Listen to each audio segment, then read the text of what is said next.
Okay, we should be live. We are live now, coming to you with the power of the 9700 XT. So we are streaming using the 9700 XT. The encode, I don't know what's going on with, because Steam is updating a bunch of games, that's why. So let me do this. Okay, so just to show what we have here, this is the computer that we're going to be testing with. This is the AMD Ryzen 7 9800X 3D. We have 48 gigabytes of G-Skill Trident Z5 memory running at DDR5-8000 speed.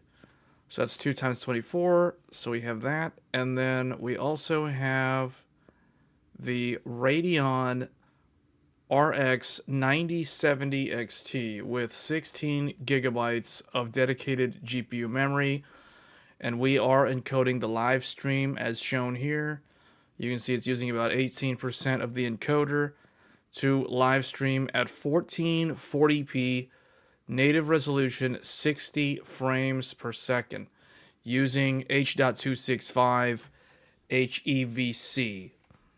So that is how we have this set up. So we're going to be taking a look at this. The driver is currently the only driver that supports this graphics card, at least the publicly released one. And then we're also going to be looking at a couple of FSR4 enabled games, or at least attempt to. Some of these games on the support page here from AMD, if you go to this website, they have FSR1, and you can see all the games that support FSR1, and then FSR2, likewise, all these games, and then FSR3, which has all these games, and then finally FSR4. So this one, I was looking through this list because I was like, okay, well, what am I going to actually test?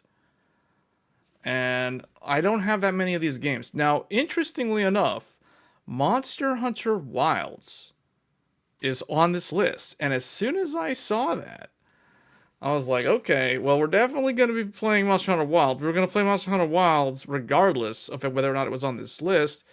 But it is very nice to see Monster Hunter Wilds on the FSR4 support list. The other games that we're going to be taking a look at is Dynasty Warriors Origins from January of this year. This one is also on the list, but it has an asterisk. It says Windows 11 support only. So Dynasty Warriors Origins, Civilization 7, and I think those are the only two. Oh yeah, Kingdom Come Deliverance 2 require Windows 11 in order to utilize FSR4. The other games, technically, I guess they work on Windows 10. But if you're still on Windows 10, something is wrong with you, because I've been using Windows 11 for a while now. Windows 11 24H2 is way better than Windows 10. Just as you predicted, MSI re-released the beta BIOS. Not only is my PC now ready for 9950X3D, I can now use my 5090 on PCIe Gen 5 finally. Oh, they fixed it? They fixed the Gen 5 thing? Finally. Okay, well, that's good to hear, because I was a little concerned about that. But yeah, I've been using the 9070 XT at PCI Gen 5, no problem, on this newer X870 motherboard. But that is good to hear that they updated the BIOS for the Ace, for the older motherboards.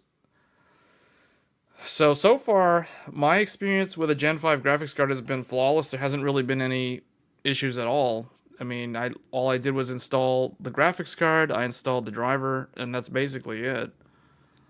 But yeah, that's good. I do also plan on covering the 9950 X3D. So currently we're using the 9800 X3D, but I will also be upgrading to the 9950 X3D immediately as soon as that CPU is available, because I really, really desperately need those extra threads. The other thing too is Monster Hunter Wilds scales with cores. Just FYI, if you didn't know, Monster Hunter Wilds scores up to 12 cores. So you can take advantage of a 12-core CPU properly. And that is the reason why the 7950X3D beats the 9800 X3D in Monster Hunter Wilds, because Monster Hunter Wilds needs more than 8 cores. But anyway, let's not talk about Monster Hunter Wilds. Monster Hunter Wilds is incredibly hard to run. It is probably the hardest game that has launched this year in terms of like how demanding that game is on the hardware. You must brute force the game with very, very high-end hardware. The RTX 5090 is the only graphics card that can handle Monster Hunter Wilds at 4K native resolution without any upscaling or without any frame gen. It's the only one. I'm serious, it's the only one. And we will be taking a look at some GPU comparisons for Monster Hunter Wilds in a future video, so stay tuned for that. But the game, not only does it need a 5090 for 4K native, because every other graphics card, including the 4090, requires upscaling for that game. New subscriber here. 2 days back to back enjoying your content.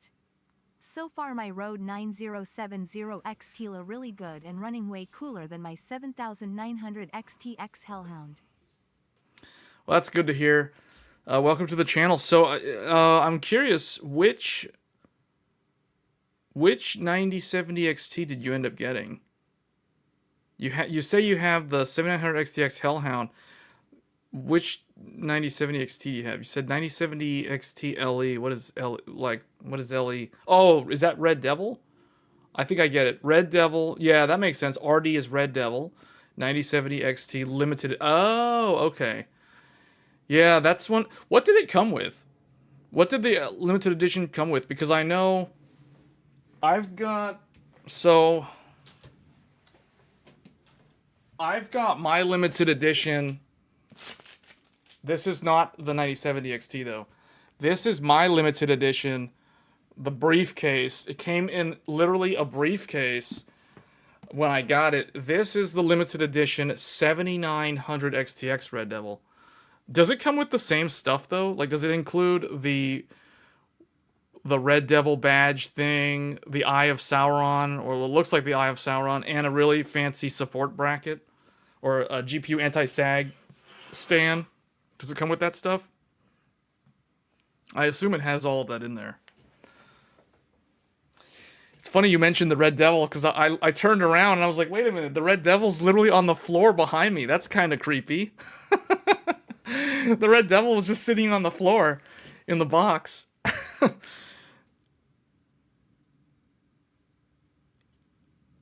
Anti-sag based mini GPU. Yeah. Okay, so that's cool. Yeah. Yeah, the flagship GPUs are always, like, really cool. Like, the flagship of any given GPU is always cool to have. So the, so how do you like the... Oh, you said it's running way cooler than the... Well, yeah, because it uses less power. Typically, the stock power on a 9070 XT, like an LE, that's going to have a 888 pin, but it's... Typically, stock is going to be 340 watts, whereas the XTX was easily 355, if not 360 to 375, depending on the AIB. The box is more square. Okay. Yeah. Yeah, the Red Devil was the very first XTX that I got. I mean, it works fine. I've never had a problem with it. I've used it for benchmarking. In fact, it's funny, you swapped from the XTX Hellhound over to... I guess you have two computers? Or do you swap? So I took out my Red Devil XTX and I put in this...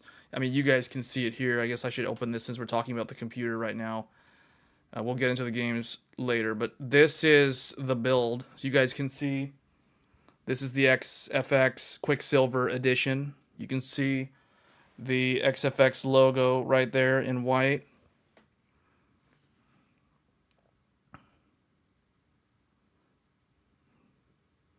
Your XFX Merc comes tomorrow. Yeah, I really wanted the Mercury, man. You know why I wanted the Mercury? I wanted the Mercury for two reasons. One is it has 888 pins, so technically it's probably going to be one of the better overclockers like the Red Devil. The other reason why I wanted it was because it's the only... The thing about me, I really want the logo, regardless of whether we're talking about a GeForce card or a Radeon card, I want more AIBs to make the Radeon and or GeForce logo light up with RGB. Why is it that most of these cards have only the brand, like, XFX logo, for example? See how that's illuminated? But the Radeon logo, which is, you can't really see it because it's back here. If it was illuminated, you would see, you can barely see it. See that white right there? That's the Radeon logo. That doesn't light up. And the reason why I wanted the Mercury Magnetic Air is because the Mercury has the illuminated light bar. It has an RGB light bar that illuminates not only the XFX logo, but also the Radeon logo. And I don't understand why that's the only one that illuminates the Radeon logo. Last time with the XTX, the Sapphire Nitro was the only one that illuminated the Radeon logo. And then if we look at all the GeForce cards, there isn't a single GeForce AIB card that illuminates the GeForce GT or GeForce GTX, GeForce RTX logo. Does Nvidia forbid the partners from putting LEDs on the GeForce logo because they want to keep it to themselves on their Founders Edition? I don't understand what the deal is with that. I mean, clearly AMD doesn't care because XFX has the Radeon logo illuminated on the Mercury, and Sapphire illuminated the Radeon logo on the Nitro on the XTX. I don't understand why they don't do more of that. Because I would rather have the Radeon and GeForce logos lit up in my system rather than just the, the Aorus or the Nitro or the Red Devil or whatever, the other LED. I would much rather have Radeon or GeForce lit up with RGB versus XFX. It's okay, cool. XFX, I'm totally okay with that, with the XFX logo, but come on, man. Where's the Radeon logo? What's going on here? That's the main reason why. I know it's a very petty thing. It's a very superficial thing that I wanted the Mercury primarily because it has the illuminated Radeon logo. That's the main reason why. I wanted it for that reason more than the fact that it has a triple 8-pin. And it might be the best overclocker from XFX. So, yeah, it sounds petty, but, I like the way my build looks. I want it to have the right lighting. So, but I'm okay with this. The XFX logo looks really clean. This looks kind of like an understated card. You guys can see, just to kind of show it a little bit more. So you can see it looks like a typical graphics card. There's the Radeon logo. Too bad it doesn't light up. You guys will notice that I also have a second graphics card down here. We have an ASRock A380 down in there. So we're running two graphics cards in this computer. But the thing is, that means that the second GPU shares lanes with the primary GPU. But this is a PCI Gen 5 graphics card. So I don't care that I'm only running at X8. Because... here, let's bring up GPU Z. Because this is a Gen 5 graphics card, it has so much PCIe bandwidth. Provided you're on a motherboard that supports PCI Gen 5, you can get... is this going to show up? What happened here? Why is it... oh, there we go. Well, I'm going to have to move this in front of this thing. So, because it's Gen 5, you guys can see here, this is PCIe X16 Gen 5. So this is the first time I have ever used a Gen 5 graphics card. Now, in order to get Gen 5 speed, so this is saying, this basically says your PCI, your graphics card supports PCI 5.0 up to 16 lanes. And it says here that it is currently running at Gen 5 speed via the motherboard, which means the motherboard has to support Gen 5. In this case, it does, because we're on an X870E motherboard, at X8. The reason why it is running at X8 is because we have a second graphics card in here. Now, the Intel Arc A380 is the lower GPU, the one that you guys saw from ASRock. This one only has 8 lanes. It cannot run at 16 lanes. This is an X8 graphics card, and it only supports up to Gen 4 speeds. And because the second slot on the motherboard is X8 lanes, it can do X8 Gen 5, but this graphics card doesn't support Gen 5, therefore it's running at X8 4 or Gen 4 speeds. So that gives you guys an idea. So this is the reason why over time, because I know a lot of people don't like the idea of lane sharing, as long as you have a Gen 5 graphics card, it doesn't really matter if you're sharing lanes, because Gen 5 times 8 is equal to Gen 4 times 16. So this is equivalent to 16 lanes of Gen 4. So we are not bandwidth limited at all, despite running it at X8 speed. So this way I can keep my second graphics card in there, and I don't have to worry about losing any performance.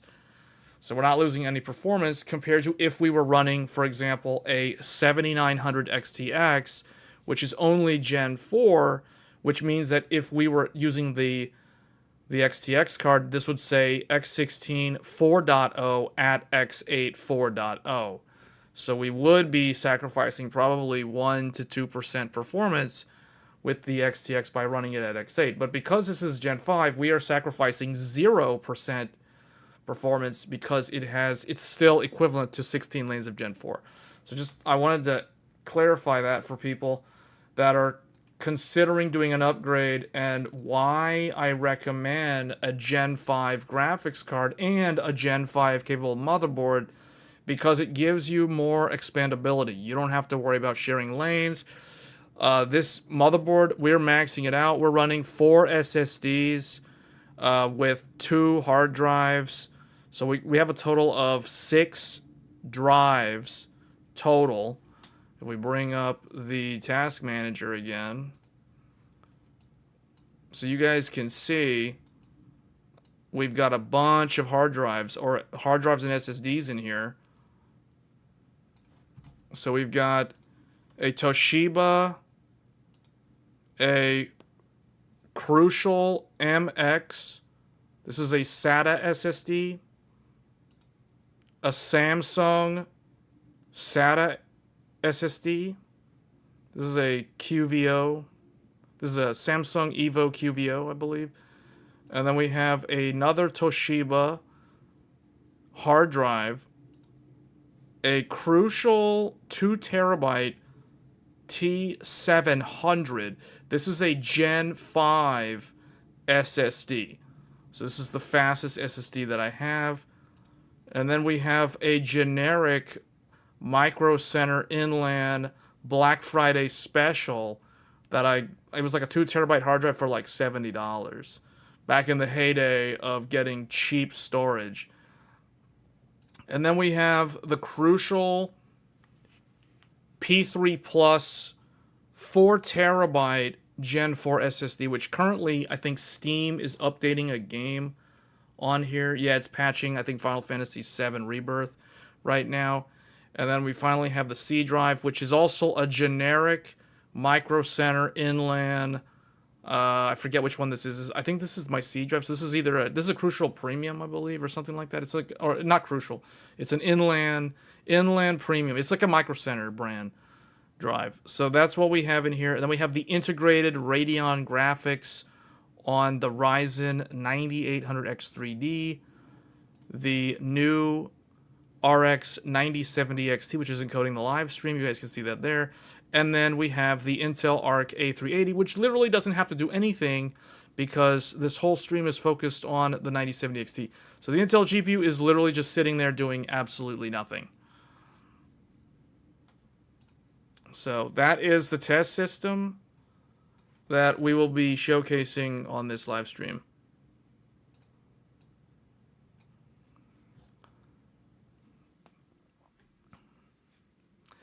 And I like that it's standard 8-pin.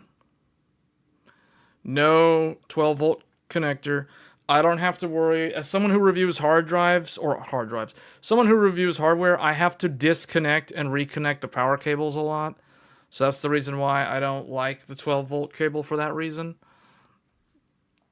I don't have to worry about that here. It's not a concern. So let's look at this now. Now that we've gone over the hardware. Your theme is Deadpool. Red and black. Yeah, the Red Devil and the Reaper. The Reaper also matches that. The XTX has not been announced. There's some kind of rumor. I don't know if that's actually a real rumor or not. So far, there's nothing, though.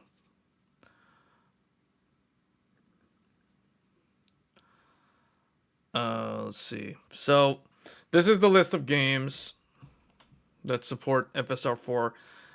We will be looking at Dynasty Warriors Origins, Horizon Forbidden West. We may also look at Horizon Zero Dawn, but probably just Horizon Forbidden West.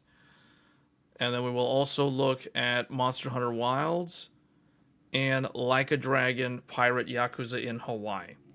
So I'm actually glad there's a couple of games. We may also, if we have time, we may also consider looking at Warhammer 40k Space Marines 2. So, but those are the games that we will be testing. The ones that I've just listed. Because those are the only ones that I have. Now, technically, I also do have The Last of Us Part 1. So maybe we can look at that. That's an older game, though. So I'd rather look at the ones that are newer. Dynasty Warriors came out in January. Pirate Yakuza came out in February. So these are like 2 new ones. And then Monster Hunter literally just came out last week. So these are the 3 newest ones. I know Kingdom Come Deliverance 2 is also on the list. This one requires Windows 11. I don't have this game, so we're not going to be testing this game. But those are the new ones. The rest of them, I don't recognize any of these other ones as being new. Unless one is escaping me. But anyway, that's what we're going to look at. So let's go ahead and look at Dynasty Warriors Origins. So I think the only thing I have to do is I've enabled Fidelity FX Super Resolution 4 in the driver. And now I think all I have to do is just start the game.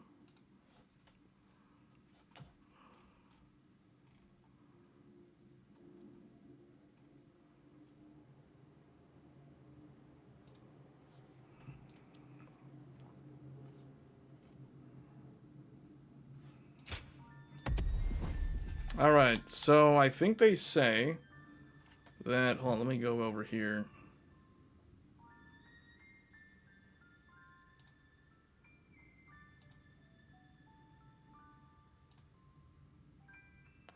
Yeah, Dynasty Warriors 4. So for some reason, I don't see the option for FSR in the Dynasty Warriors Origin settings in the driver tool. But maybe it's because I enabled it globally. So they say you're supposed to go in here and you're supposed to turn it on. Turn on FSR3. So upscaling. Okay, FSR3 is turned on.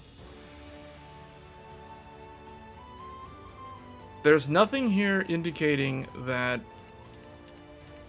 we have FSR4 turned on. So I'm guessing it just overrides it as long as you have it enabled in the driver.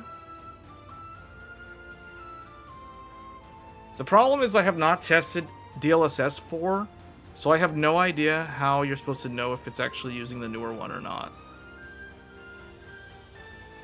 There's nothing in Radeon settings that indicates that it's running, so I have no idea. There's nothing in the game profile that says that I can turn on, that FSR4 is detected and running, so I don't know what's going on.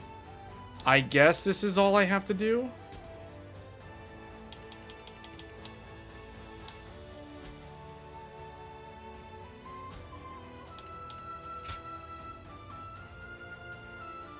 I haven't played this game since January 24th.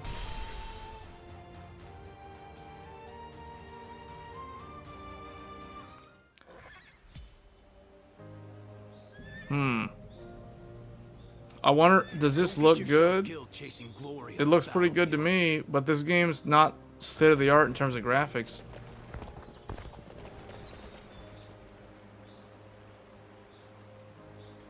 Maybe the yellow turbans are just driven by their hunger.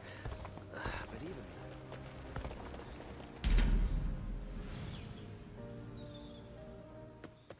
This is quality, right? Hold up.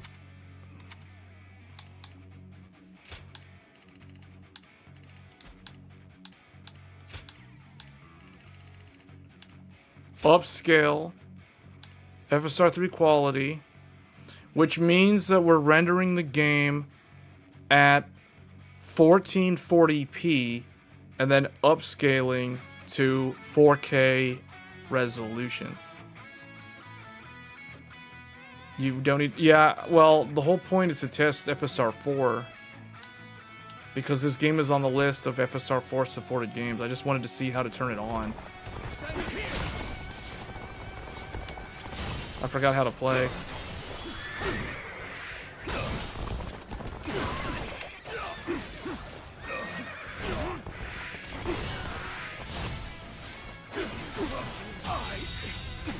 The enemy officer has been defeated.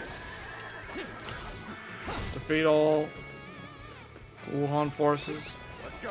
All right, here we go. What the heck? Oh, did I do a backflip or did someone like knock me off the horse? Let's go. Oh, I guess someone knocked me off the horse.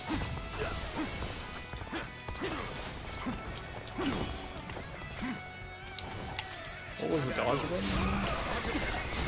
Whoa, what am I even doing? Let's get serious. Oh, these are special moves? This is what happens when you don't play the game for over a month. I completely forgot how to play. I remember, like, this is the main attack button. Situation. The enemy officer has been defeated. You know, I can't tell if FSR4 is actually on or not. So I don't know what's going on. There's nothing in the driver in the Radeon settings telling me that it's turned on, so I have no idea what's going on. It's enabled globally in the Radeon settings, but the game profile doesn't say that it's on or off. Keeping my weapon in good condition is the least I can do.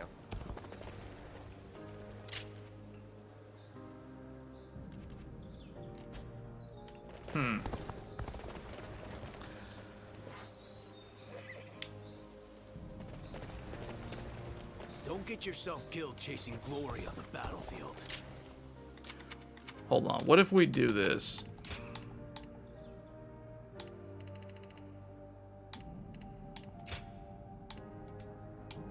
I can't even adjust the...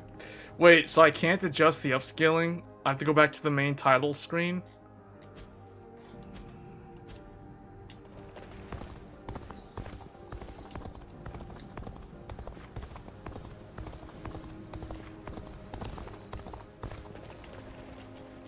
We may have to just switch to a different game just to see if there's a difference. Like in terms of it lets me turn it on and off. I don't see... I don't know. There's no way for me of knowing. Like...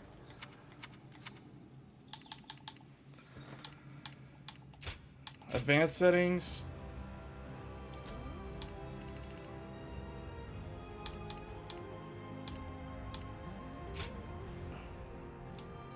Yeah, the setting can only be changed at the title screen. Hold on, how do I save? Does it save automatically? Oh, I guess not.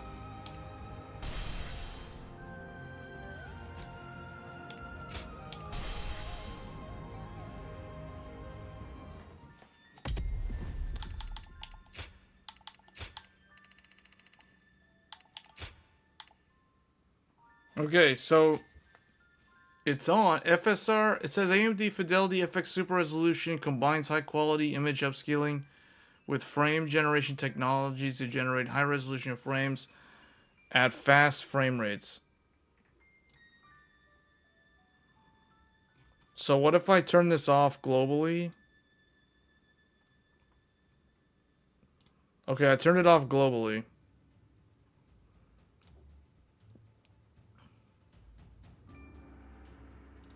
Now if I go to the game, There's still no toggle for it on this game.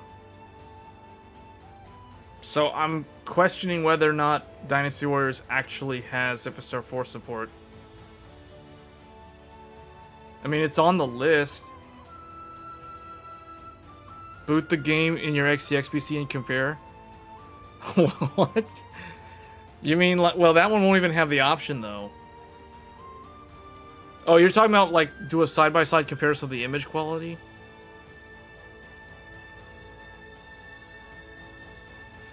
I think we're just gonna switch to a different game. I don't think this game actually has it implemented correctly.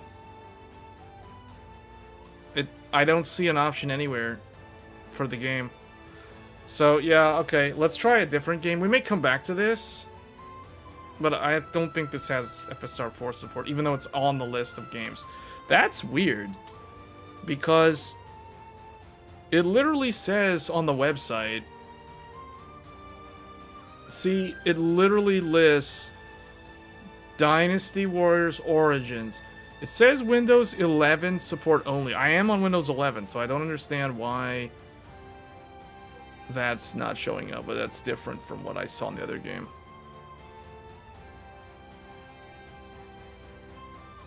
Okay, well, this game doesn't seem like it's working with this. Alright, let's turn this off. Okay, next game. Well, that's disappointing. Let's try Horizon. Where did I put Horizon? The last time... Okay, let's do Horizon. The last time I played Horizon Forbidden West was March 23rd of last year. So it's been almost a year since I even booted up Horizon Forbidden West on PC. So here we go.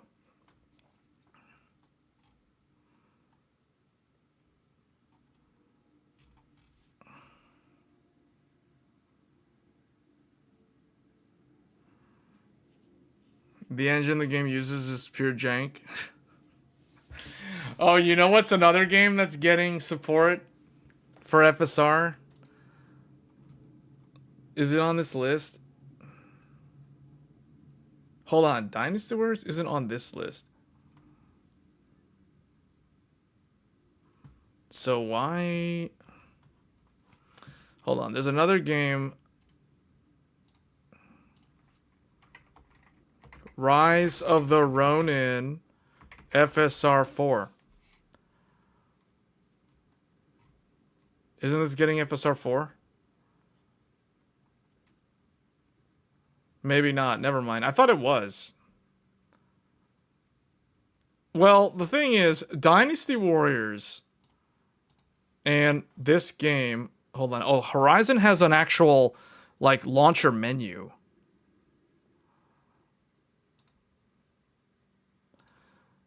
But I don't see a thing in here. I don't see anything in here to... Oh, wait. Upscale. Okay, hold on. FSR3. Quality. I haven't even launched the game yet. I'm just setting the thing. Because I think it says you need to turn it on in the thing, in the game. Oh, Horizon Forbidden West has a Fidelity FX Super Resolution 4 toggle in the AMD driver. Okay, so this is good. This is definitely better than what we saw with Dynasty Warriors. Okay, here we go.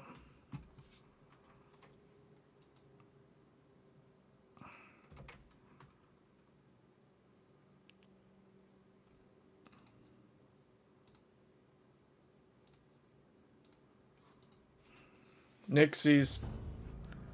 Oh, you guys aren't seeing it because of this thing. Wait, hold on.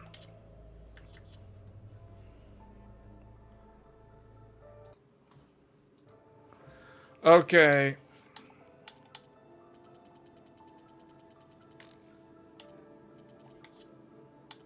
Full screen, 4K,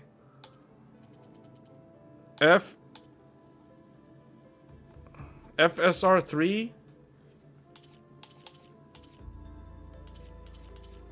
FSR3 quality?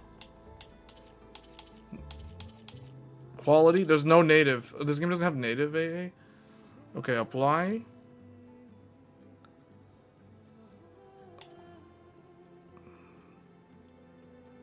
It still says in the Radeon thing, status, FSR isn't currently active, and sure, it's turned on in-game. Note, it may only activate during gameplay. Okay, so maybe that's why.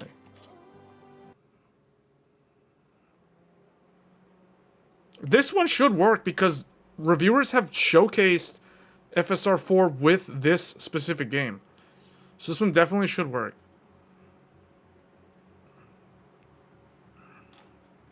Waiting for shader compilation.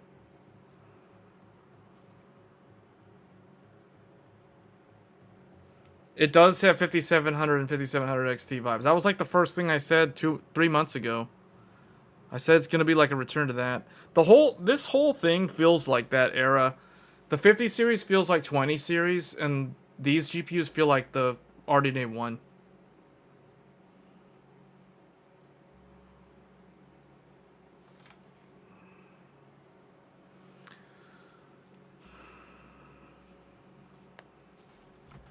Let me see, what are we doing? Oh wow, CPU is 100% load. CPU 100% load. Compiling shaders. Compiling shaders. Done. Okay.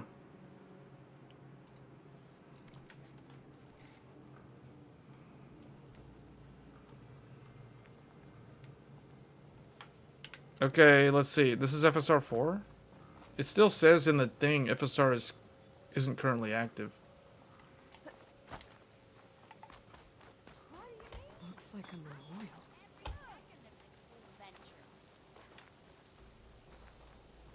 At least the cards are paying us to do their hard work this time. Honoring those who fell in the Battle of the Elite. Lots of brave people defended this place from Hades. I don't know, it just says FSR isn't currently active. Ensure it's turned on in-game. Note that it may only activate during gameplay. Ignoring me again?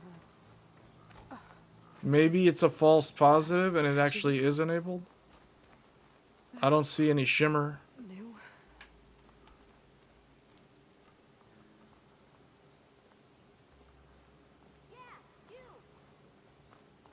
GPU's pegged at 99%, 100%.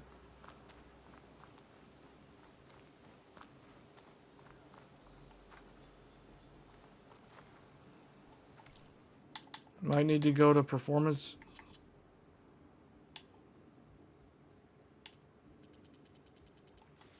Where is it?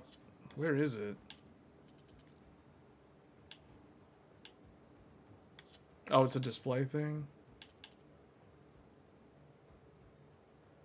Do I have to turn frame gen on?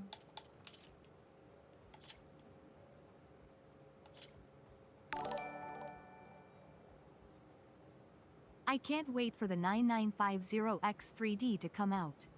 Even my 2-year-old 4090 laptop with 13980HX mobile CPU compiles shaders faster than my 9800X3D. Yeah, the compiling shader thing. But also the games that scale beyond 8 cores is another reason why. Yeah, I'm definitely going to a 16-core CPU. But you know what? That means the 9900X3D would also be decent for a lot of games like Monster Hunter Wilds, because that one is also a 12-core CPU. Yeah, I can't tell if this thing is on. There's nothing saying that it's on.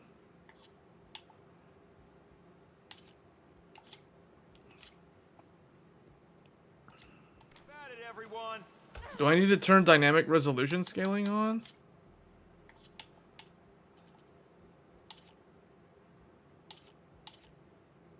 Huh? Does this do anything?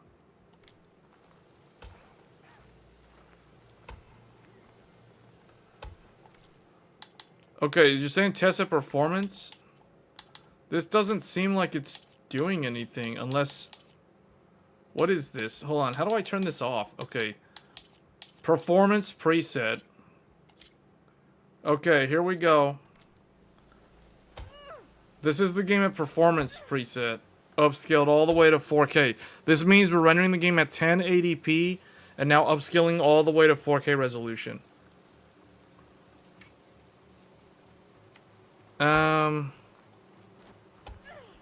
Yeah, I don't know. It doesn't seem like it's on. Shouldn't it say that it's on? Like...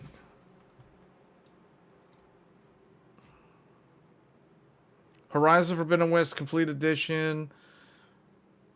Fidelity FX Super Resolution for upgrade select games with AMD FSR4. Ensure that FSR 3.1 is enabled in the game. Optionally enable 3.1 frame gen in game for okay, well that's not needed. Status. FSR isn't currently active. Ensure it's turned on in game. Why does it keep saying that? Like, it's clearly on. I can see it in the game. It's definitely on. Unless there's a problem with me running the game in, like, borderless full screen. Hold up. Maybe that's what it is.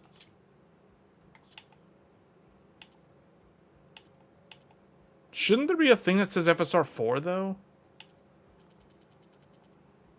Exclusive full screen doesn't seem to do anything either.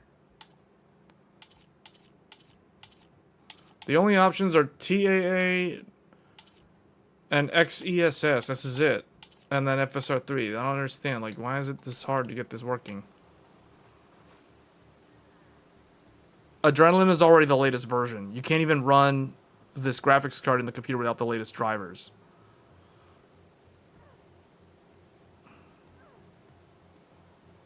Is the Radeon software even detected? Yeah, when I go to it, when I go in the Radeon settings, it immediately goes to Horizon Forbidden West. It literally goes immediately to the preset where I can turn on Fidelity FX. Hold on, what if I just toggle it off? Oh wait, hold on. Let me do this. Go back to this mode.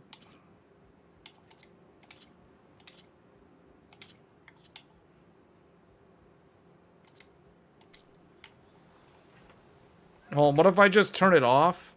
I'm turning it off. I turned it off in the Radeon settings. Now it's off. So this is definitely FSR3. This is FSR3 performance, upscaled all the way to 4K. Now I'm going to turn it on and see if it actually does it this time. FSR is currently not active. It sure is. Okay. Hold on. What if I just turn it on globally? Which I already did that earlier. It wants to turn on HyperRX when I click on the FSR thing. No. I've turned it on globally.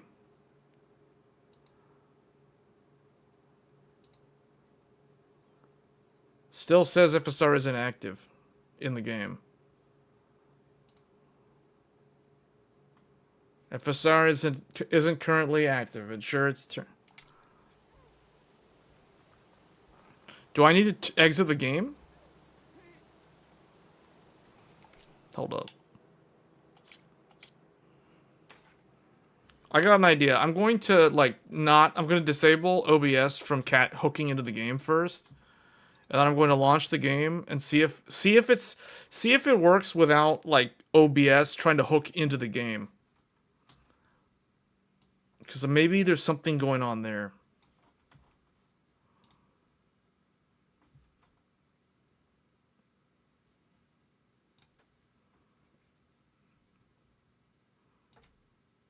It is active in the AMD driver.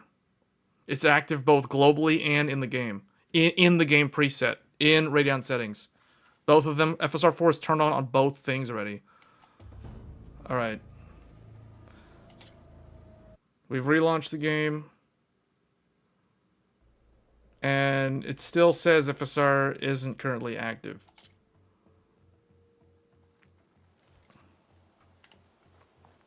Doesn't seem like it's doing anything. FSR isn't currently active. Ensure it's turned on in-game. Note that it may only activate during gameplay.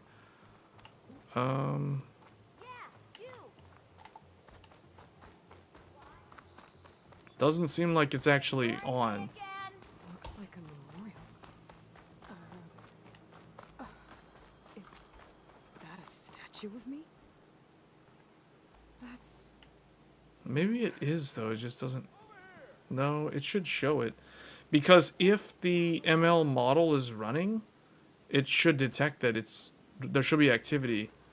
And it should read that. Unless it's unless it's just not reporting it correctly. Yeah, you guys aren't seeing it because I'm not hooking into the game because I don't want... I'm trying to rule out OBS causing the problem.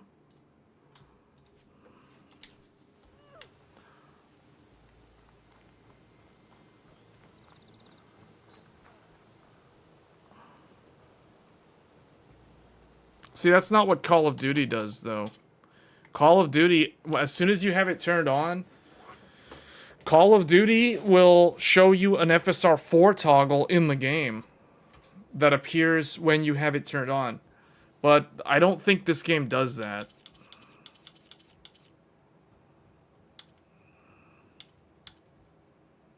And I know this game works because I've seen Digital Foundry did a video showcasing this game in particular and some other ones like Ratchet and Clank. So I know for a fact this one is supposed to work. And this one, the game actually says, Radeon settings does say that this game has the toggle. So, I don't understand why it's not working.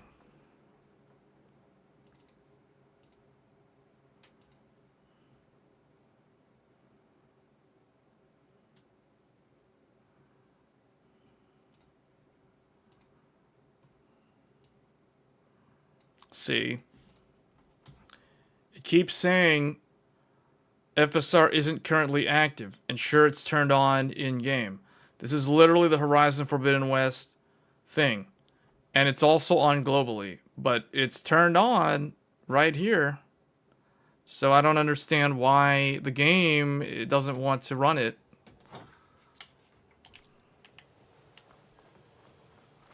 It really shouldn't be this hard. Looks like FS4 is on. Well, no. If it's on, it should say it's on in the thing. It shouldn't be giving me this yellow thing here. FSR... See, this should be green if it's working. Because that's how fluid motion frames works. Like, if I turn on fluid motion frames... Oh, this is actually the new one. This is actually Fluid Motion Frames 2.1. I don't need to turn on this, do I? No, that's different. That's driver level upscaler. That's not in-game upscaler. So yeah, I don't understand why this is so hard to get working.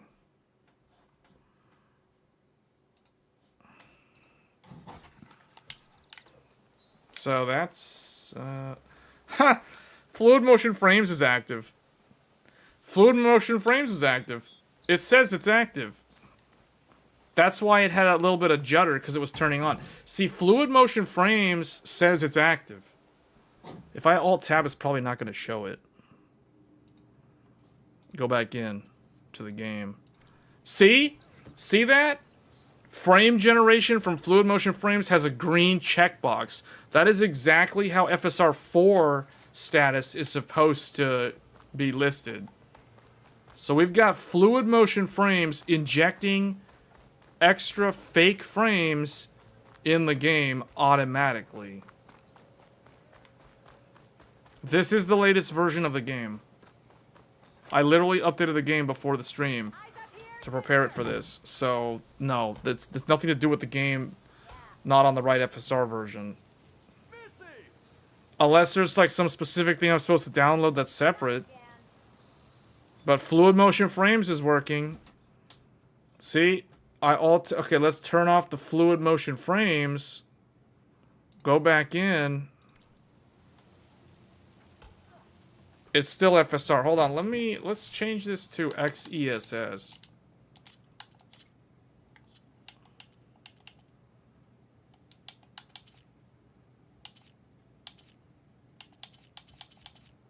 Oh, wait a minute. Anti-aliasing FSR3 native AA. Oh, that's how they do it. Hold up. Turn this to Intel XESS. Intel XESS can be combined with FSR frame gen? Wait, what?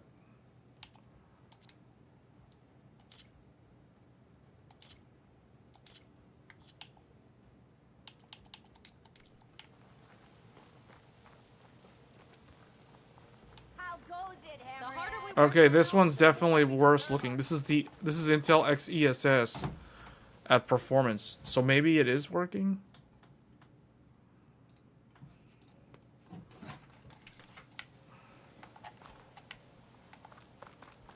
How goes it, Hammerhead? I don't know. This one looks pretty bad to me.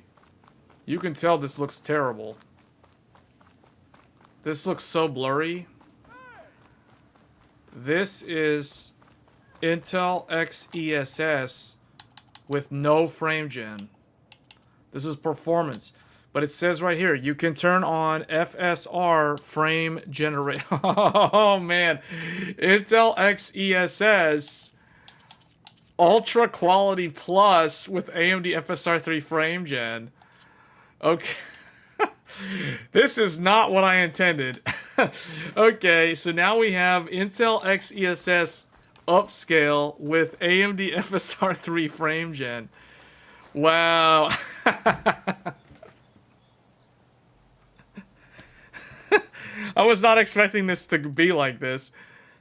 Anyway, wait, what? Lots of ghosts. Yeah, I know. Go under FSR3, then rerun the game. Well, okay, where do I do the FSR3? I mean 3.1. Where's FSR 3.1? Where's FSR 3.1? All there is FSR 3. FSR 3 is already FSR 3.1. Yeah, this is a fusion. This is fusion. We have fused FSR 3's frame gen with Intel's upscaler.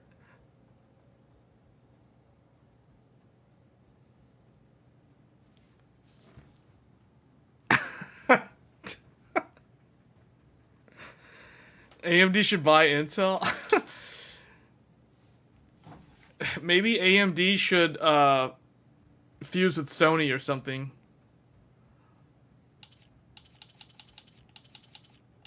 One thing I realized, I can turn on Intel XESS native AA with no upscale with AMD frame gen, or we can just turn on FSR3 native AA with AMD frame gen.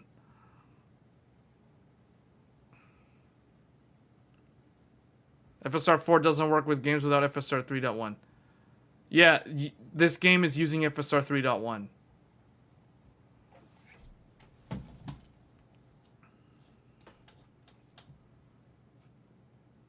You see this list? You see what this list is? You know what this list is? AMD Fidelity FX supported games. You click on FSR4. This is the list of FSR4 games. FSR4. Look at the games. Horizon Forbidden West. This is exactly the game that we're running right now. And we literally just tested Dynasty Warriors Origins, and that one didn't even have the thing at all.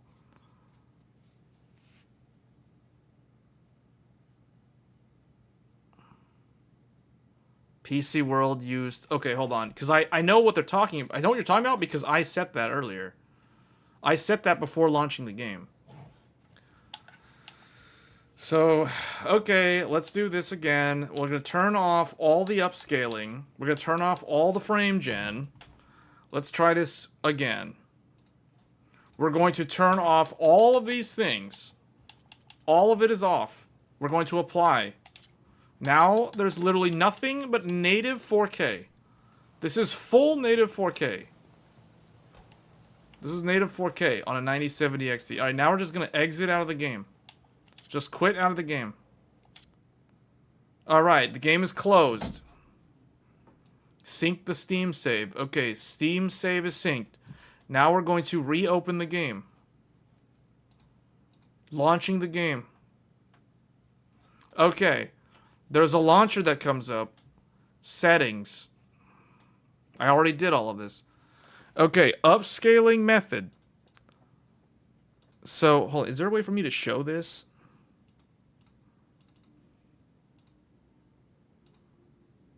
I can't show this for some reason. It doesn't let me show this for some reason. I don't know why. Well, you can't see the launcher. Anyway, the only option, upscale method. There's literally only two choices. AMD FSR3 or XESS. And the third setting is off, which is currently what it's set to because I turned it off in the game before exiting. All this launcher, all this thing does is it literally like pre-configures the graphic settings. So we're just going to do, here we go again, FSR3. It literally just says FSR3. There's no such thing. It doesn't say FSR 3.1. It doesn't say FSR 3.0. It literally just says FSR3. That's the only option. Upscale quality. There's ultra performance, performance, balance, quality. Doesn't matter. Quality. Dynamic resolution scaling off. VSync. Does that need to be on or off? I don't think that matters. Let's just turn it off just because it was acting. I mean, we had it on. It wasn't working. Frame gen. Off. Play.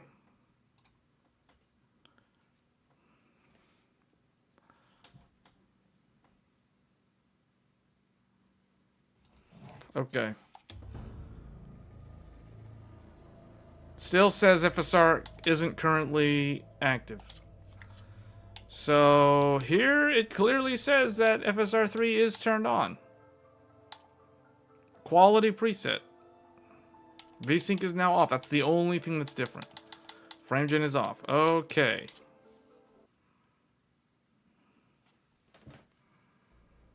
Maybe it is actually working and the Radeon settings is wrong.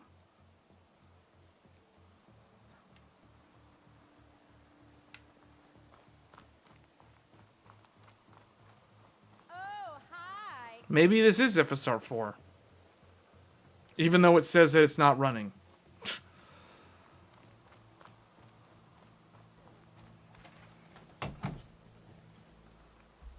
They bounced back to Adrenaline, clicked home, clicked back to the game in Adrenaline janky. Well, okay, let's click home. Home. The game. Oh, it says it's active. Okay, so that means that it is Radeon settings is not updating dynamically. So it is on. So it was on the whole time. So yeah, that is jank. That is definitely jank. It's on. There we go. See the green check mark? We got it. FSR4. There we go. Okay. We got it finally. I think so. I did the home thing, click home, click back, and it was already on. So that means that the driver, the window is not refreshing that little text box. It doesn't automatically refresh. Maybe that's what the next thing they have to fix or whatever. But anyway, okay, so this is FSR4. So let's go down to performance.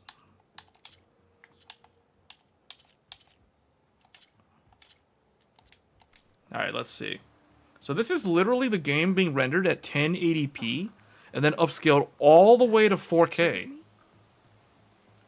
That's new. We're also encoding the live stream with the graphics card. So let me do something here. Let me see.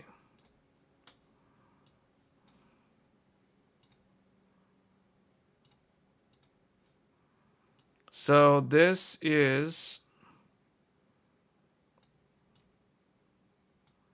the utilization of the graphics card.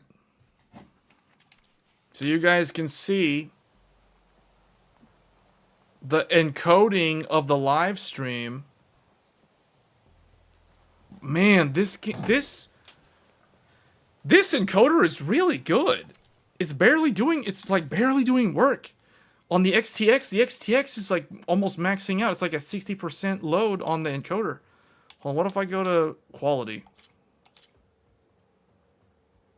Still have my green check mark. Wow, that encoder doesn't really move. 17% on that video codec engine. Man, this graphics card's got a really good video encoder. The quality of the live stream must look really good too. This is good. No macro blocking. No visual distortion or artifacts while moving. And we're literally... Okay, this is back to quality, though. We have to drop it back to performance, but man. This is good. The video quality while running FSR4 upscale at the same time and then downscale. Because you guys don't understand what's happening. Let me tell you what's happening here. This is rendered at... Hold on. Let me go to the settings. So, okay, let's make it more crazy. Let's do performance. Okay. This is 1080p. FSR4 takes 1080p, upscales it all the way to 4K. Then the video encoder on the GPU downscales it to 1440p and then sends it out to the internet. Because I'm downscaling from 4K. Because I'm not streaming at 4K. We are upscaling to 4K, then downscaling back to 1440p. Because this is a 1440p live stream. So, the fact that this encoder is barely breaking a sweat, this thing is insane. Because you guys don't realize, this thing is doing like 3 times the work. To get it to look this good. And all the while maintaining the image quality. It's her.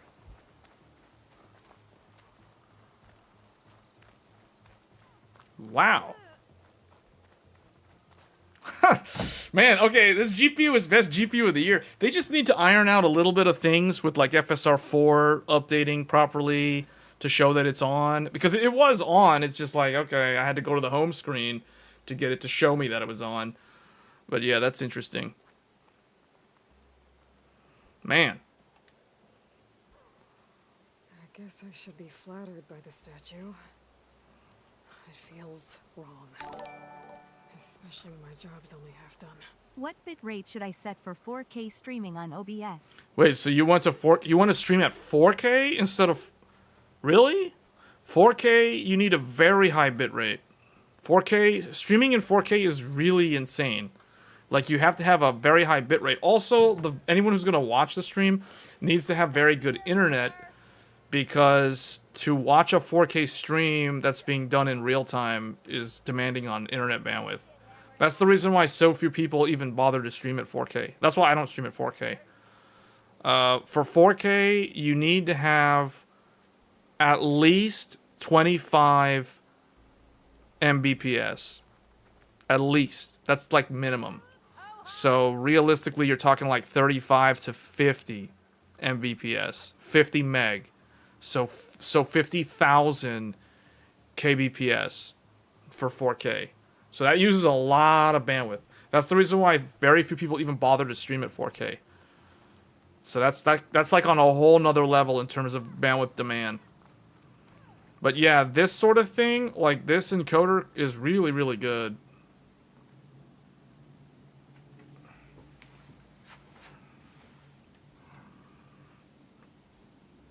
You'll have to test various different bit rates to see like what works. But in general, you would need something like 30. You would need at least, I would think, like 30,000 kilobits per second. So this is really good.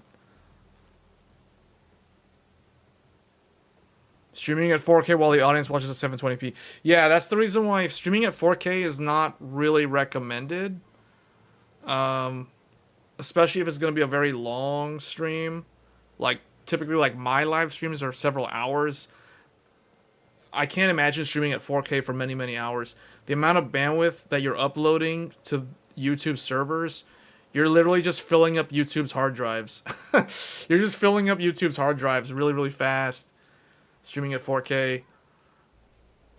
Because you guys know 4K video, like, the bandwidth for 4K... Anyone who, like, you know, if you're streaming like Netflix and all that stuff, Hulu, if you're doing 4K, the amount of bandwidth per hour is really, really high. So that's the reason why it's not really recommended for real time. Because those are just like you know, if you're watching a show or a video, that is not real time. That's like you're just pulling it from the server. You're not actually sending into the server. So this sort of thing, like live stream, is completely different from just streaming content. Streaming content via 4K streaming is nothing like live streaming and watching live stream 4K content. It's different. Actually, YouTube's showing me it is 2K. Yeah, this is a 1440p stream. We are not streaming at 4K. That is correct. This is a 1440p 60 frames per second stream. We are downscaling from 4K. I am playing the game at 4K resolution via the LG Ultra Gear 32-inch 4K OLED. But you guys are watching it, if you're watching at the source, you're watching it at 1440p.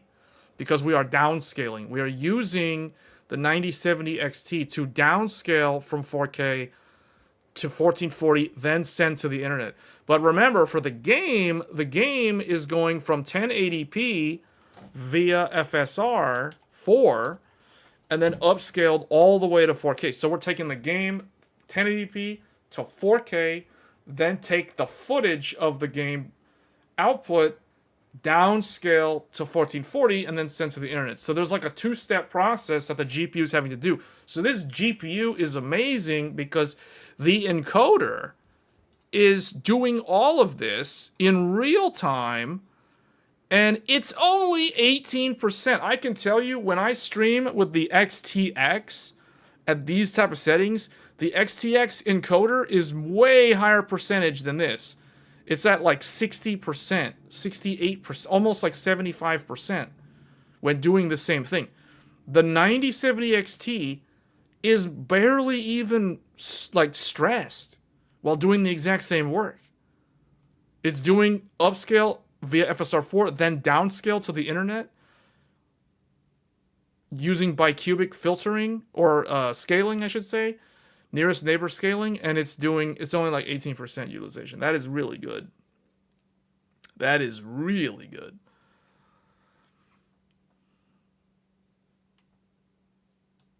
Yeah, this is looking like it's the best GPU of the year in terms of the value. Like the amount of value that someone's getting from a $600 GPU capable of gaming at 4K.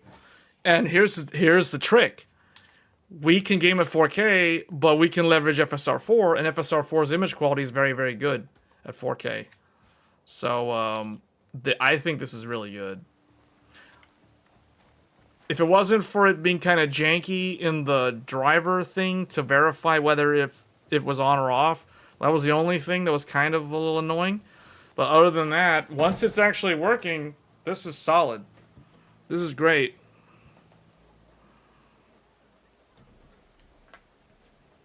Yeah, this is really good, man. This is really, really good.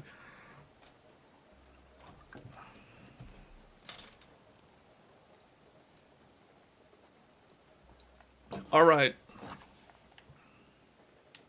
So we are now an hour over into the stream.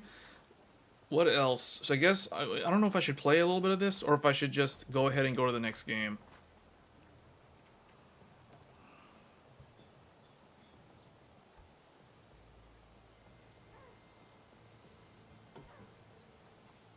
This looks good, people. This is the GOAT. This is the next 5-year GPU. This is the next 5-year GPU, especially if you're gaming at 1440p. This thing is rock solid for 1440p gaming for the next 5 years. This is basically the 1080 Ti and the 5700 XT all over again, just reincarnated. Technically, since it's an AMD card, I'll say this is like a 5700 XT reincarnated. Otherwise, this is a 1080 Ti reincarnated. In terms of the value, you can't get this type of GPU quality at this price point anymore. Like, it's the more I think about it.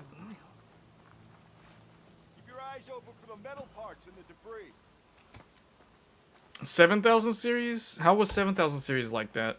7000 series is good, but 7000 series was also, like, you gotta remember the price points on 7000 series were higher for this level of quality.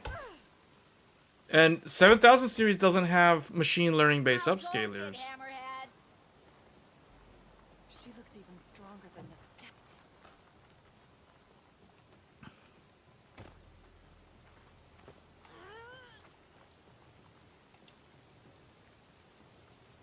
Honoring those who fell in the Battle of the Elite. Lots of brave people defended this place from Hades.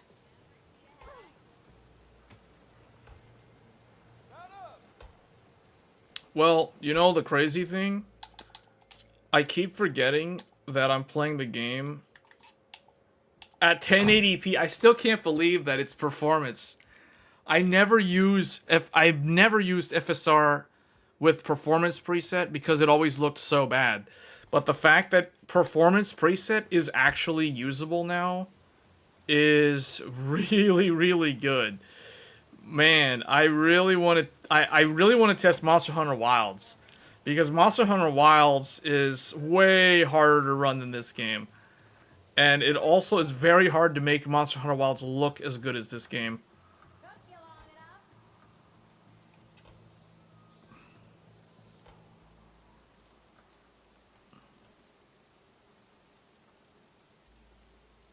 FSR4 still needs to get implemented more. And well, the 9060 will also get it. 9060, 9060 XT. Those graphics cards, those are the real mainstream GPUs. Those are gonna be like your 400, your 350 to $450, depending on where they end up landing. But yeah, like $300 to $400 something dollars. That tier of product will also get access to FSR4.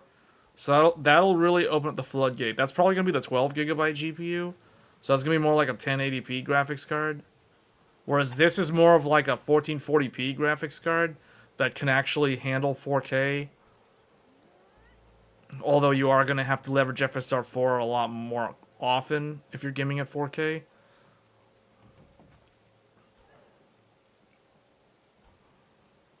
No, because those GPUs are still really, really good. Those GPUs are very, very good, and those GPUs also have more VRAM. So, if somebody was gaming at 4K, they're better off... Well, now, this has FSR4, so I don't know, it's kind of a tough argument. But, if someone's gaming at 4K, they're still... Ultimately, they're still better served by those graphics cards than the newer ones because of the VRAM. Because VRAM is the Achilles heel. It is literally the digital gold for computer hardware going into the future. It's all about VRAM. AI, running the AI models, it's all about VRAM. High resolution, it's all about VRAM. Advanced high resolution texture packs, it's all about VRAM. So VRAM is the name of the game. It doesn't matter if it's GDDR6 or GDDR7. Once you run out of VRAM, bad things start happening in the game. So the VRAM is the king. And because of that, the XTX retains its position as the fastest graphics card from AMD, hands down. Until RDNA 5 comes out like next fall 2026, the XTX will be sitting sky high at the top of the hill for a while. So no, anyone who bought an XTX in the last 6 months, they shouldn't be worried at all. That GPU is still really, really good. I mean, I'm not switching from XTX for the stream, for the Tech Thursdays computer. I will continue to use the 7900 XTX in the Tech Thursdays computer. That's not going anywhere. The reason why I bought this GPU was to test FSR4, which is what we're doing right now, to test overclocking capability, just to see how AMD's new monolithic architecture scales and kind of sets the runway for them going forward. Because this is the first time AMD has like a really good upscaler. Like that's machine learning based instead of temporal based.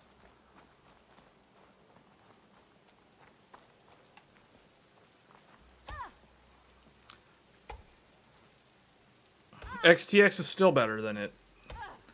Unless you care about upscaling, the XTX is better. It's faster. It has more VRAM. Look at it this way. The XTX is like a 4090 the way a 4090 is. So, okay. XTX is to 9070 XT as 4090 is to 5080. Anyone who bought a 5080 wishes they could have had a 4090. Similarly, to a lesser extent, anyone who bought a 9070 XT to pair with a 4K monitor probably wishes they could have bought an XTX.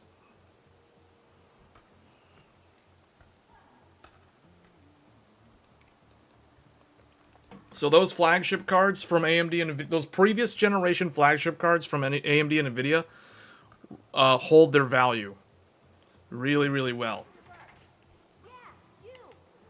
Because of their VRAM. I mean, look at the 3090 and the 3090 Ti. The 3090 and 3090 Ti held their resale value because of their VRAM. It's all about the VRAM. I should be able to climb up that rope on the crane.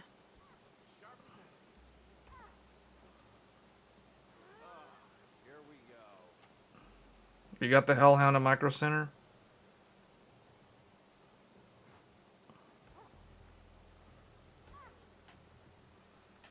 Yeah, she's right. She's right. If you have an XTX, why would you sell it? There's no reason to sell it. Especially if you want to go to 4K.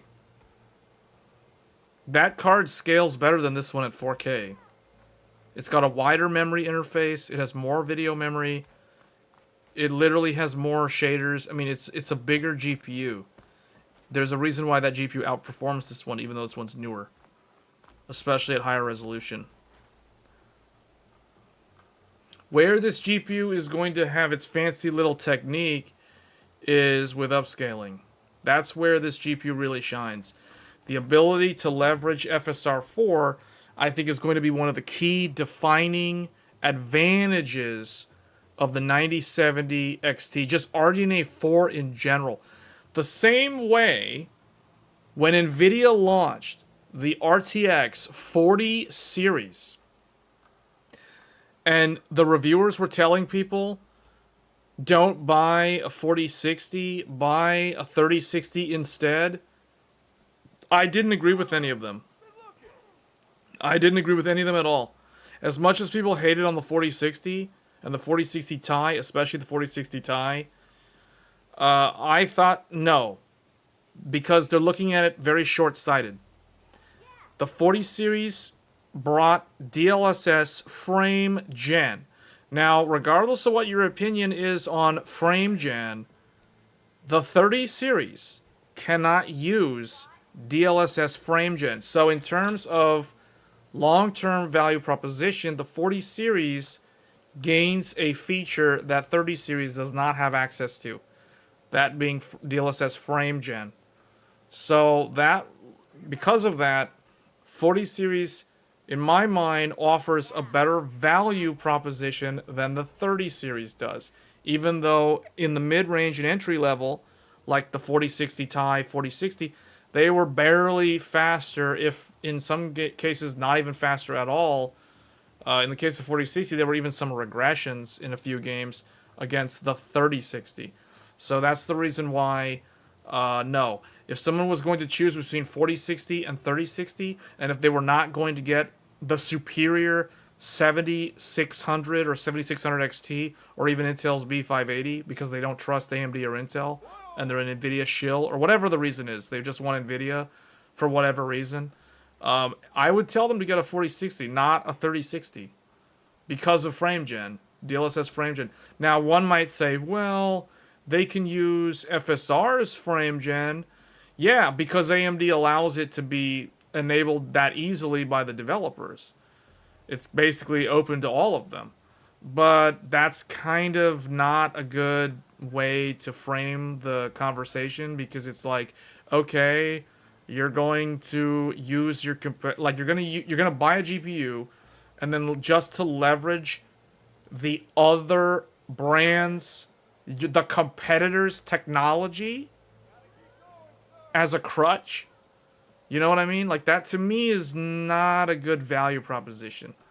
So, no, I think the RDNA 4 GPUs will age well because they gain access to FSR4, which all the older AMD cards do not have access to because they do not have the architecture in place to support this new technology. I mean, that's just how technology works. I feel like AMD has handed out too many freebies to people who retain their graphics cards for years and years and years, and it's not up to AMD to appease all these people that are holding onto their graphics cards for like 5 years, 7 years, etc. So, you know, like people who are on like 1080 Ti, for example, or the 20 series cards, like a 2080 Ti, they're so happy that they can use FSR to be able to play Monster Hunter Wilds and using like FrameGen and stuff. Well, you know, okay, you can do that, but what are you gonna do? Are you gonna upgrade to an AMD card, or are you just not gonna buy an AMD card? So it's like, why AMD shouldn't be giving like GeForce users any freebies, in my opinion. Like, no, that's not how it works. Because all it does is it builds a better value proposition for NVIDIA, is what it does. Because what ends up happening is like, oh, DLSS is exclusive to certain GeForce cards, you know, like DLSS 3 FrameGen, DLSS 4, DLSS multi-FrameGen. That's exclusive to 50 series. So it's like, oh, all it does, even if someone doesn't even use the feature, it's still going to create a psychological bias in their mind that NVIDIA is offering better value because NVIDIA has more features. So I think AMD needs to do the exact same thing. If they want to win the value proposition, if they want to increase mindshare, it's not just about selling a GPU much cheaper than NVIDIA. No, it's about building the value proposition. So they need to stop allowing GeForce to run their features.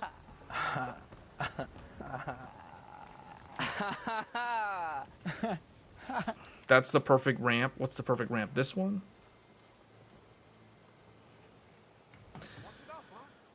What AMD needs is a high-end product? Yeah, but with how complex things are, and with how frequently NVIDIA has managed to move the goalpost over the last several generations, the only way they're going to catch up is by taking a longer time to develop the next graphics card.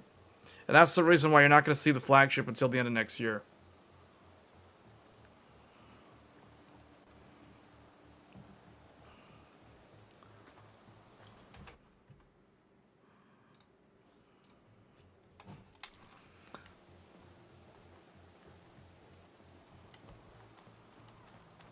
The 9070 XT has better value over any AMD GPU. Yeah, it does. It has better value than all the NVIDIA GPUs.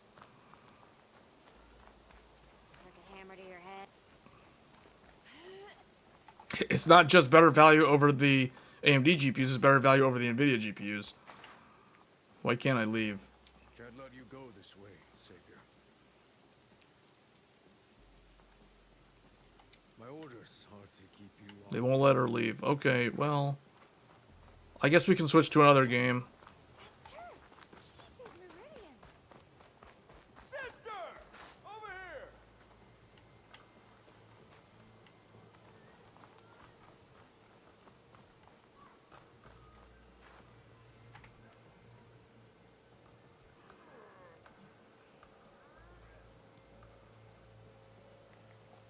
Well, now it's not the time to be buying an NVIDIA card. Now it's the time to be buying an AMD card.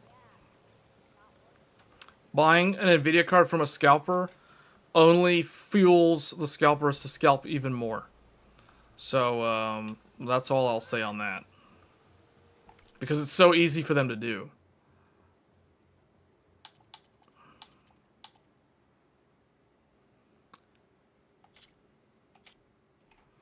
Okay, let's try another game. It says here, oh, I got a little thing. AMD software suggested game settings recommended available for Horizon Forbidden West using FSR quality. Oh, it was telling me, hey, your GPU is powerful enough to handle quality preset instead of performance preset. Yeah, I know, but I kind of wanted to test the capability of the upscaler. Okay, where is...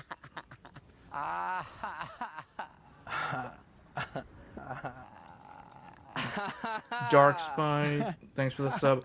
So let's try Dynasty Warriors Origins again.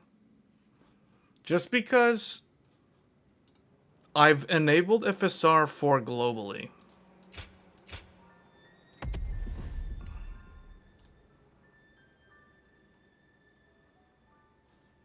Alright, for some reason this game, it does not actually... I don't think it's actually implemented in this game. Even though it's on the website.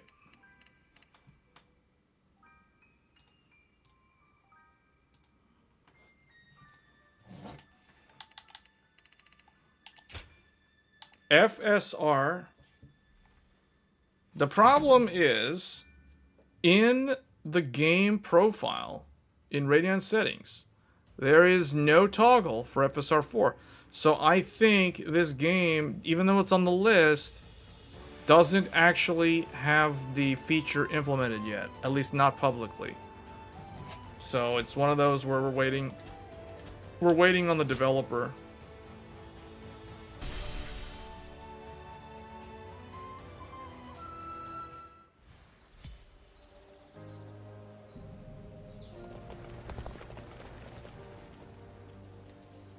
Don't get yourself killed chasing glory on the battlefield.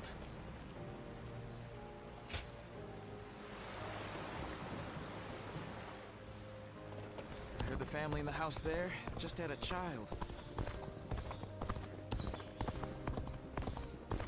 Forgot, is there a way for me to like run faster on the You all field? need proper rest.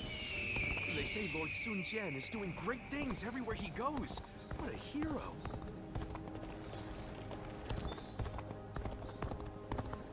I heard there was someone who saw right...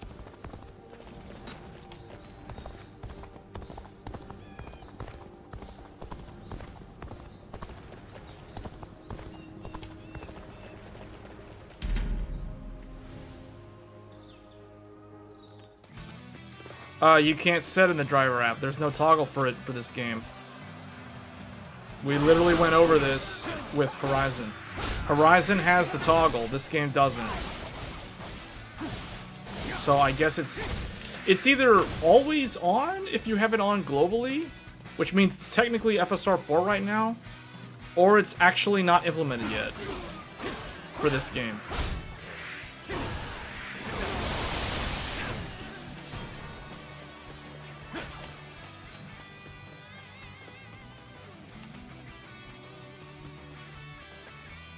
Wait, where's the Bandit King?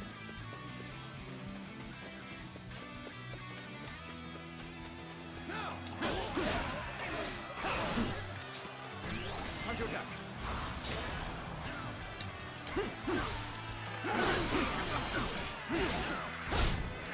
Yeah, this sort of game can benefit from the FSR4. The enemy officer has been defeated. Time to act.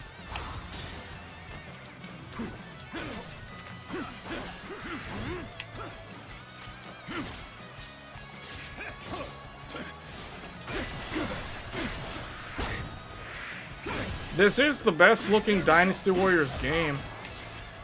Man, I can't wait because Rise of the Ronin will get the same benefits of FSR4, assuming that it's also going to get the support. I heard it was.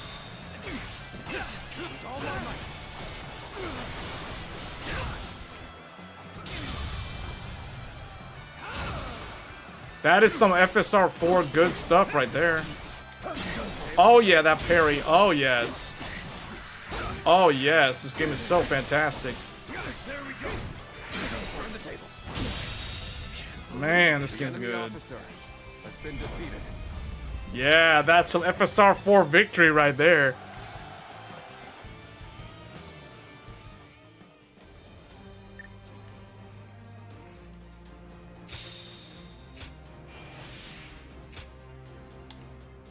I don't even know what I'm supposed to do. I guess get perfect evade. Evading an attack right before it hits will result in a perfect evade. This also grants whatever that is, bravery meter or something.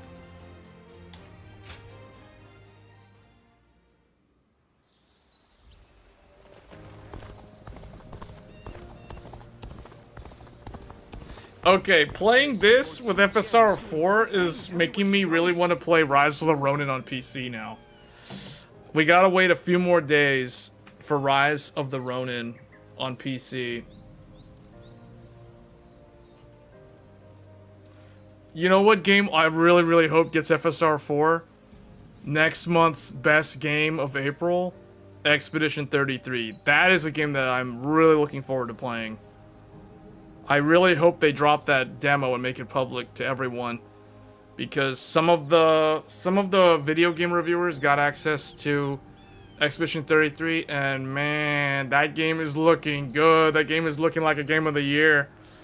So far, Monster Hunter Wilds is currently game of the year. I don't know if it's going to be able to retain the position though. I think it might get bumped down with some of these upcoming games.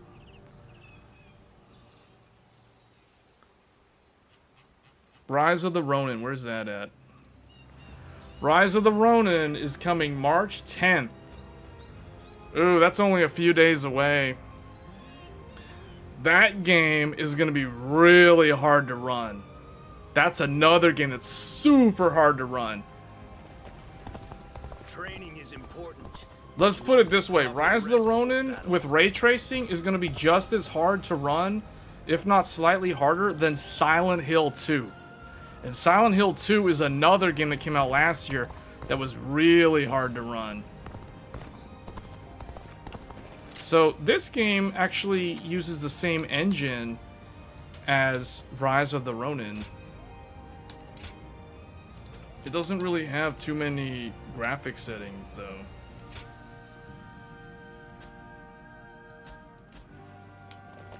So, oh well. Alright, I guess, let me see, we want to do one more battle. I'll do one more battle and then we'll switch to another game. Okay, how does it handle the rain, weather effects?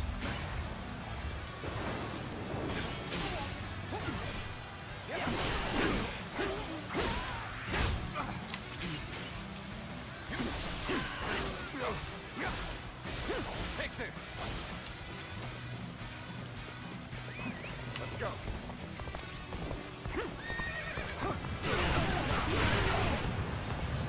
I'll go out. The damned rampage stops now. Time to act. Defeat the bandit leader.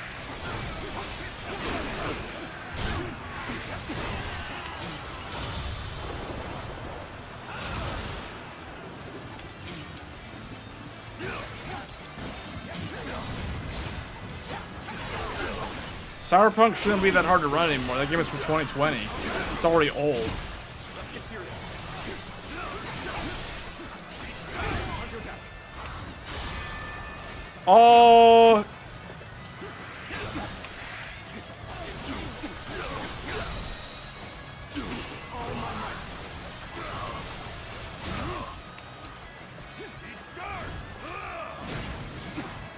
You know what? Another game that would look really good with FSR4?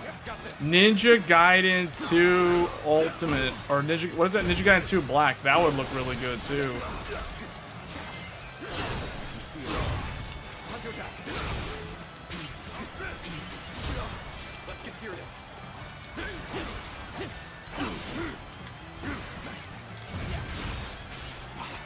Situation.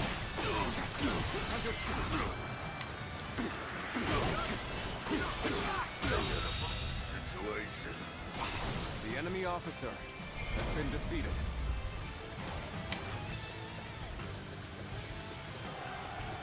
The bandit leader has been defeated. They surrendered.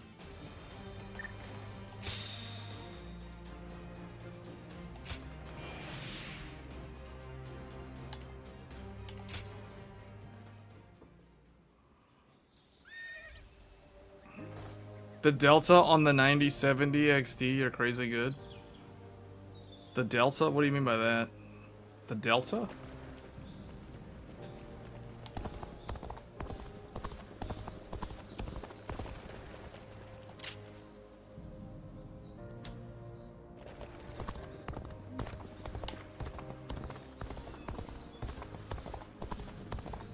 I heard the family in the house there just had a child. Don't get yourself killed chasing glory on the battlefield. Oh, that.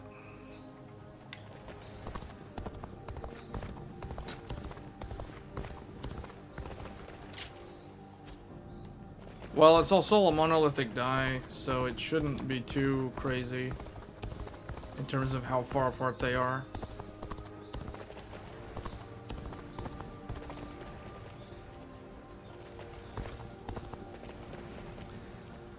It depends on the resolution that you're going to be playing on. If you're at 4K, the XTX will age better. If you're at 1440p, I mean, it's hard to say because the 9070 XT has FSR4.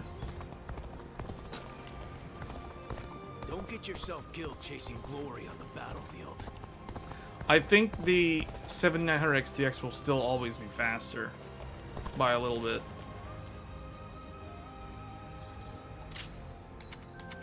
It's a beefier graphics card. It's got more hardware.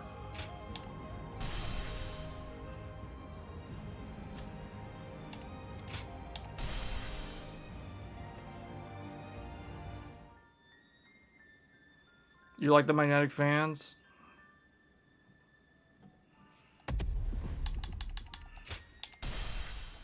Okay, let's try a different game here. We're going to try Warhammer Space Marine. I just need to find it. Warhammer 40k Space Marine. I've enabled FSR4 globally.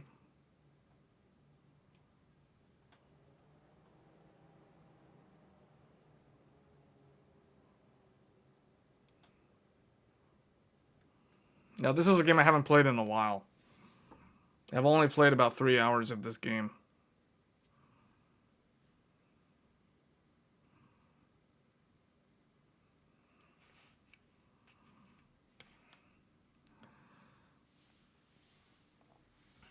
This is another one that supports FSR4.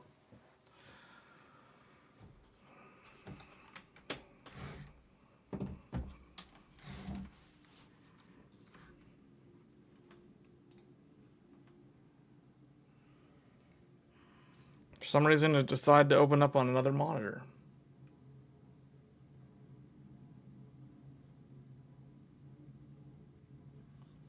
I have no idea why. I'm gonna have to change that.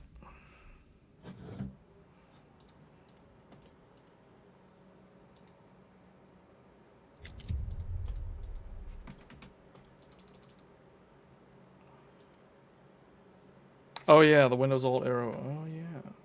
Alright, am I in the... Okay. Windows Alt... Didn't move it.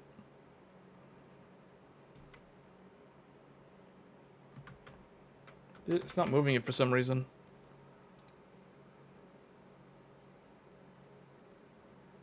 Pre-creating shaders.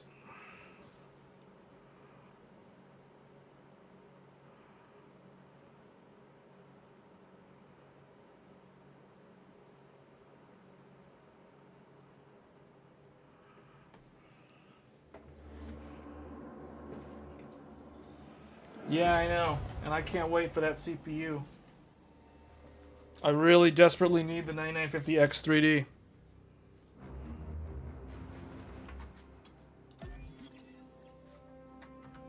It doesn't respond to that arrow key thing.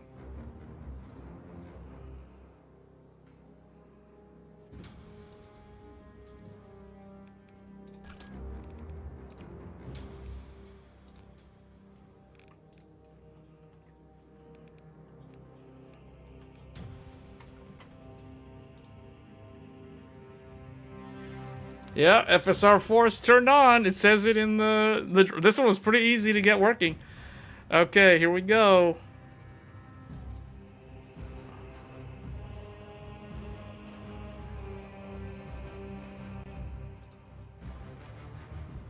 Okay, here we go. We got FSR4.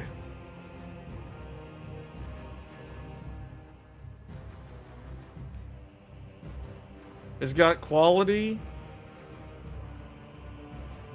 Renders the game at 1.5x lower resolution with upscaling.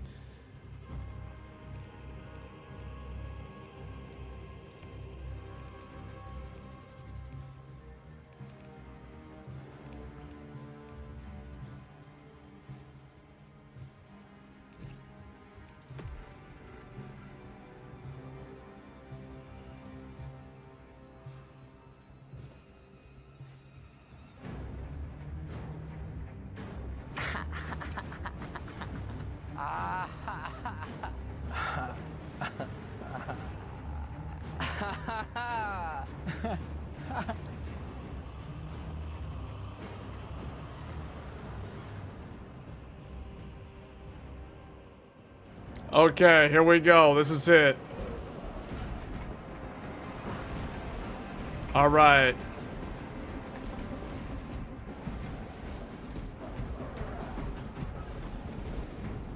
Oh man. This is FSR4? Major, we need to This looks like 4K. My troops are in defensive positions. They'll hold. The enemy will try to scale these walls. Do not let them. I have no plans to.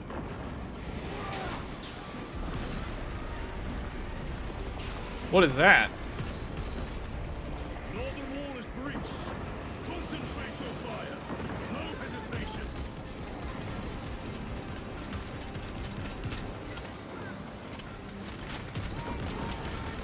There it is. Get them off that wall. A well-placed grenade will fix that. A well-placed grenade.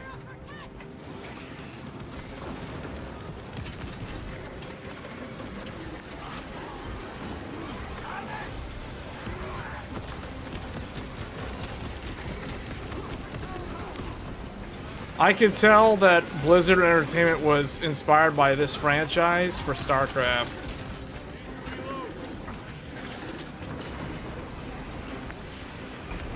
Oh wait, right click is the melee button?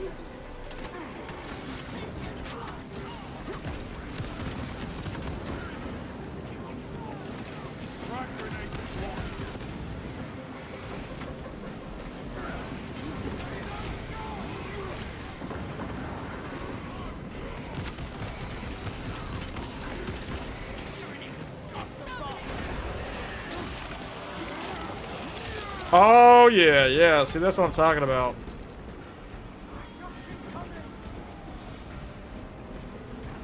Lieutenant, the orbital guns are functional, but the targeting system is jammed. It needs to be reset manually. Reach the targeting system. Runners, let us make haste.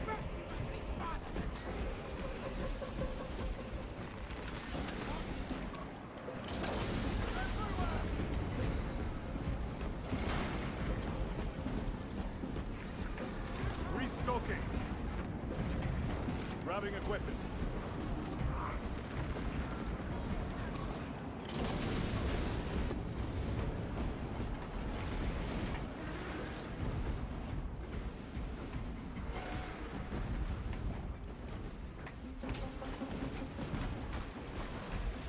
They tried to license Warhammer's IP but couldn't. Made Warcraft and StarCraft instead. Interesting, I did not know that. Assist where possible, but do not linger. The targeting system is our priority.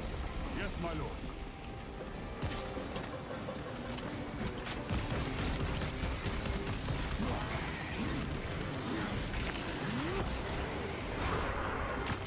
Oh yeah.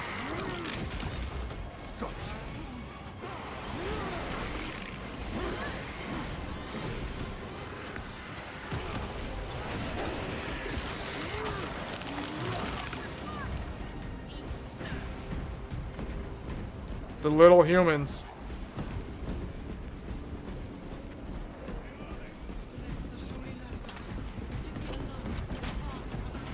My lord, this elevator will take you up to the controls. We'll keep the Xenos off your back. Emperor protection. Man, the quality looks really good in motion, like with a lot of camera movement. This looks really good in the stream, like the quality of the image being output to YouTube looks really good. Major Sarkana, we are almost at the targeting system. You need to manually raise the petals of the satellite dish. We will see it done.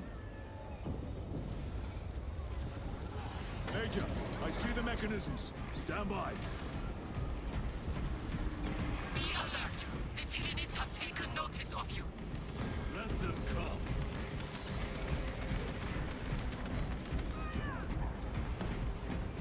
Keep them off me while I get this done.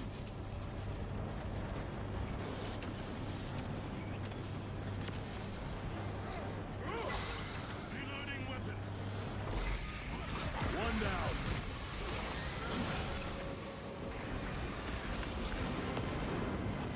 Ooh, a grenade launcher.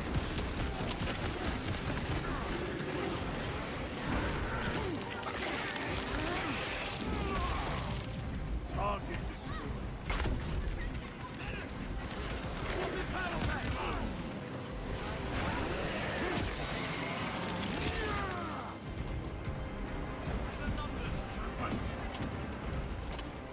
Better.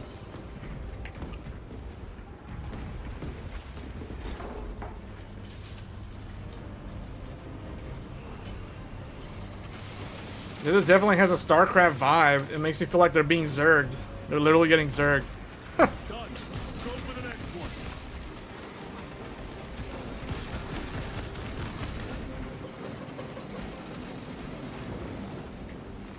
Very good.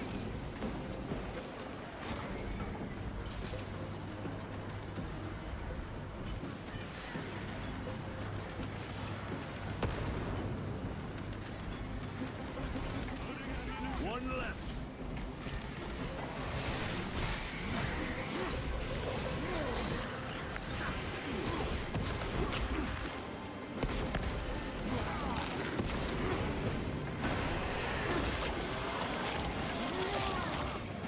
Another one dead.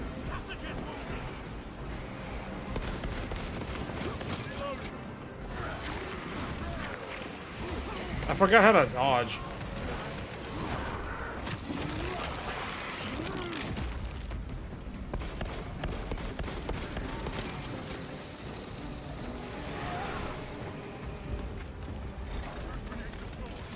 Reloading.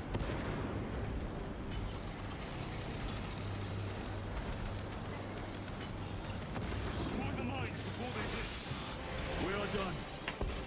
My lord, the gargoyles are heading for the antenna. They mean to destroy the targeting system.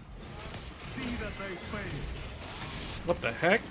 What is all this acid? What? Time to get up. How do I not have any healing items? Did I not get any of them? On the track. I only had one healing item. Your magazine.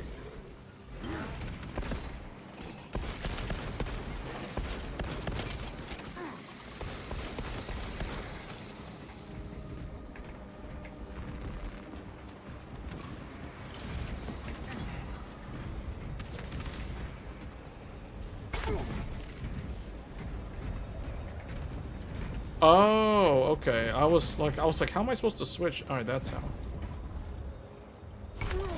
But see, like this, the way this game works, like I'm so used to right-click being the scope in most shooters. This one, right-click is the melee attack.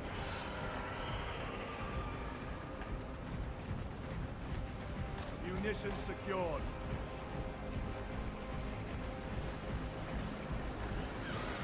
Loading up. Here come the winged Protect the antenna.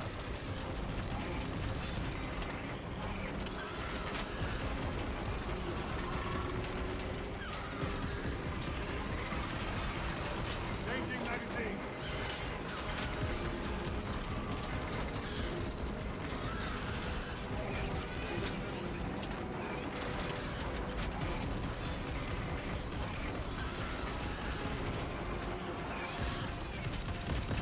Reload.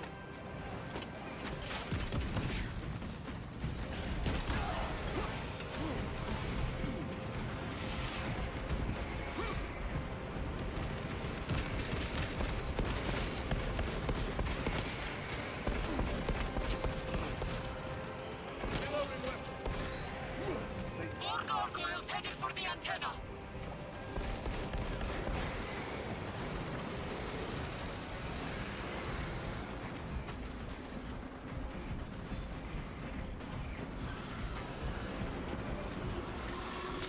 Take out those mines. Reload. Man, that's so much acid. The enemy are going for the antenna. Eliminate them. The enemy have damaged the antenna.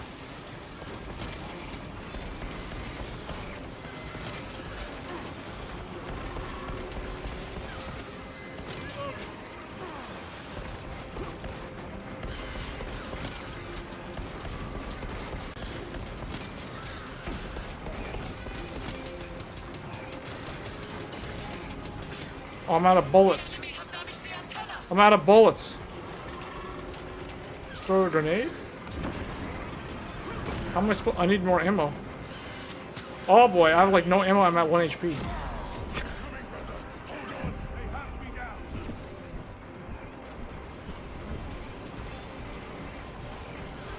These grenades. I need ammo. Hold them back.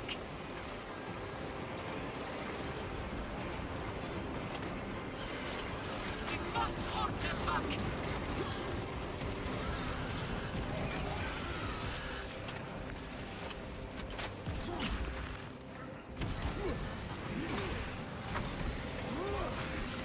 The enemy have damaged the antenna.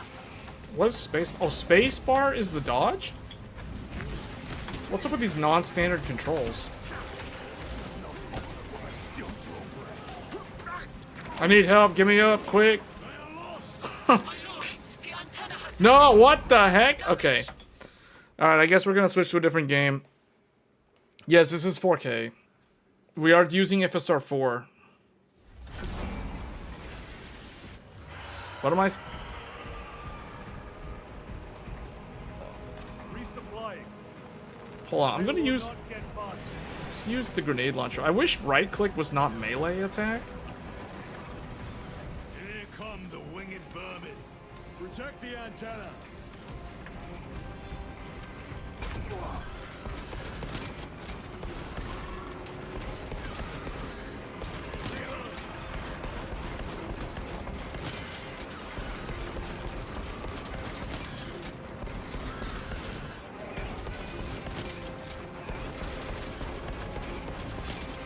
the enemy have damaged the antenna.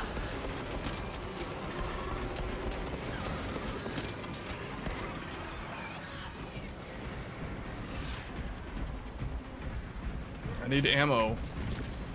Oh, there we go. There's a healing item.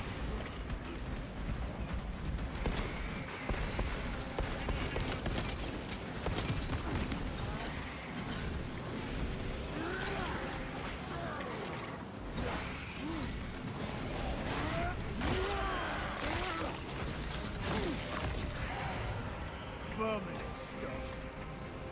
More gargoyles headed for the antenna.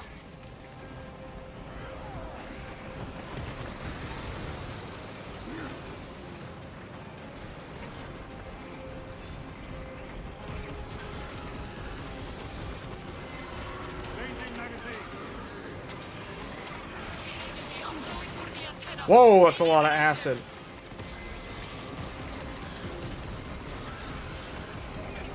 The enemy have damaged the antenna.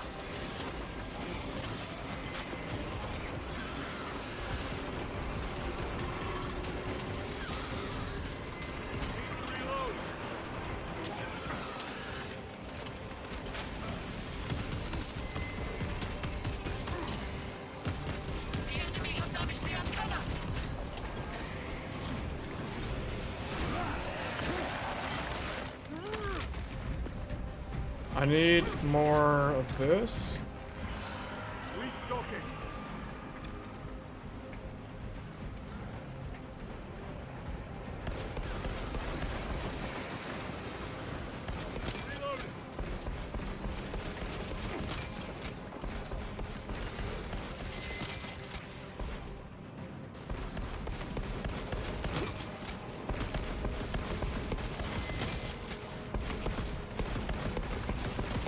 We must hold them back.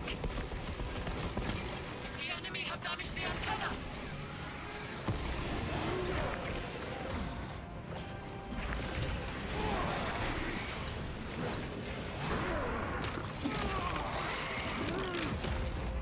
They never learn.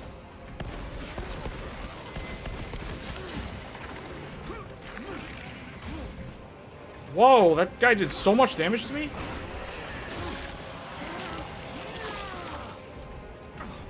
I think that's all of them, right? We must hold them back.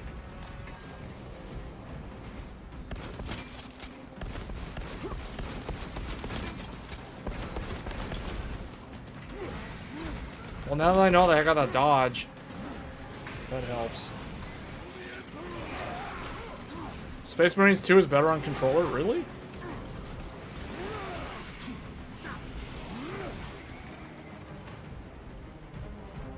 Changing magazine. Oh, I gotta defend this one. My lord, the antenna has sustained significant damage.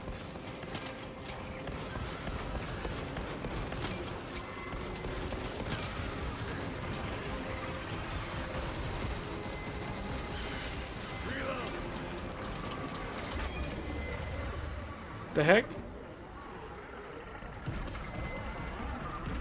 I don't know what's going on. I don't know what's going on. The frenzied flame is here, or something's going on. Something weird's happening. Yeah, just do Dark Souls style. Dark Souls style. Gun strike.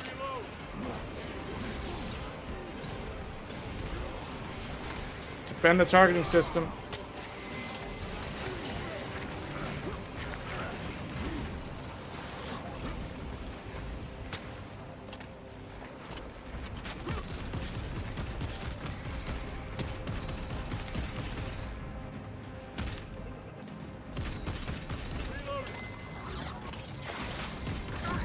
What the heck? Uh-oh. I need help. I need help. Give me up. Oh, that thing over there. It's that little... It's the demonic thing. This thing. Yeah, I get it. Need to get in there quick. Execute him. The guns are ready. Use the terminal to begin targeting. New objective. Initiate targeting. Reload all my ammo. Alright, this is it. My lord. Target's locked. Let us I mean, you can literally see which card it is on the computer in the bottom right, left. We have the unboxing video on the channel.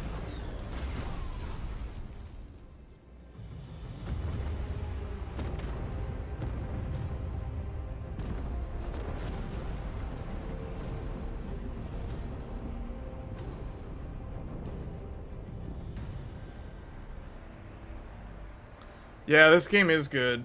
I didn't play enough of it last year.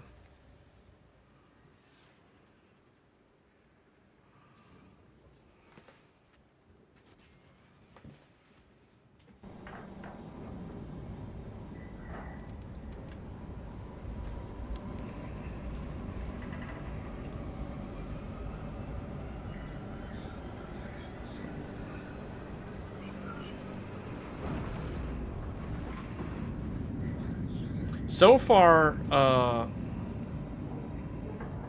you love playing the game in German? It's epic.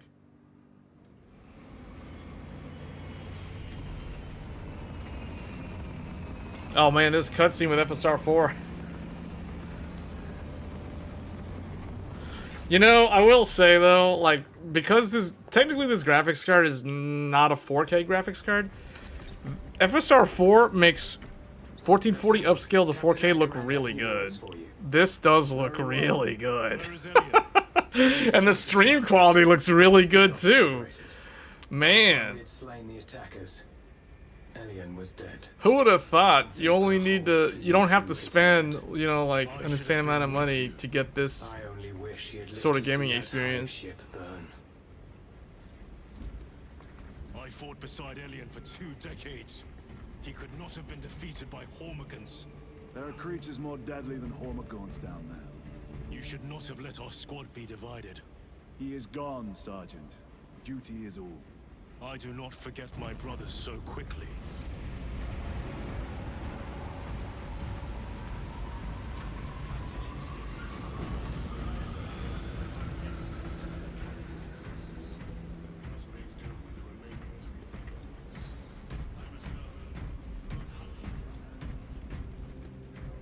Man, this looks so good. The graphics in this game looks really good. The GI. This looks better than Monster Hunter Wilds.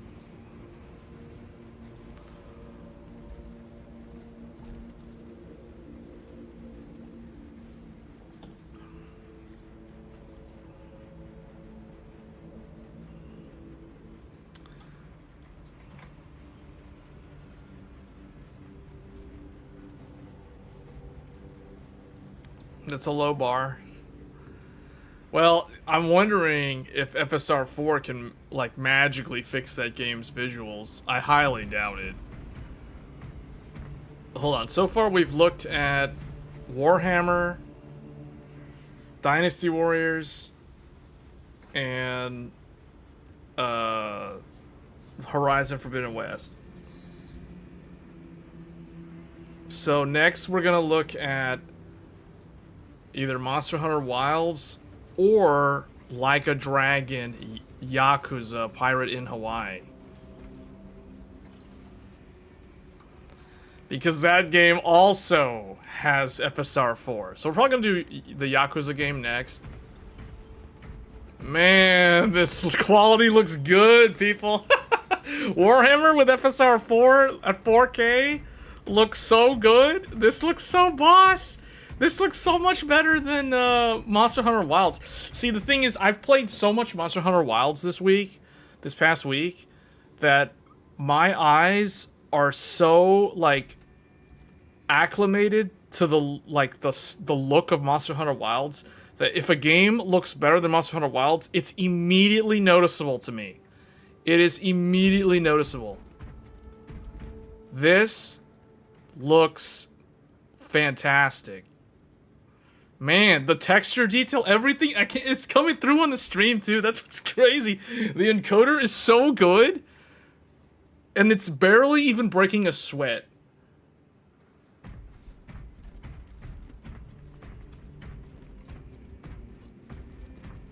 Incredible.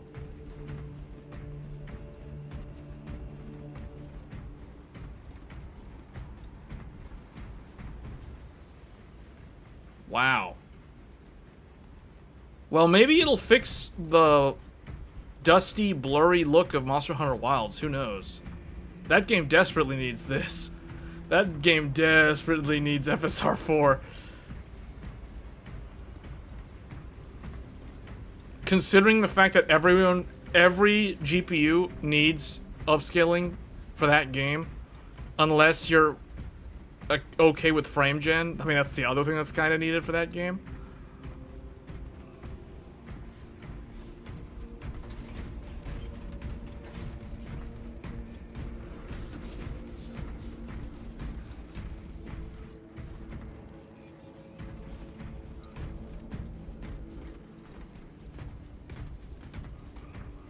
You didn't play it?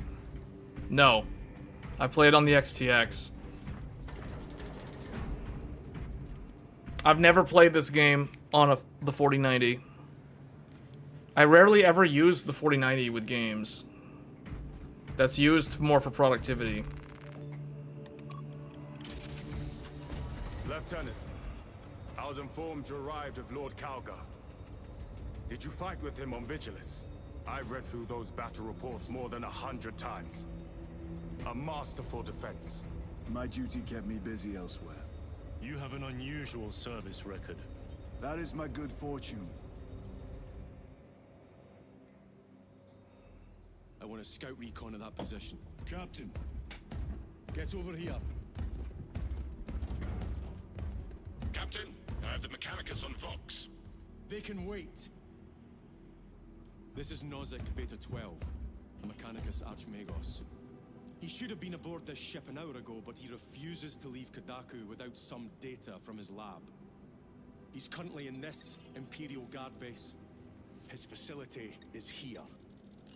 The enemy is closing in. That base will be overrun imminently. Nozick is a high-value asset. Get that data and get him out. The mining facility. If we rupture the staging tanks, direct the flow into the valley, we can ignite the fields around the base. Boil them in promethium. I'll give you command of a small team to hit the staging tanks.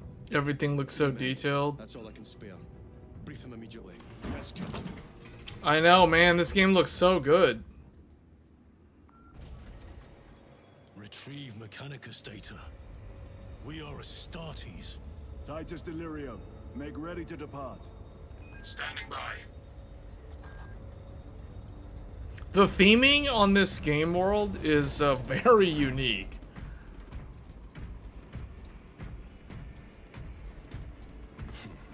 Well, well. Lieutenant Titus. We are told you have need of us, brother.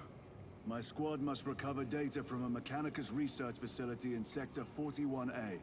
A large enemy swarm threatens to overrun both that facility and an Imperial Guard base to its east. You will sabotage a Promethium refinery to delay their advance. We will not fail you, Lieutenant. Let us burn the Xenos filth. Time is short. I will brief you on descent.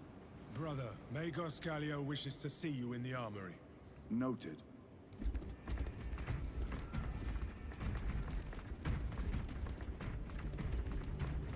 If you have not been issued a fire blaster for this task, then get one from the armory immediately. We must burn any biohazards clean to the fuselage. This is a face for quite some time, Titus. You requested my presence. How are you acclimating to your new status? I have no complaints. Intriguing. Predictions would determine a 0.9 probability that you would. I have pressing duties, Magos. Very well. Engage the armory terminal. I will see that you are suitably equipped for your mission.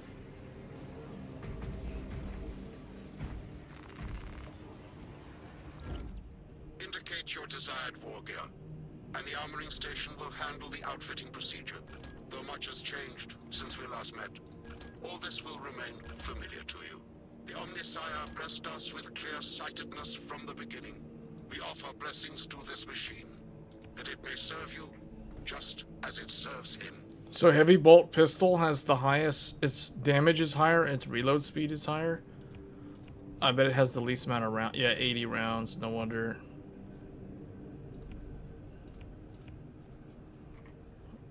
I guess plasma?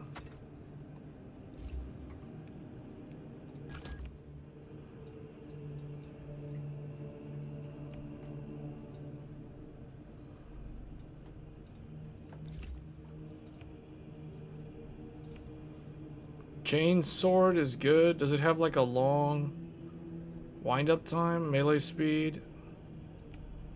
High speed dueling melee weapon? Oh yeah, the hammer. That is the Warhammer weapon. Power sword. Oh, these aren't available for this operation? Just go with this then. The war gear selection seems incomplete.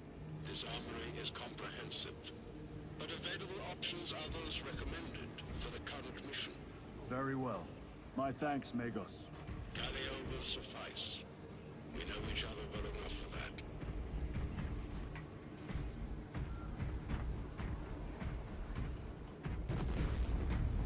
Pity Lord Caldo was called away so soon. And he and the first company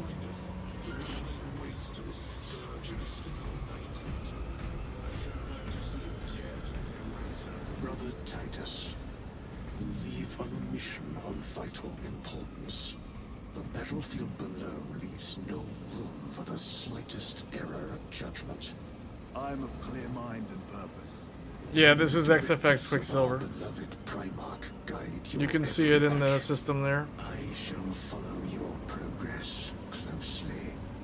I will reflect on your words, Chaplain. But for now, duty calls. You know, I can't really tell because it's been a long time since I played this game. The last time I played this game was like in September. It was when it first came out. So I don't know. I don't play a lot of shooters, so I'm not really that good at these type of games. But yeah, I mean, it's good. It looks great, from what I can tell. So this one actually, so far, this one and Horizon work very well with FSR4. Dynasty Warriors, I assume FSR4 was working, but there was nothing in the AMD driver tool, like the Radeon settings, that indicated that it was actually working for that game. Although I had FSR4 enabled globally, and the only thing in here is it says that the game is supported. Like, it's on the list. So, but it has that weird asterisk of like Windows 11 only.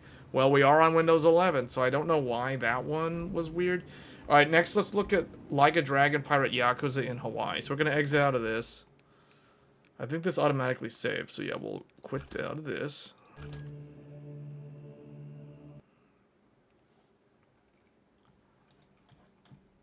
And then now we're going to go to Like a Dragon.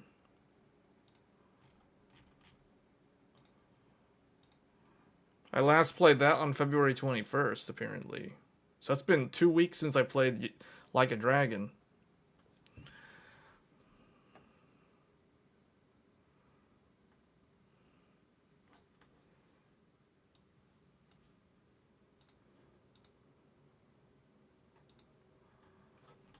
Oh, this is another one that I think I need to make sure I have it enabled.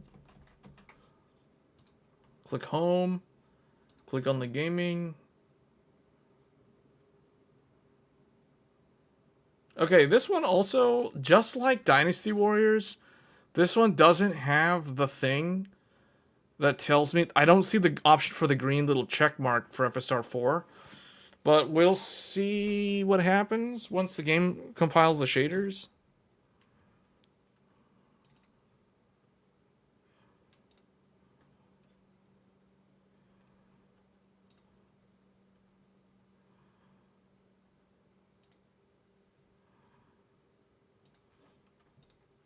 Oh, why is it so small? There. People bought the Nitro. It's just people don't like the 12-volt high-power cable. That's like the main problem.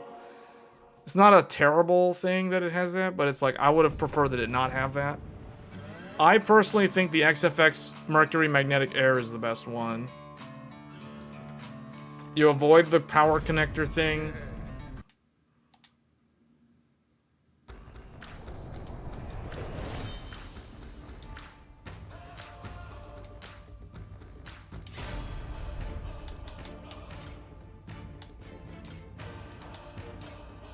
Okay, I don't know why it's... Here, let's do this. 4K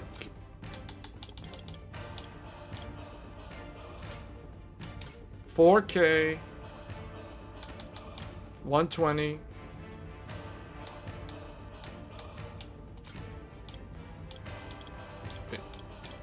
FSR 3.1.2, that's the latest version. Quality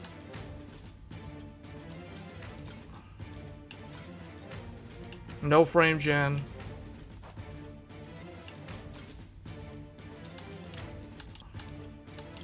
Max all this stuff.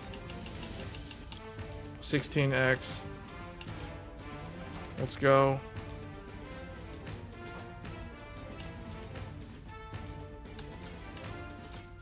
Okay, we got FSR 3.1. Now, nothing in the game or nothing in the driver thing seems to indicate that it's on, though, for this game. It is on the list, though.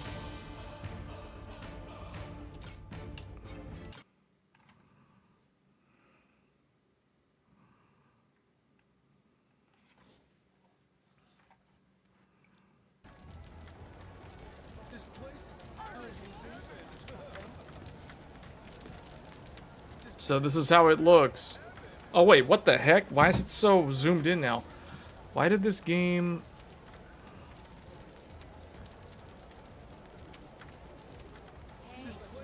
Why did it do that? It was like small and then... Oh, because it didn't start up at 4K, that's why. There we go.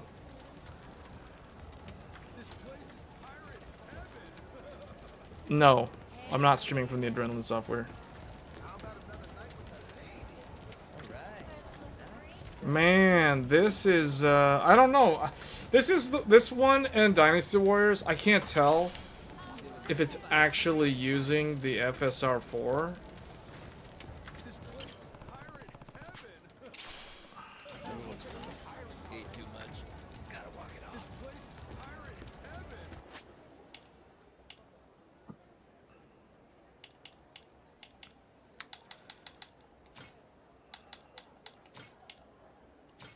We have it set to FSR 3.1.2. So I assume it's working. It's hard to tell though, because without the little thing in the driver thing telling me that it's here, let me back out of it, go to home, click on gaming. I mean, it recognizes the profile. FSR4 is enabled globally. Go back into the game. And there's nothing indicating that I have an FSR4 toggle, which is just like Dynasty Warriors. So, I don't know. These weird, like this game, the Sega and the Sega and the Omega Force games, these don't seem like they actually have it properly implemented, or they just are missing the toggle for some reason. Can I go in here? Oh, wow, you can just walk right in.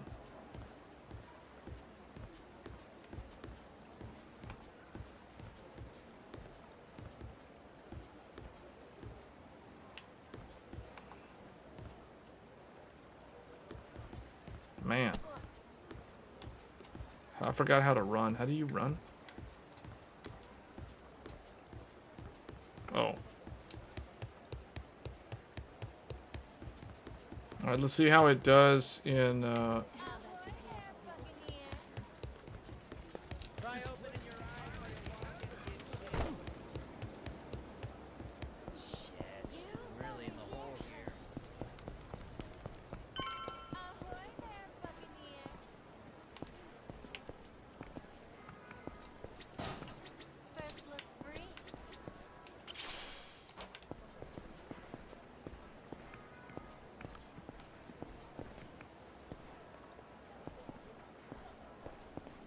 Man, this is the good stuff right here. Can I go in the water? There's a lot of litter. There's a lot of trash in the water.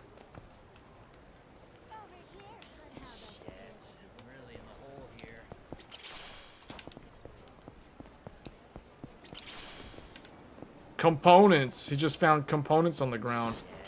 What is that, like RAM or something? He found components. When I hear components, I think, oh, that must be RAM. Or power supplies. RAM or power supplies. Oh, man. FSR4 is, like, super good. I don't even know if it's working in this game, though. It would be nice to have confirmation in the Adrenaline software.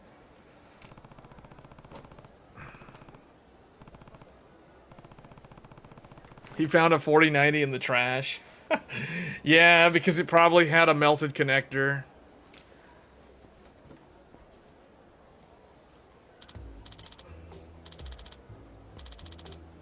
Suspicious man.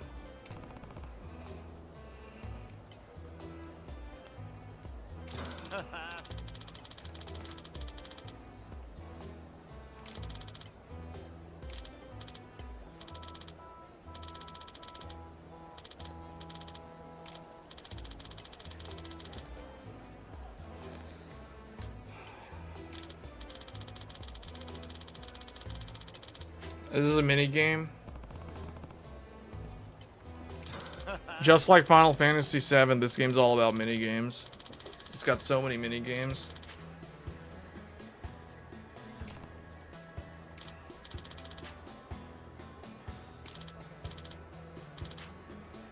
Man, Warhammer's graphics were so good.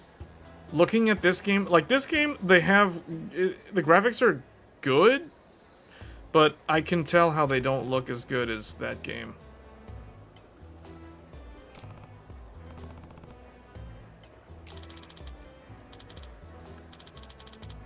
In particular, objects in the distance, like the depth of field.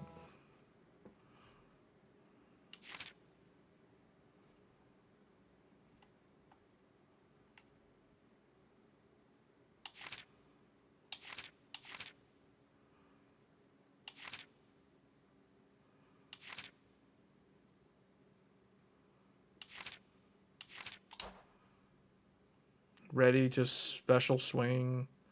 Swing bat, okay.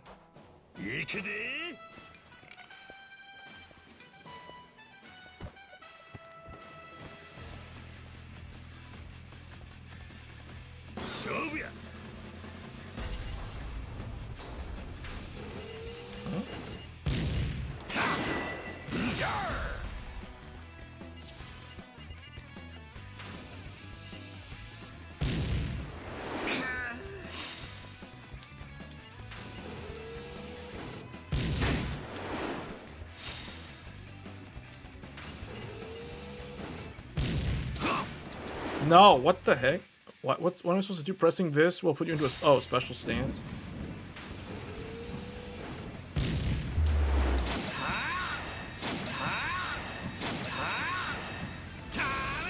What?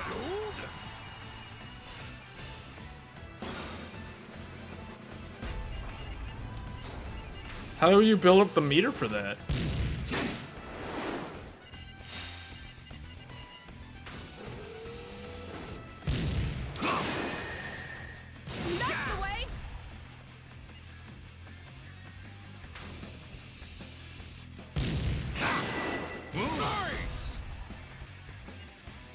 I need to enhance the aim with FSR4.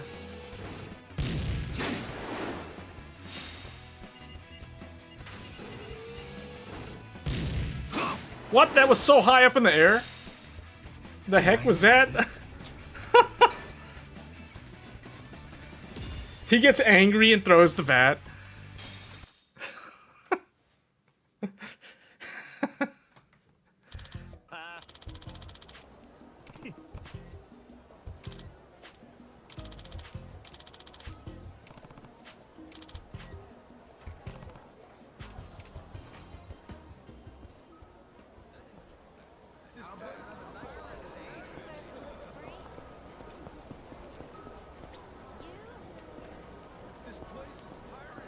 This place basically just has a bunch of mini games everywhere. Is this another one?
God.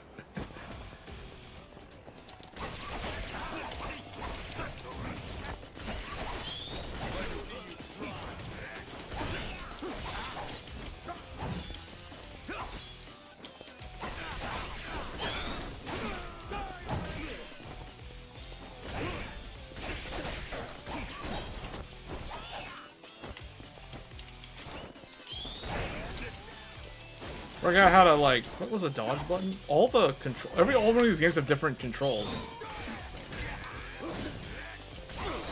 It's the same attack button, but the dodging and the blocking is different.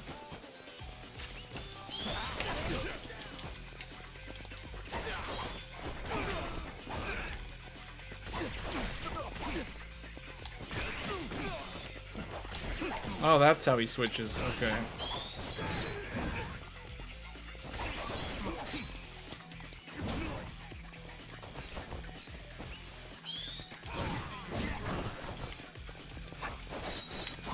Wow, you don't play a game for 2 weeks and you forget how to play. Like, this is...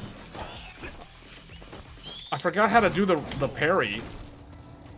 I'm trying to parry the bullet. I forgot how to do it. Are you gaming and streaming on the same... Yes, of course. That's the first time I've actually gamed over in this game. I just realized something. It lists this game as the demo for some reason. Weak attack, jump. Okay, guard is LB. The cutlass boomerang is holding X. Okay, that's how you do that.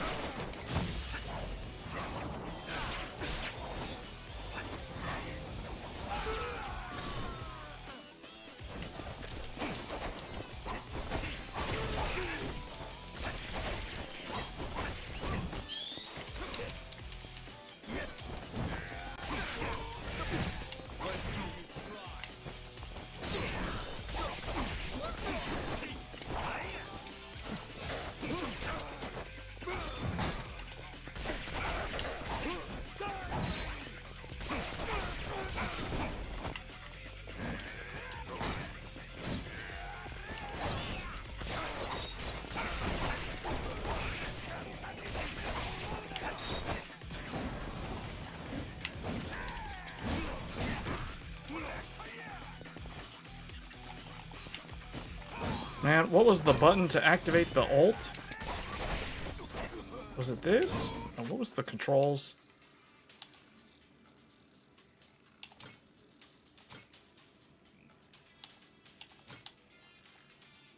I forgot how to activate the special ability. Doppelganger. What is the button for this? You can press RT. I'm pressing RT. I guess it's not active? I guess the meter is not full. What is the dodge button?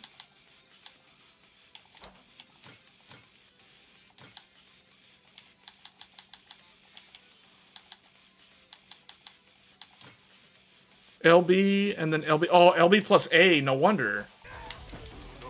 Is it RB plus what?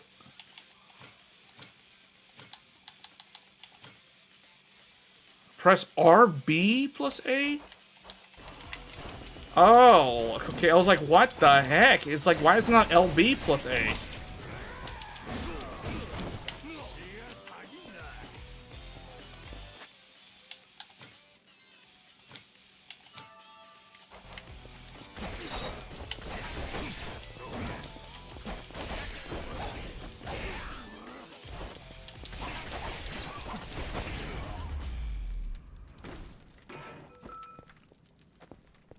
Yeah, this is the successor to the 7800 XT.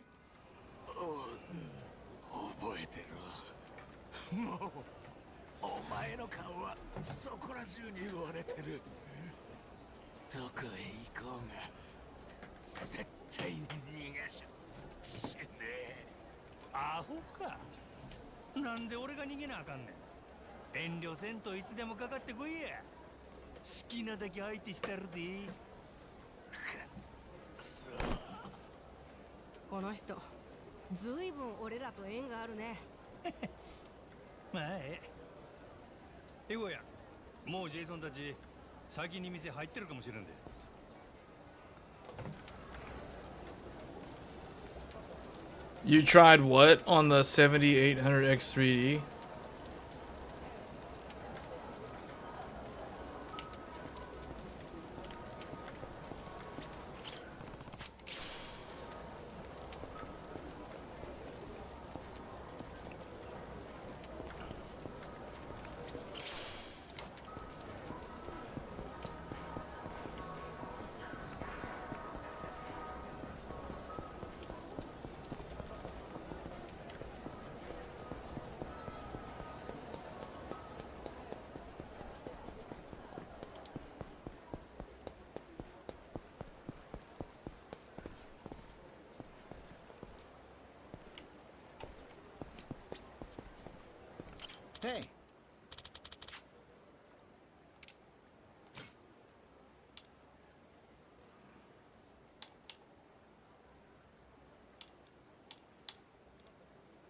Truly. Thanks. Wait, hold up. This game uses US dollars Hey. for the currency. So he's got $1,429. He doesn't have enough money to buy a 5080. I guess he should just buy a 9700 XT. Thanks so much. This guy right here, sitting on this box, this is a scalper. That is what scalpers look like. Look at this guy right here. That's a scalper. See? You know what's in these boxes? 5090s.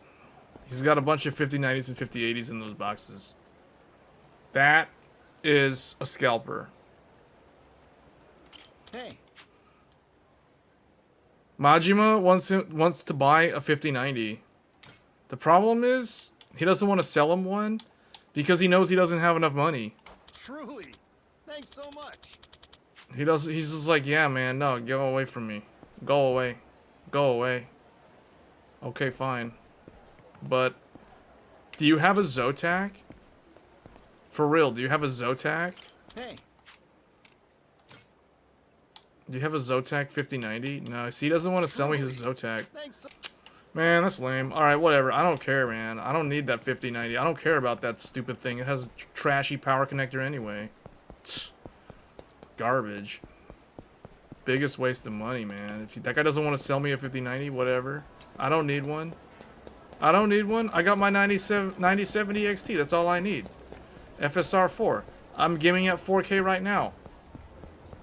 Everyone's just vibing, you know, like there's a bunch of litter and garbage in the water over there, you know, like I don't know who's supposed to clean that up. This whole place looks like there's a bunch of trash on the ground.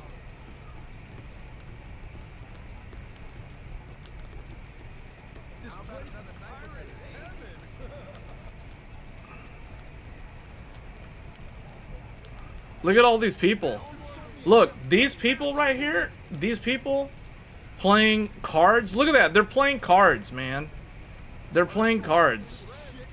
That guy is playing poker. This dude is playing Magic the Gathering. You know why they're playing card games? Because they can't afford graphics cards. They can't afford a 9070. They can't even afford a 5070. So they're literally just playing cards. Physical card games. That's what it's about. Physical card games. Look at these two over here. I don't know what these two are doing. They have deep pockets. Well, I mean, the people with the deep pockets, they're not going to be here, man. They're going to be like... They're not even going to be up here. They're going to be over playing like... They're going to be playing like Tetris on their 5090s or whatever. At like 8K resolution. Meanwhile, you got some people over here vibing. Look at that. They don't care. These people don't care. These people are like, whatever. We don't need to be gamers anymore. We're happy. We have our PS5 Pro. We don't even need to buy an entire PC. All you need is a laptop from like 7 years ago and a PlayStation 5. That's all you need. Look at that. Look at that vibing. Look at that. Yeah, man. See, that's what I'm talking about right there. These people, they don't care. They don't care about these graphics card wars. They don't care.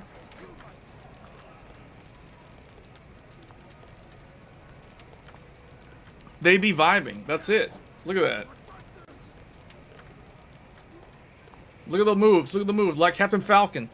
It's like Captain Falcon. Show me your moves. Show me your moves.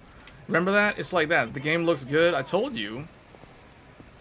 What's happening over here? Hey, why'd he like move out of the way? Majima just like strolls up and this guy just like sidesteps over here. They don't even move. They're literally as stiff as mannequins. Look at that. They're like mannequins. What happened? He just walks over and they're just like, don't make a move. What happened? These NPCs are like, what? Don't move. You guys aren't trying to like sell some 5090s, are you? You guys got 5090s? I don't know. These people look suspicious. What's over here? 5090? No, just pet food. What about this? Hawaiian Cosmetics. Cosmetics made by a Hawaiian company. Giving this to a crew member will boost their morale and grant them experience. Only those given a permit by the Queen may pass this point.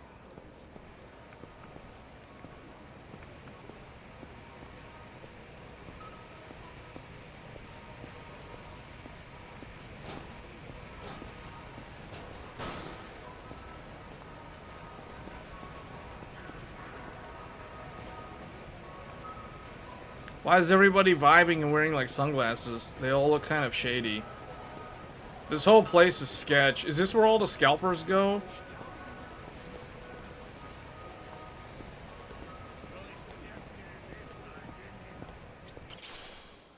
Beautiful painting.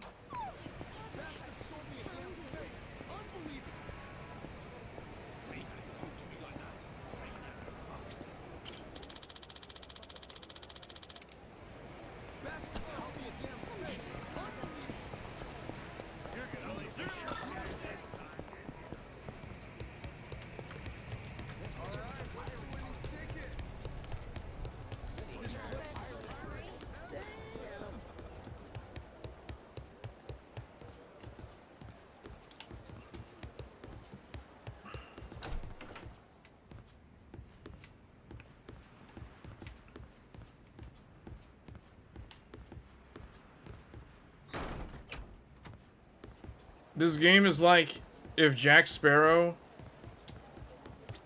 had like a distant cousin that was actually a Yakuza. That's what this reminds me of.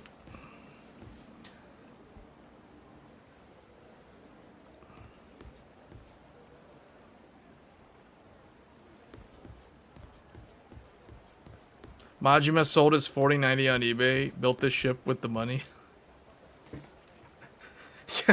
Yes, he built a ship from the 1800s, or even older than that. This would be like probably the 1700s, 1600s. Yes, he wanted an antique. He sold his 4090. Now he sold his 4090 so he could buy a 5090, but no one wants to sell him one. And all the scalpers, because he doesn't have enough money, he's not willing to pay scalper prices.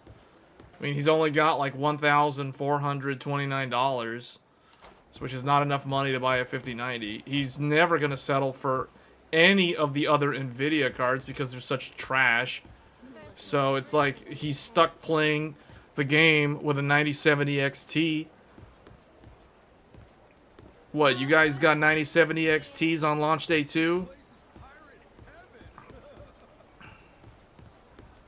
You got a kitty? Yeah, he's got one that keeps following him around. It looks like a tiger, though. It doesn't even look like an actual... like, where is that thing? Look at this thing. That thing is... How do I go back into that first-person mode? What was the button? That thing is no cat. That is a tiger. That thing is going to grow up and become extremely dangerous. That ain't no cat, man. That's not a house cat. That is a deadly tiger. That thing is a feline assassin in disguise. This tiger's the final boss. Maybe it already has the 59. It just hid it. It hid it and you have to find it as like pirate treasure. Maybe that's the whole purpose of the game. See, look at these people. These are gamers who can't afford PCs. That's a game. Those two are gamers that can't afford PCs. They're literally just playing cards. They can't even afford Magic the Gathering or Yu-Gi-Oh cards. They're playing straight up like blackjack. They aren't even playing poker. They're playing like War or something. I don't even know what they're playing. Like, what is this? Is this poker? What is this? What is this guy's hand? What does he got? This guy's got what? Nothing? He's got a 5 of diamonds. He's got a king of clubs, and a 3 of clubs. This dude got nothing, man. He got absolutely nothing. What about this guy? This guy has the exact same hand. Wait a minute. They're both cheating. They both have 5 of diamonds in their hands. That's so, what? They don't even have a whole deck. I know, right? Like, what are they doing? Are they pretending to play card games while sitting on a pirate ship in casual clothing? Like, what is going on here, man? This is gaming in 2025. This is gaming in 2025. They're touching grass. The only problem is there's no grass. They're literally, I mean, touch wood. They're like literally not even close to grass.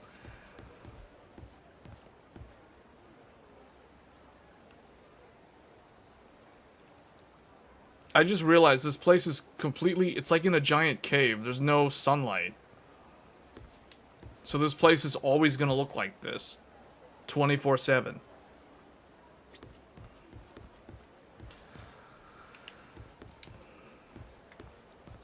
I forgot how to get out of first person mode. What was the button? Oh boy. Hold on. No. No, it's not that. It's not this. Okay, it's left click. It's L3. Almost got stuck in first person mode.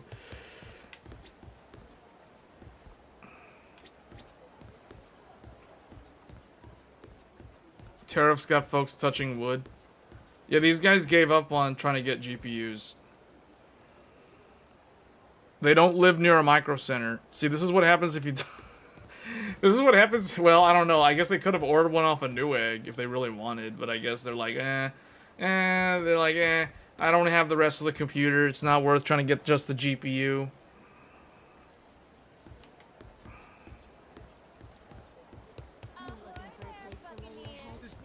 The game is pretty good though overall. Like, not gonna lie, the Yakuza series is actually pretty good.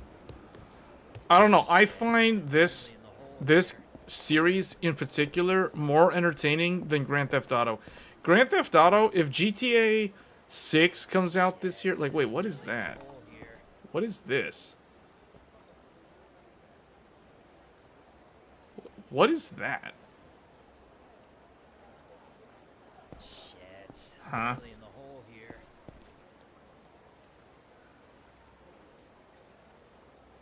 What is that supposed to be?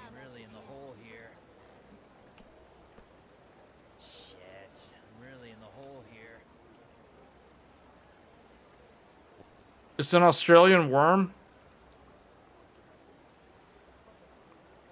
Is that supposed to be in the game? That looks too intentional. Like, what? What?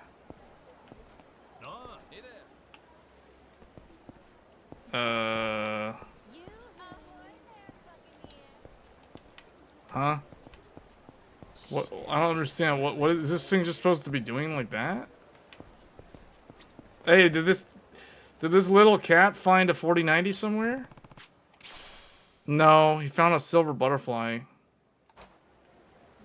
Hey, can the cat pick up that thing on the ground? What is that thing? Can you, like, get this thing for me? Can either one of you pick that up?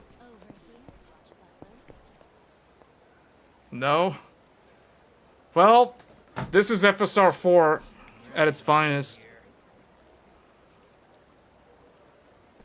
Do you need the hook to catch the bugs and butterflies? But what is this a butterfly? What is this? Is this a giant caterpillar?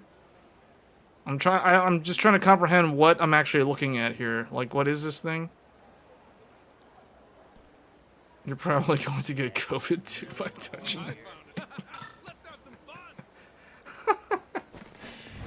What the heck? I look away for a second and all of a sudden there's these guys?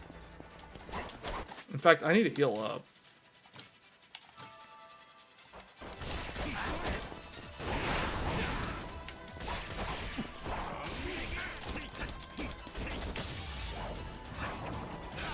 Destructo Disc.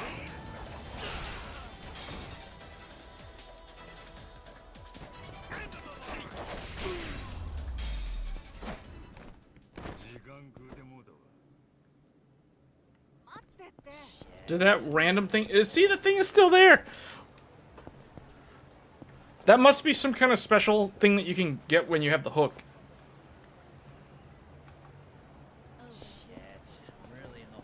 There's more than one of them, though. See this? There's another one over there. There's one over there. Really strange.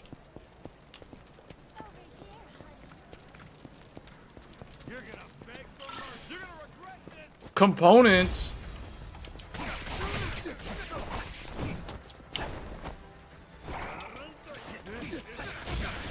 Hey, the tiger helped fight.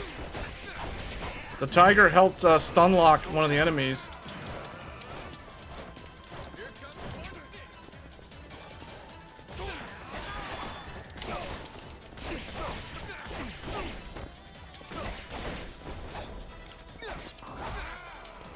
Hey, the tiger interrupted him.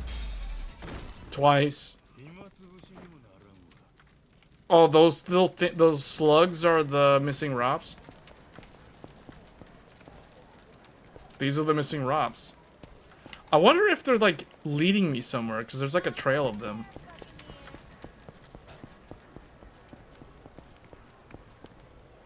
Turns out a pirate's life is not for me. Alright, well, I think we've spent enough time on this game. Let's move on to the next one.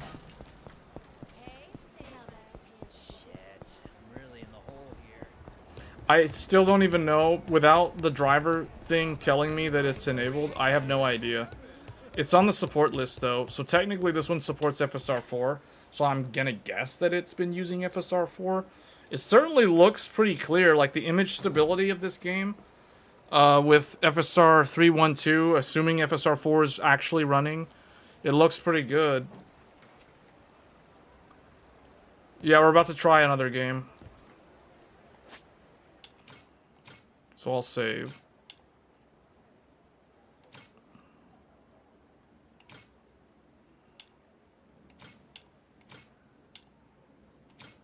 Okay. That was Pirate Yakuza in Hawaii. So we covered that. That's on the FSR4 support list. Now we're going to look at... So far we have done Dynasty Warriors Origins, Horizon Forbidden West, and Warhammer 40k Space Marines 2. And we just did Like a Dragon Pirate Yakuza in Hawaii. So now we're going to do the current best game of 2025, Monster Hunter Wilds. Here we go. This is the big one. Let's do it. Monster Hunter Wilds. Going in. Here we go.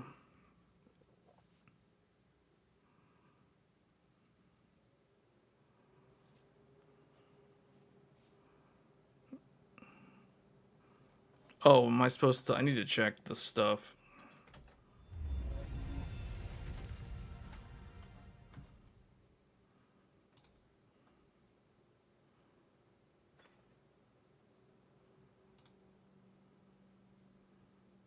Oh, this one's got it. FSR4. Monster Hunter Wilds, FSR4. It says it's on.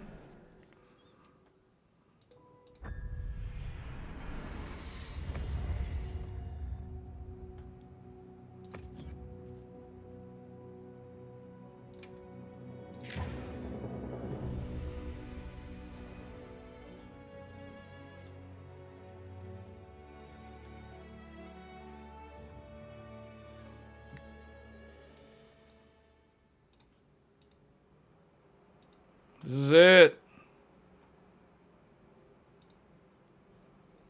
Oh. Yeah, this game. Oh, man. It looks sharper.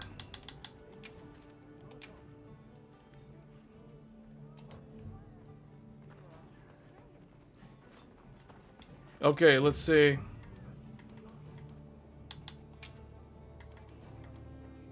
$4K. FSR.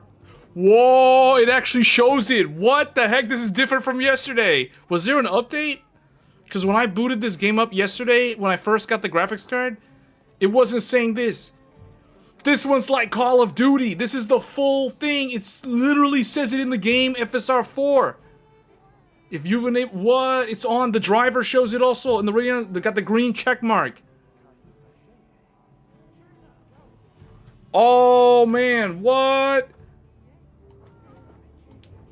Hold up. Is there still the ability to do... What?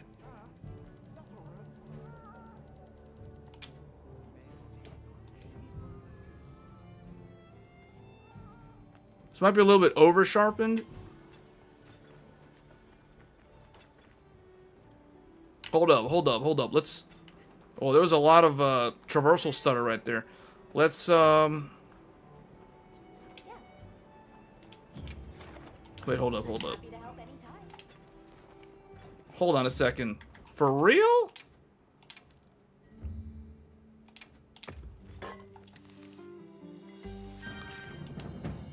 Now enable the Radeon image sharpening for even sharper image. Yeah, that's exactly what we did. Okay.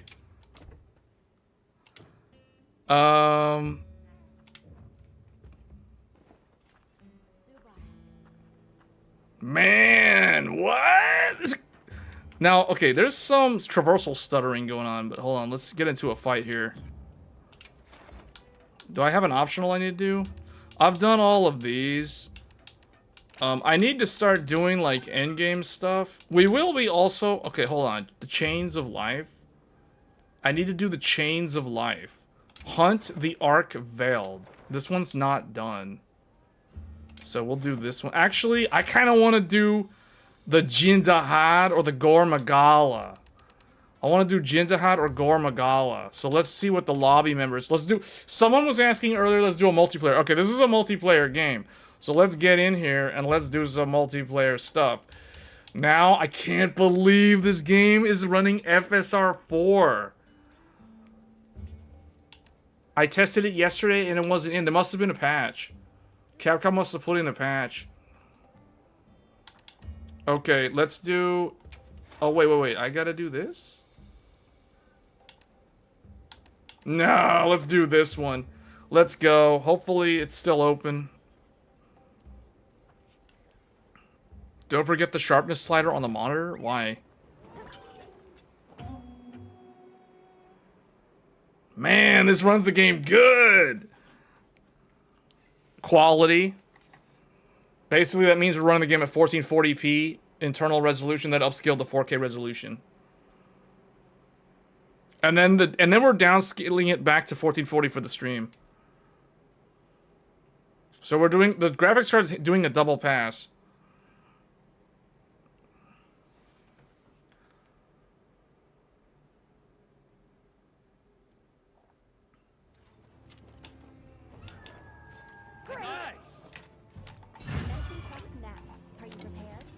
All right, here we go. Let's do this. Tempered Ark Veiled.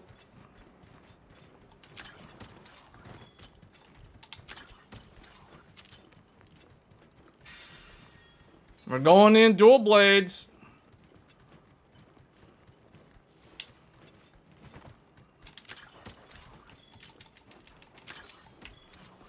Oh, they're killing it without me. Hurry up. Run quick. Oh, this game runs so good. Yeah, this game does have problems with NVIDIA's DLSS. So for those of you on NVIDIA, you're better off running the game with FSR3.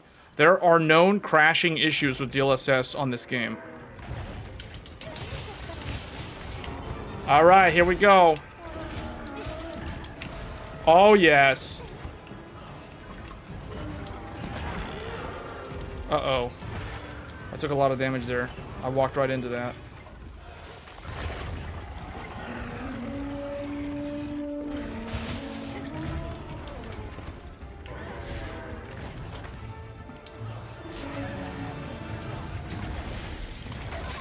Oh, I thought I could phase through.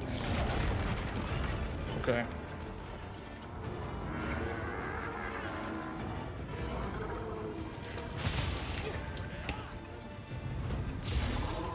Where do you think you're going?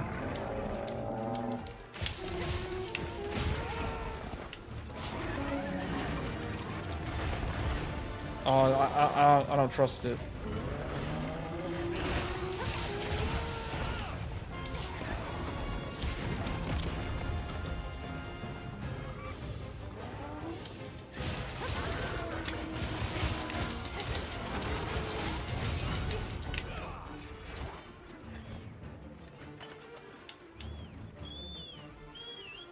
Oh man, this is so good.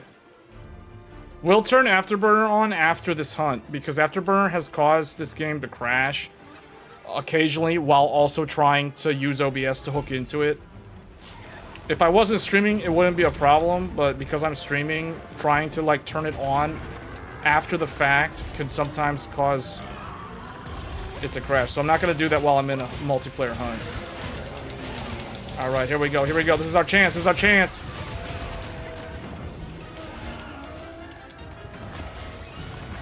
Yeah, he's trying to kill me, he's trying to kill me.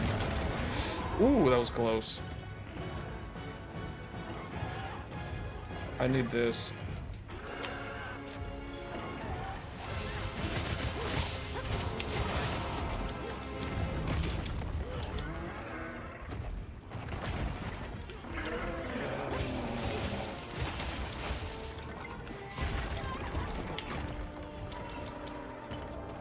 Are those guys wearing stuff that makes them less targeted? Because I feel like I'm like not even near him and I'm getting targeted like.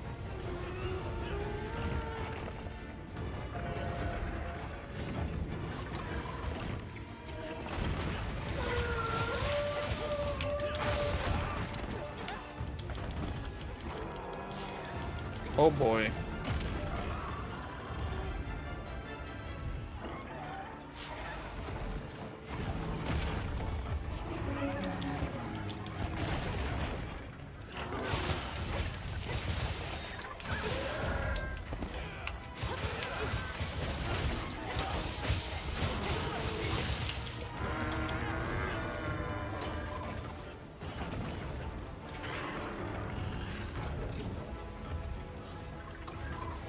What I want to do to farm this, I want to build a wide range set so that I can be the support character. Like, I want to be the support healing everybody. I also want to try a hunting horn build. Oh, this is not a good spot to be in. How did I... Oh, wow. If Afterburner crashes the game, why not just use AMD OBS? I don't think AMD OBS shows up on OBS. Or AMD Overlay shows up on OBS. Can't believe I actually died there. I do need to start upgrading my armor. This armor set is not really an endgame set. So that's the reason why I get tapped by a tempered Arcveld and I take like 60% of my health in one hit.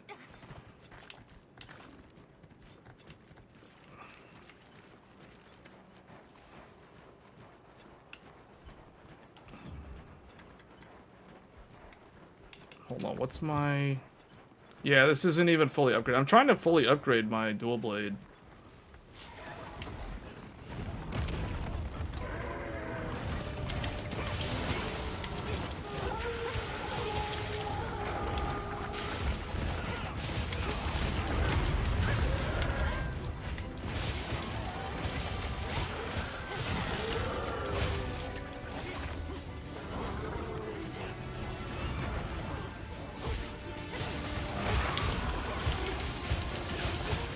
Big damage, big damage, big damage.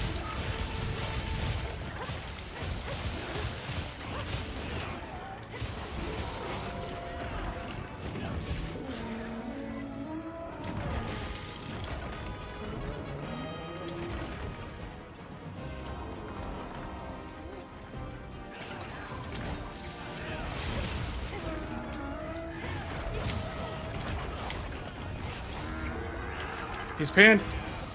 I got him. I saved him. He didn't have his flash pod ready or something.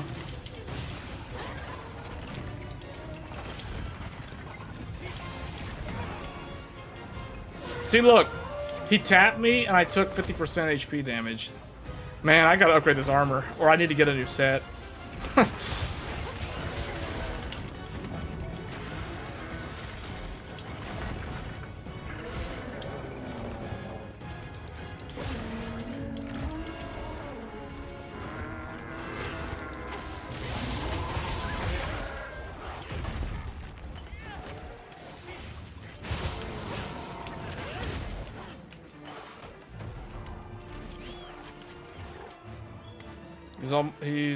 Is he low?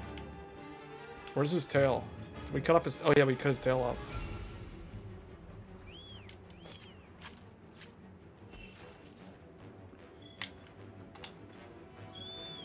Game looks pretty good.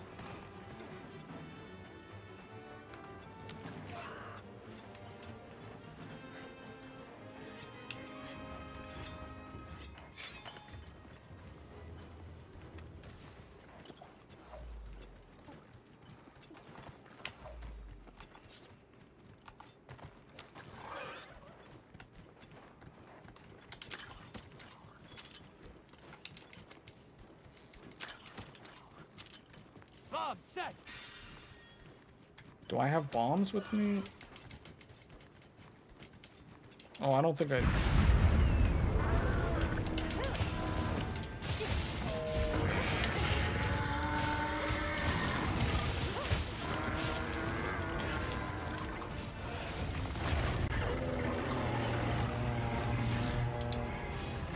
Put this here.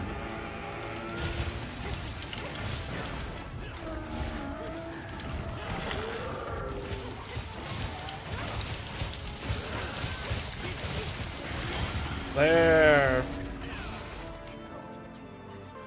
Got him.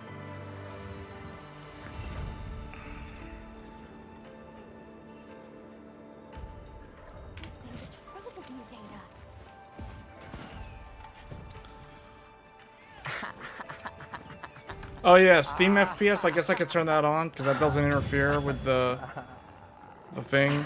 So we can turn that on. Let me see. Like, oh, we got some good stuff here. There's some good stuff. I need this and I need this, but what I really need is Hunter Symbol 3. I still need, I think, one more Hunter Symbol 2. Ooh, that was really good.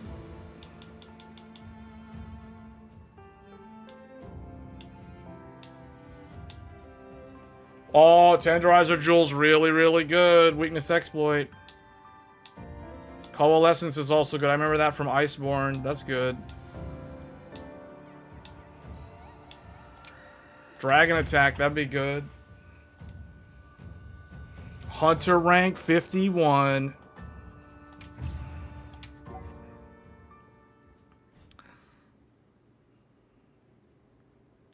Okay, now we'll get the overlays on.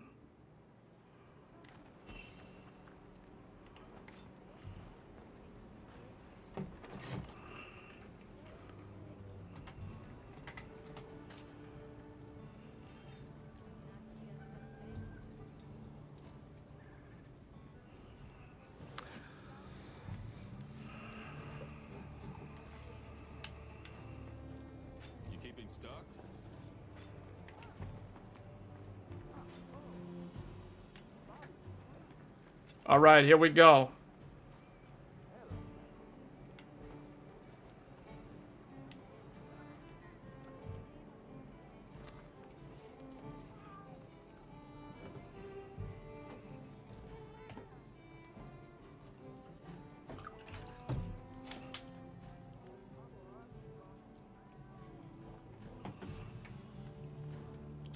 It says, oh, hold on, I gotta update the name on that GPU. That's the wrong name. I have to fix the label. That is not the correct GPU label. This is not a 7900 XTX. This is a 9070 XT.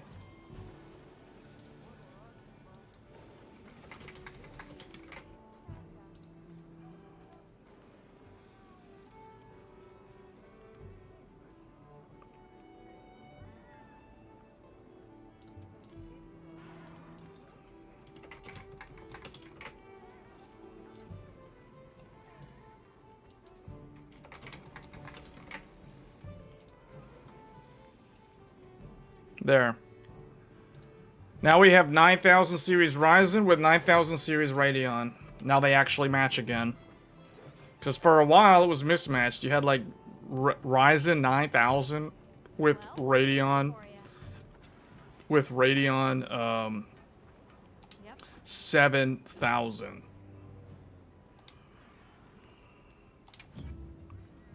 What are we making? Okay, I need to upgrade this thing. I need Hunter Symbol 2. I need one more. So I can get the ability to increase that dragon element. The Bequeath to Oblivion. This is my current build. My current build is basically Ebony Odegarin. That's basically all it is. But I really also need to upgrade my armor. I'm gonna just start farming like the Arkveld set. That's really all it is right now for endgame. Like I have these on wish list. So I do need to farm. I need an Arkveld gem. And, you know, we need to hunt more Tempered Arkveld and then also work on the thing that I need to max out my Odegarin dual blade.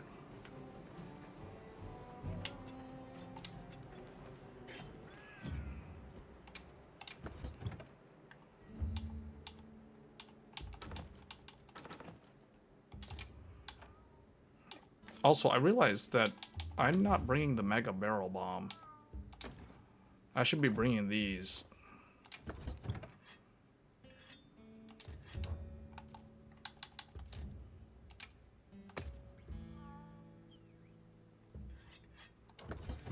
And also, I need to put this.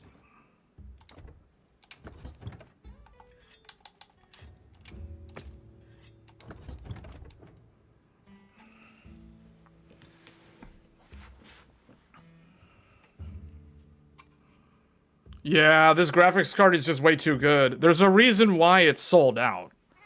There's a reason why it's sold out. We're literally playing the game at 4K. Now, granted, we're using FSR4 to upscale from 1440p all the way up to 4K. So there is that. But yeah, this is fantastic. Now, this is what I call the wonderful CPU bottleneck. Because when you go into the base camp, you end up with CPU bottleneck. So that's what's happening right now. This is the reason why I cannot wait. It's only a few more days. I must have that 9950X 3D. That 9950X 3D will fix the CPU bottleneck. Because the 7950X 3D outperforms the 9800X 3D in this game. Because this game needs like 12 cores. For real. It will max out your 8-core CPU. It's like, right now, it's like 50% utilization. Where's my task manager? Like, the fact that this game is so CPU bound, it is so CPU demanding, that, I mean, the game is constantly pegging the CPU at very high utilization at all times. So that, combined with live streaming the game, makes the 9800X 3D really stressed out. Really stressed out. But man, this GPU is maxing at 100% GPU utilization. Incredible. 304 watt TDP. If this was the Mercury magnetic air, it would be using more electricity. It would be up at like 340 watts. Yeah, it did clean up the visuals. The game actually the game actually does look better.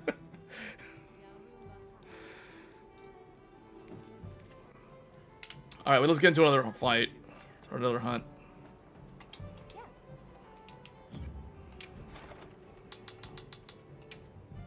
I really want to do the... Tempered Jindahad.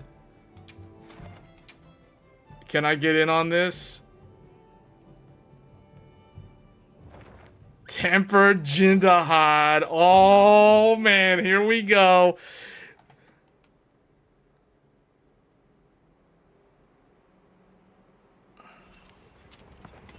Let's go. Tempered Jindahad.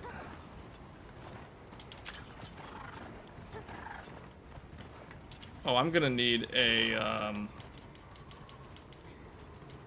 I need a hot drink, right? I'm gonna need one of these.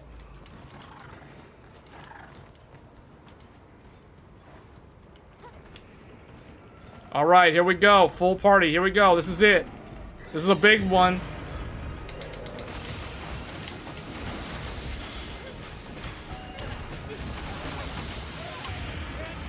I can barely see my HP bar. That overlay might be a problem.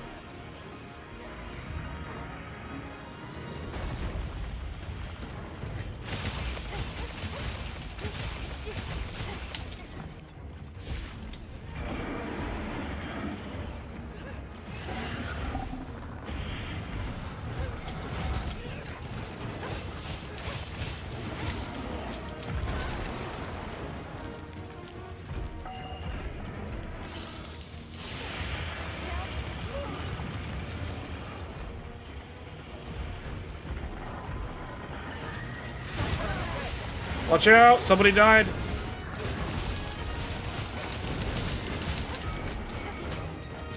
Oh man.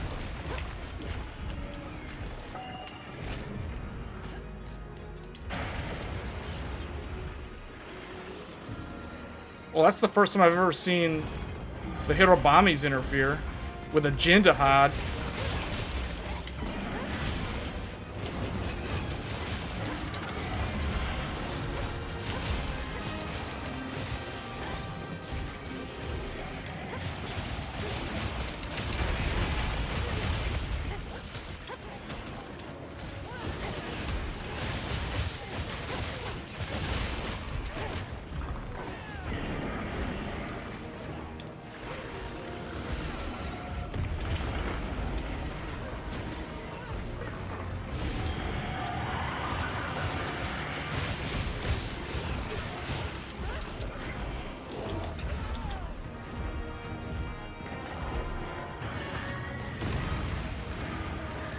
Hirobami's left.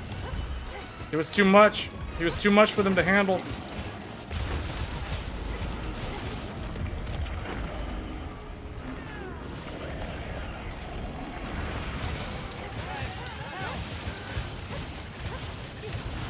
Yeah, this is why I want to build like a support set with wide range. Oh, that's not good.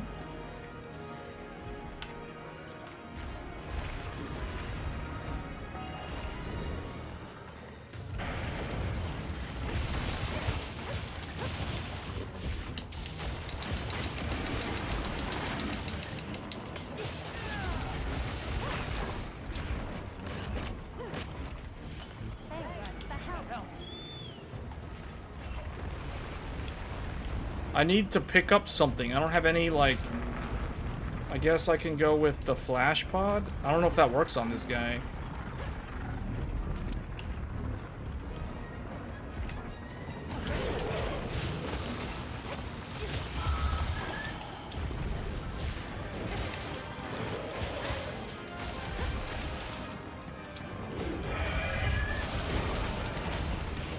I need to attack his legs.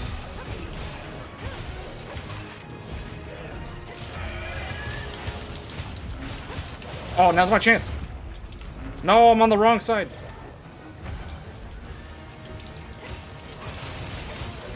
That was dumb. I was trying to break the thing on his back. That's what you have to do.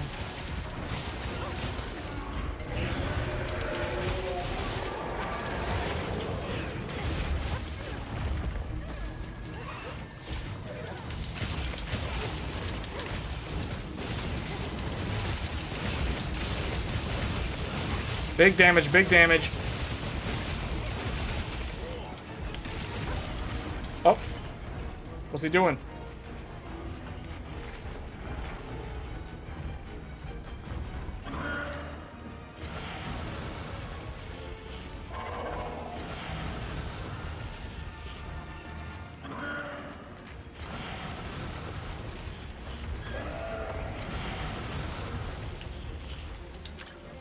Get down.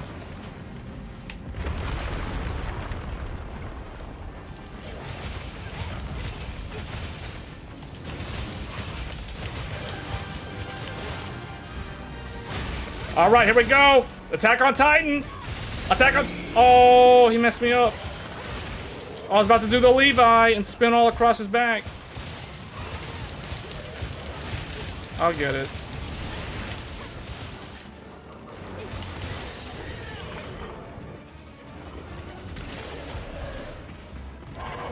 Uh-oh. I think we haven't done much damage to the left side.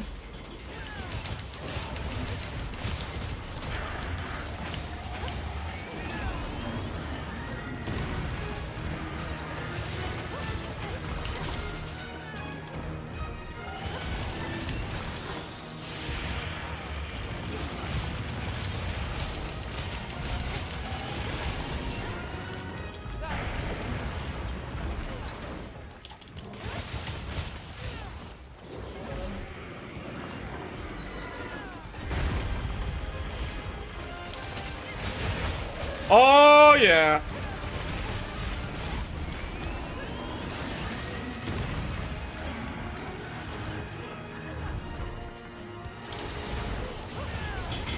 Oh, yeah. Spin on that. What? Somebody died. Oh.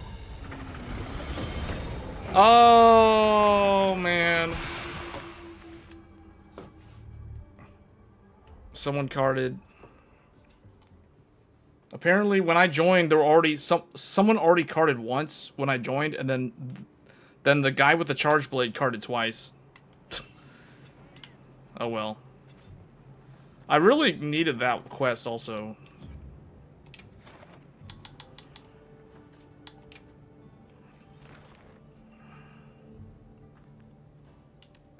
Arkveld again? Man, these guys are really farming that Arkveld.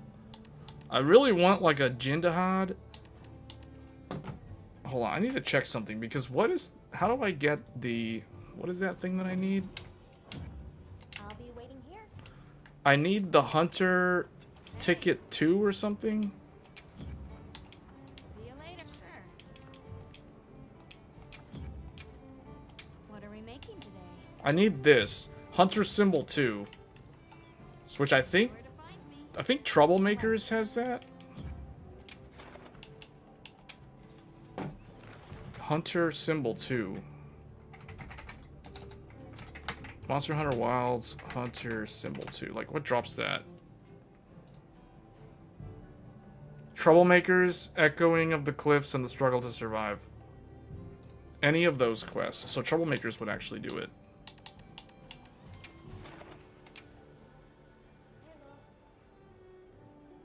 Someone solo hunting both of these tempered monsters? This one, I think the blast guy is weak to water, which means we're gonna bop him on the head with the hammer. Can you force FSR4 in games without the ups? I don't think so. At least not right now. Now commencing quest by order of the guild. We're gonna go with the hammer for this one.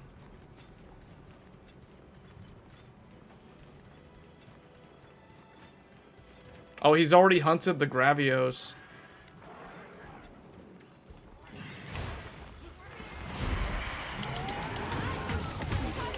Got him.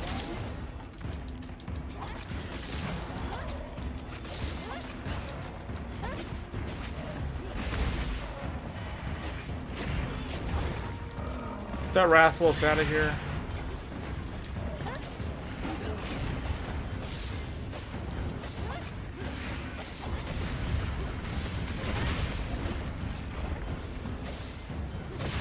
Going down now. Man, that Wrathwolf is helping.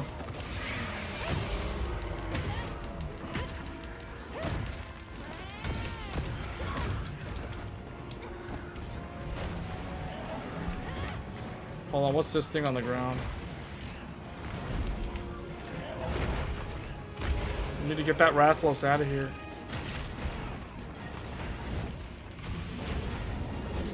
Hold on, I got him, I got him. Big bang attack.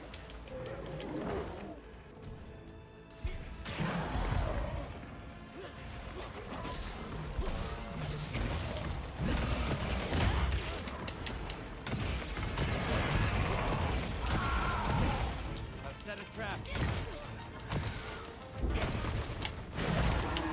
Oh, yes. Good job.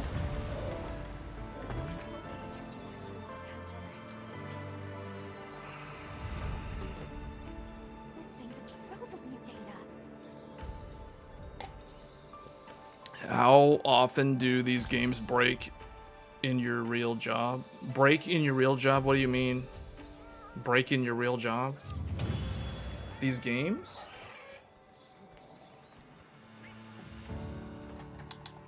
Oh, I got what I needed. That's the one thing I needed. Now we don't have to do this anymore. Man, this is fantastic. Props to the dude who I helped out, because that guy spent like almost 12 minutes on that. I came in at the last minute and got like a ton of rewards.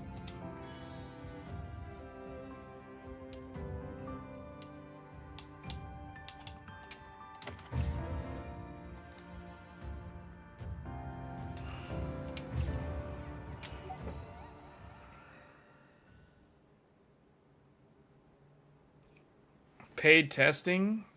Paid testing? Huh? These games, what?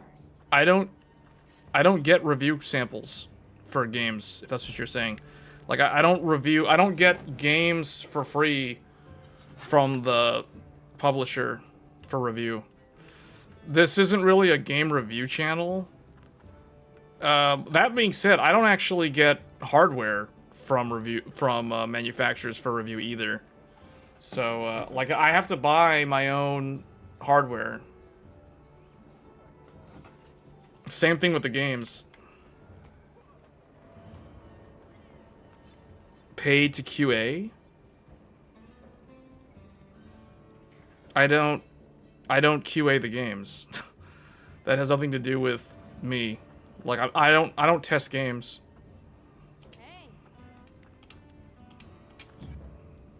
I just play them. I just play the games that I like to play. It's that simple. Hold on, so I need to switch back. Well, alright, the whole point of me farming that was so I could craft this thing. This will be my first rarity 8 weapon in the game. This thing has 294 base attack, 10% affinity, 200 dragon element. Alright, here we go. Alrighty.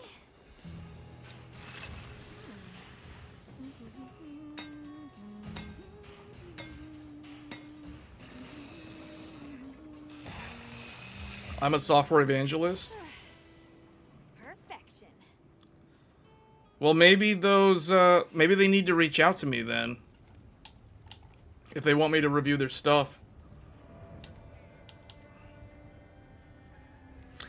Typically what I do is I'll promote a game that I like.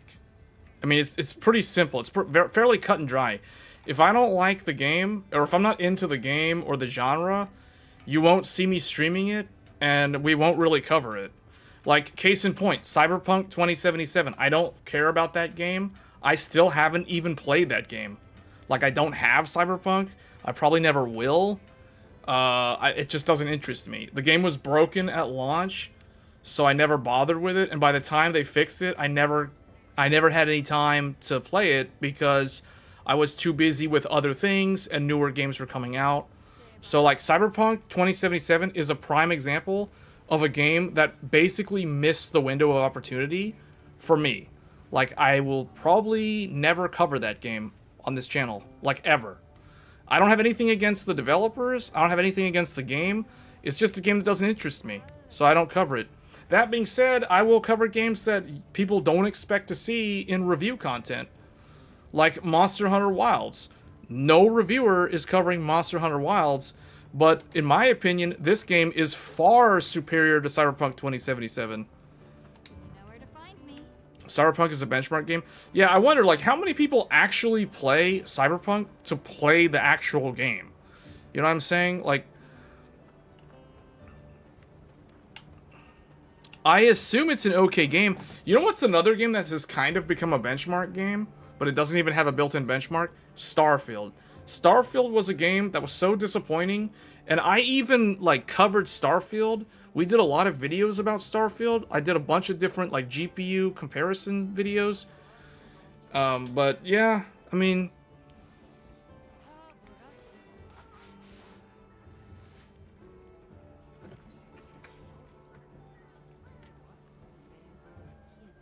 You have over 2,000 hours in Cyberpunk?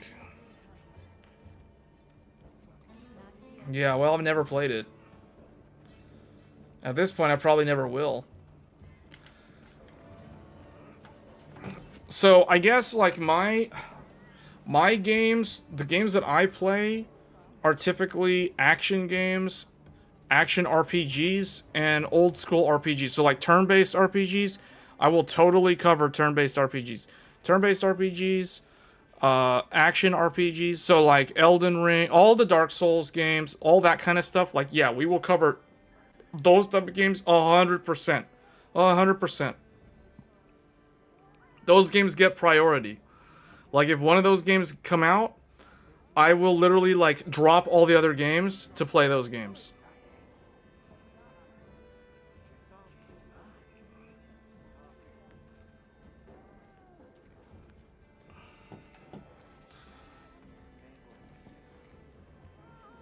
Oh wait, this dude actually changed his armor set.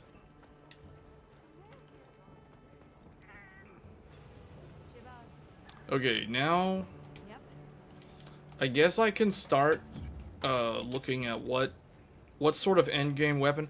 So in order for me to play as support, my choice of my go-to for support is either sword and shield or hunting horn, although hunting horn is like definitely not an easy weapon to use. I haven't even crafted a single hunting horn.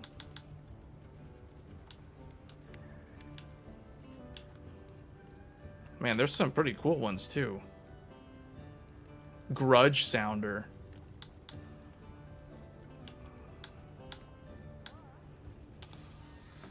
So you guys think I need to be in the game industry or something? See, I think I'm more suited to, like, the computer, like, the tech review stuff. I thought about reviewing games or being, like, someone who creates guides for games. But I think I'm better suited to computer hardware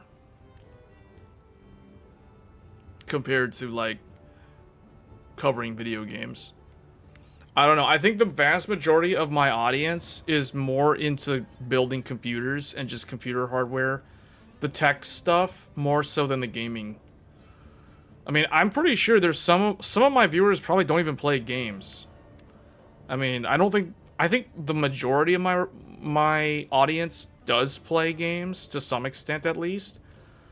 I don't know how many of my viewers play like the type of games that I like Monster Hunter, the Dark Souls games, Elden Ring, Devil May Cry, Ninja Gaiden, you know, the stuff that I plan on covering later this year. Like, so in January, we covered Dynasty Warriors, and then we covered Ninja Gaiden 2 Black. That was a UE5 game. Actually, that's another one that really needs FSR4. I mean, it doesn't really need it because it's UE5. But, you know, like Lords of the Fallen, Souls-like type games. Lies of P. We will be revisiting Lies of P later this year because it is getting an update. So those are the sort of games that I'm tracking. What I will not play too much of are first-person shooters, because there's a bunch of people that have always asked, well, like, can you like stream like Call of Duty? And the answer is no. you won't see me streaming Call of Duty. Like, I don't play Call of Duty. Like, the last time I was actually into shooters was a very long time ago. The only Call of Duty that I actually enjoyed was COD 4 a long time ago. This was like, you know, Xbox 360, PS3 era. Since that time, I have kind of left the first-person shooter genre, so I'm not very familiar with first-person shooters. Halo 2 was like the golden age of shooters in my mind. Counter-Strike Source, when Counter-Strike Source was new, I remember Counter-Strike 1.6. I mean, those are games that I'm familiar with, but, you know, we're not really going to cover them. I did play PUBG. I did play a little bit of Fortnite, but I was just not into that game. So the Battle Royale genre was intriguing when it first came out. First there was H1Z1 or whatever, then there was PUBG, then there was Fortnite, or maybe there was Fortnite, then there was PUBG, or they were both kind of around the same time. There was the hero shooters like Overwatch. I never liked those games. I tried to get into those games, never enjoyed those games. So, like, the only type of competitive multiplayer game that I actually enjoyed was Smite. So Smite it's kind of like League of Legends, it's kind of like Dota, not really, because it's this style of like camera. You know what I'm saying? Like I like games where the character is, I guess the viewpoint is third person view. Like, I don't like first person shooters because I don't like where it's just like you looking at like the reticle and that's basically it, or the reticle and then that's it. I prefer like third person shooters or just third person action games in general. So I remember like the SOCOM series from Sony. That was like a third person shooter. That one was pretty good. Killzone was a first person. Resistance Fall of Man. There was a bunch of them that I played, actually, now I think about it, back in the day.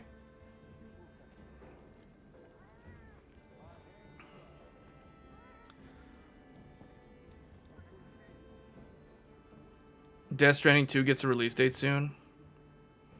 Yeah, I will be playing Death Stranding 2. I don't know if I'll finish Death Stranding 2, though. Like, for some reason, it's very hard to finish those games. I think Kojima is too... He's good, but, like, in terms of his stories and how wacky those games can get, but it's... I don't know, it's so hard for me to finish his games. He makes it, like, really, really hard to finish the games. But yeah, we'll be taking a look at Death Stranding 2 when that comes out.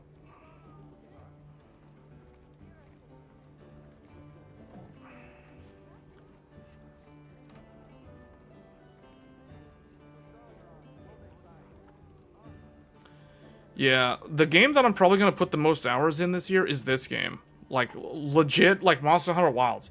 I've said this on stream last year multiple times, that Monster Hunter Wilds is going to be like my personal game of 2025. So we're going to put like a ton of hours into this. The only other game, like a multiplayer game, that I'll be playing a lot of is Elden Ring Night Rain. But from what I played from the network test, I'm a little worried that Elden Ring Night Rain is not going to be that good. Like, I think it's okay. Now, obviously we haven't seen the full game, so it's hard to say, but from what I played, Night Rain feels very repetitive, and that can be a good thing or a bad thing. It just really depends. I feel like if you're going to spend 100+ hours in a game like Night Rain, it definitely is going to need to be a lot more dynamic, and it's going to need to like random generate the maps, because once you learn the map, it's basically you do the same strategy every single game. You drop down, you kill the first mob camp, you rush over to the closest church, get your +1 flask, then you either go to the next church or you like kill some two camps, then go to the next church, and then kill the boss. Day 1, then on day 2 you get the third church. It's so repetitive. Like, Night Rain got super repetitive, and I was thinking, man, like, I want this game to be really, really good, but I don't see that game being like a game of the year. Now, all the From Software fanboys, they're already declaring it game of the year, but not all of them. But from what I've seen and heard, I don't know. I don't think From Software has the strongest title this year, which is interesting because From Software has like never... I guess Armored Core 6 didn't win Game of the Year in 2023, but it was... A lot of people said it was really, really good. It was really, really good. I played it. I liked it. To me, it was not a Game of the Year, so yeah. But a lot of people, they think that From Software can do no wrong. Man, there's a lot of like... loading stutter here because of this bottleneck, the CPU bottleneck. But have you ever played Path? No, I've never played it. I've seen a lot of gameplay. I know a lot of people that play Path of Exile, but I personally never played it. I don't know, like, I haven't really played a lot of those... What do you call that camera angle that Path of Exile uses? It's like top down. I call it bird's eye view. I don't know what the correct term is for that. Bird's eye view camera angle or whatever, like overhead view or whatever. Like, I don't play a lot of those games anymore. I used to play a lot of those games back in the day, but in recent years, I have not bothered to play. Isometric? Okay. Yeah, I don't know. I don't know, man. I kind of blame From Software, because From Software, I got so acclimated to third-person action camera angle, and Monster Hunter just so happens to use the same camera angle, so yeah, I don't know. Path of Exile 2.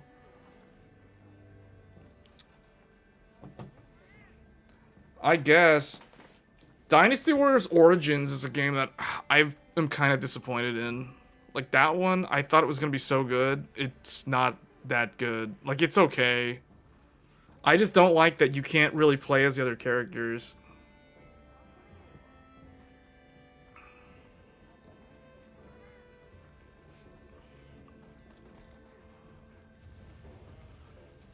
I mean, right now, just looking at my Steam favorites list,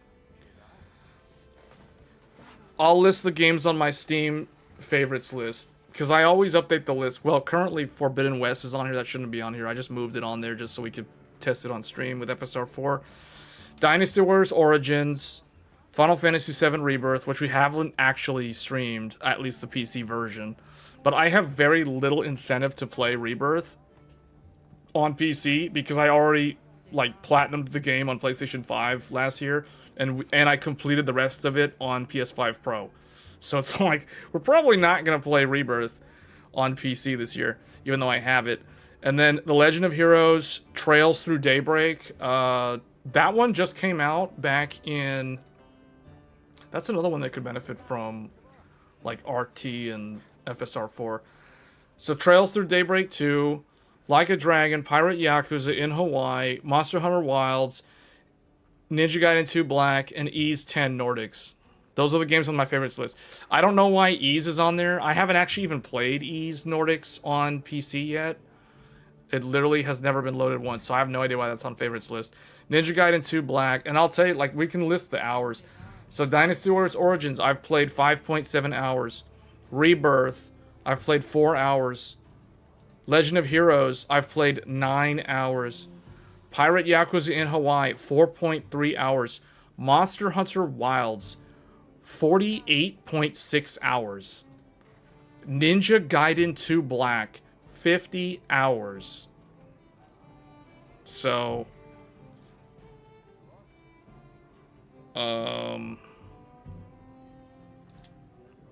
So, I still have a long ways to go on Monster Hunter to match Dragon's Dogma 2, because my playtime on Dragon's Dogma 2 is 82.6 hours.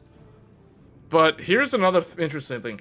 Hogwarts Legacy, which became the meme game that took me forever to finish, because every time I would stream Hogwarts Legacy, I would never accomplish anything in the game.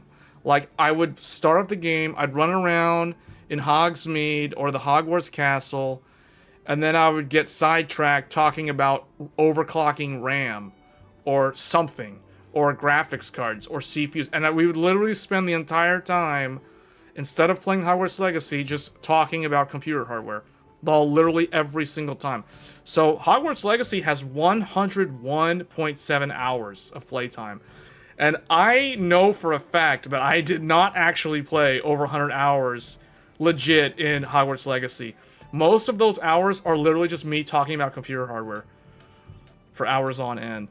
So that game, the hour count on that doesn't make any sense. Like, that's completely inaccurate. Another game that I have so many hours in, yet I know for a fact I did not actually spend that much time playing the game. Forspoken. I can't believe I have 42 hours in Forspoken. Most of that is testing memory overclocks. Testing memory overclocks, benchmarking for videos, and I don't know, like, apparently that's 42 hours of playtime right there. But yeah, Forspoken has, like, I can't believe I have that many hours of Forspoken. Starfield, again, that's another one, 28.6 hours. Most of that is literally just benchmarking. I barely even played anything in Starfield story-wise. Same thing with Jedi Survivor. Jedi Survivor, 19.6 hours. It's crazy to think that Monster Hunter Wilds literally just blazed past all these games. I'm approaching 50 hours of playtime in Monster Hunter Wilds.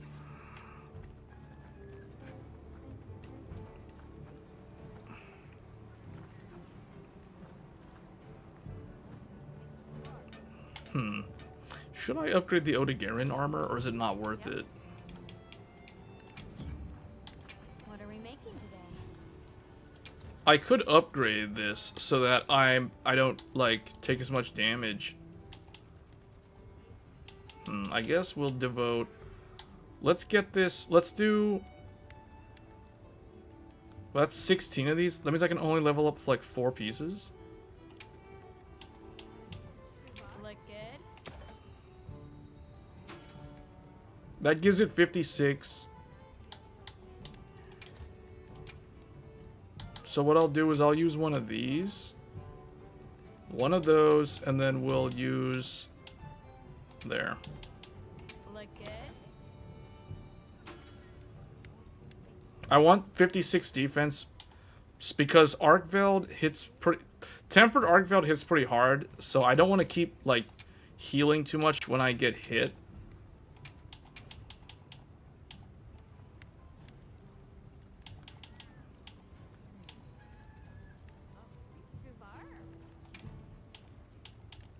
Ready to get to work?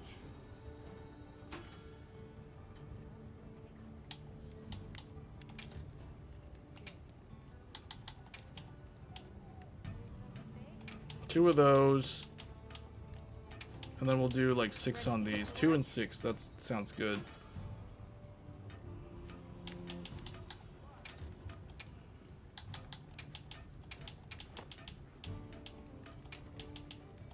I'm ready to work.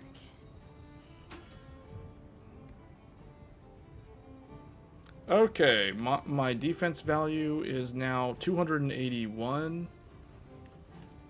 So if I forge this, I only need 2 more. Wait, 2, 4, 6. Oh wait, 2, 4, 6, 8, 10.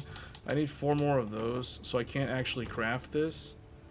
This is 301 base defense. Arcveld is 331, so that's another one that's like... Yeah, that's 331 base.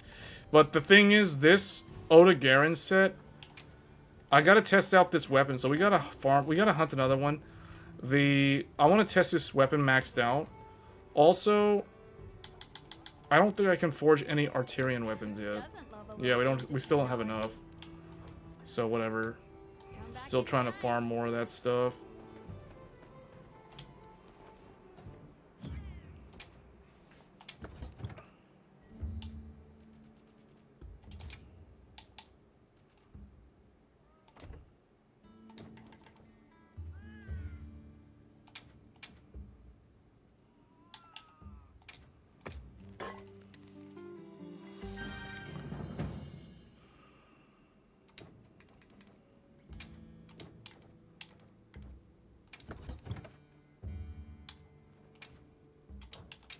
Make the primary the dual blade. That's gonna make this. I really do need to also level up the Balahara hammer. That's a good water weapon for farming the enemies that are weak to water. So I'm going to not abandon my hammer. Yep.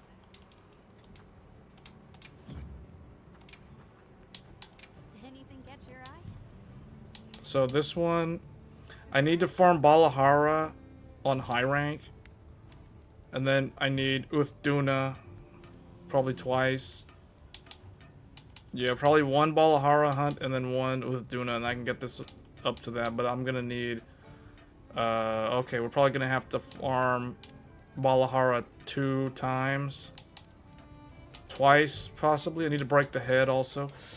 Alright, that'll be interesting. We can probably do that. I completely forgot to set the gems.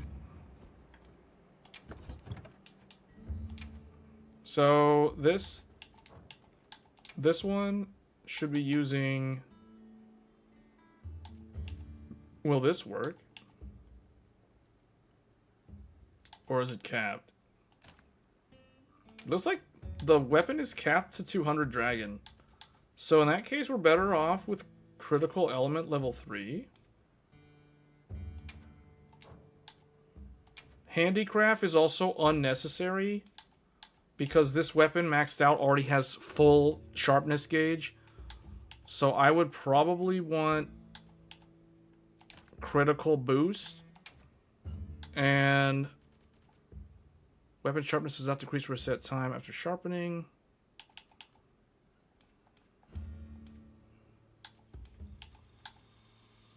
Increases of normal status effects. No, I don't do that. That doesn't do anything on this. I don't block. I guess critical draw. And then this one should be... This one should be like slugger. Yeah. Instead of ice resist, that was mainly for like Jindahad. I probably will put like, I don't need any more dragon resist. Recovery up 3. Yeah, probably recovery up 3.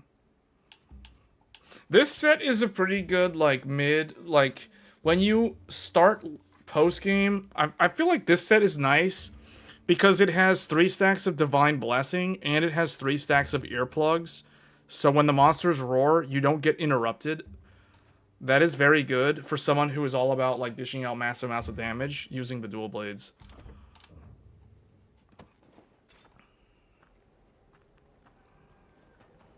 Right.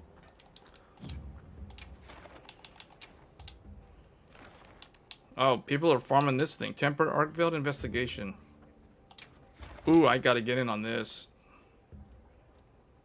I still need to farm that Balahara, though.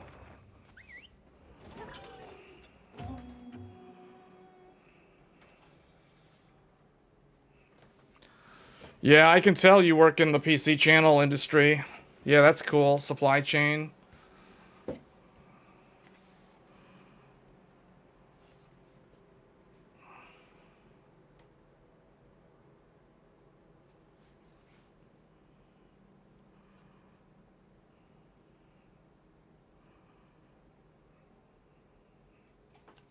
Please let me join the quest. Please don't disconnect. Please let me join the quest. Oh, yes. Alright, I need this one. Man, FSR4 with the max sharpness does make this game look a lot better. This game looks so good. I still don't understand why, even with the high resolution texture pack though, the background still looks so washed out.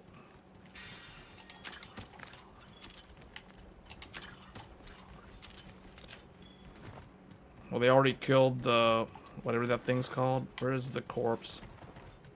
Can I still loot it, or is it completely gone? Oh, it's decaying. Hold on, let me... I know I should probably... Nah, I should probably go. Well, whatever. I want to see if I can loot this thing. They're probably going to end up killing it before I even get to do anything. I want to see what happens if you try to loot the corpse, the decaying corpse. Because someone was saying that you can get, not the monster material, but you can get, like, something from the decaying corpse.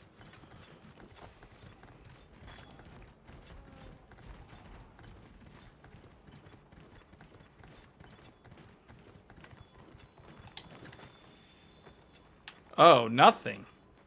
Literally nothing. Well, okay. We gotta rush over there now. No. Oh, whoops. I gathered some materials too. And check your field pouch. Yeah, get over there quick. Quick. They cut the tail off too. I need to hurry up.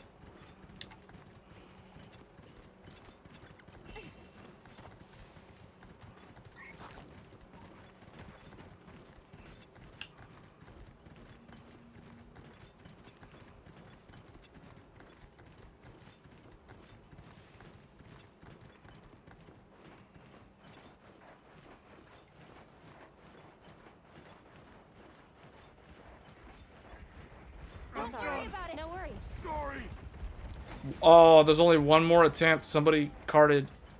I gotta hurry up.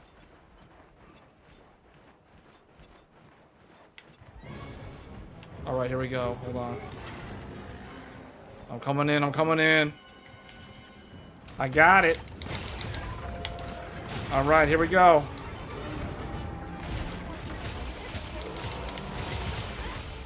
Alright, I'm not... A Rathian appeared. A Rathian appeared. I'm gonna trap this guy quick. Oh wait, he has a big wound. He has a big wound. Get in there. Alright. Levi, attack on Titan. Spin to win.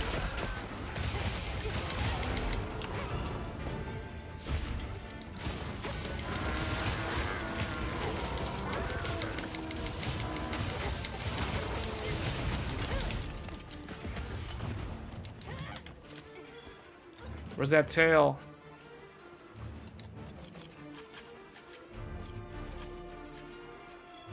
All right, here we go. Where's it going? All right. Oh, yeah. Now that is what I'm talking about. That's why this is Game of the Year.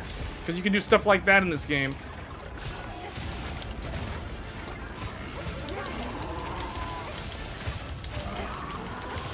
You can't do that in Cyberpunk.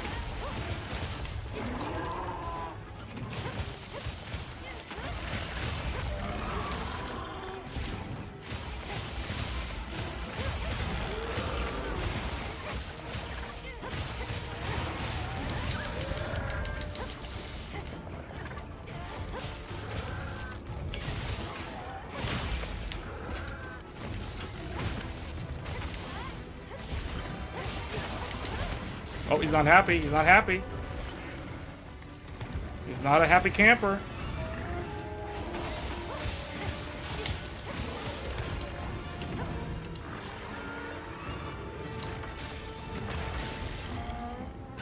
Watch out.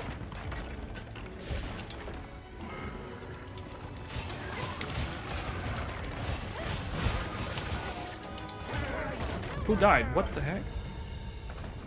Oh, somebody's carded.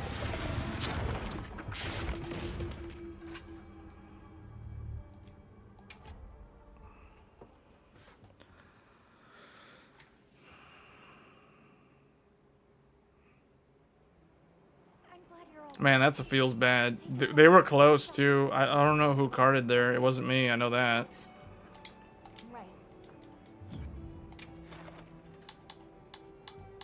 So I'm just helping people in the lobby. New Udra. I need a Balahara.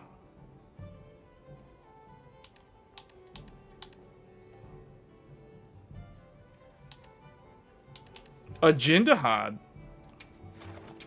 Let's do the Jindahad. This is not tempered, but whatever. I need to fight that Jindahad.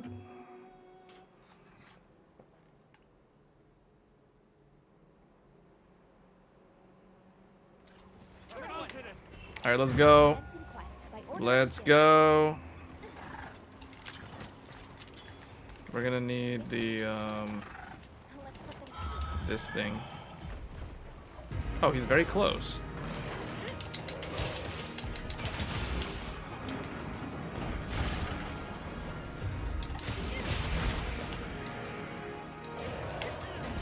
Yes, fall down. Why? Okay. Alright, here we go. Break this thing. Or not.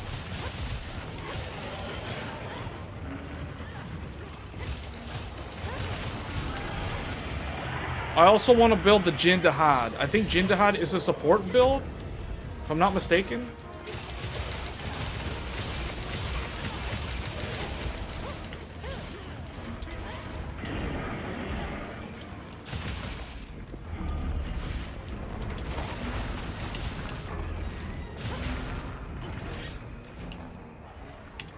Hold on.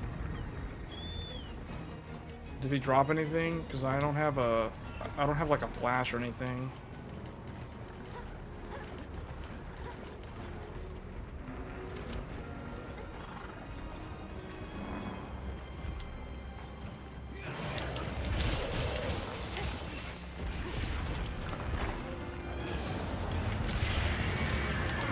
See the earplugs? The earplugs allow me to just keep on attacking him. Oh yes, oh yes. Come on, come on. No, why did I not activate? Because I didn't hit him correctly?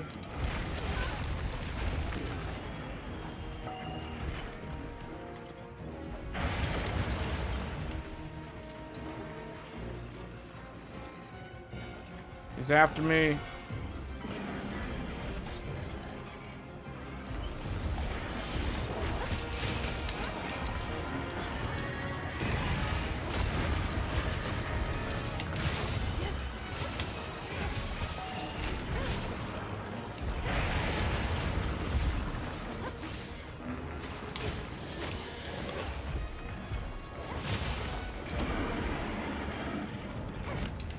Okay.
You get this thing.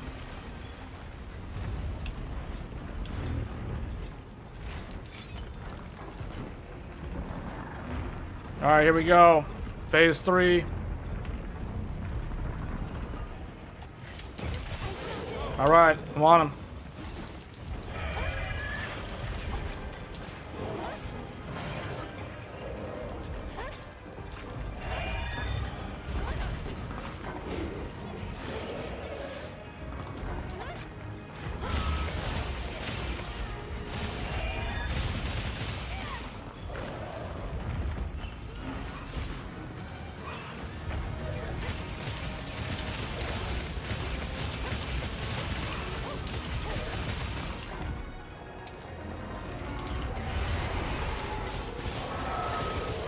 Yes, knock him down.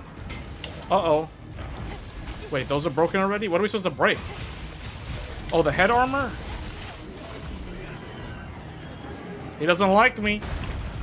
He's not happy. He's targeting me.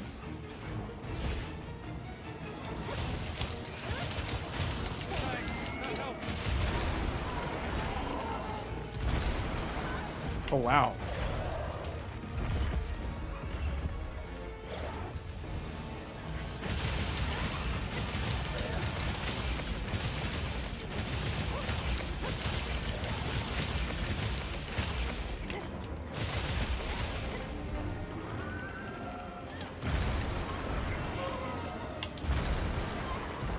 What?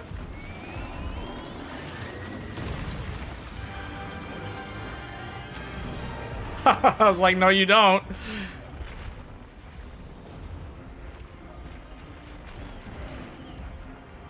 Teammate's name is Deodorant.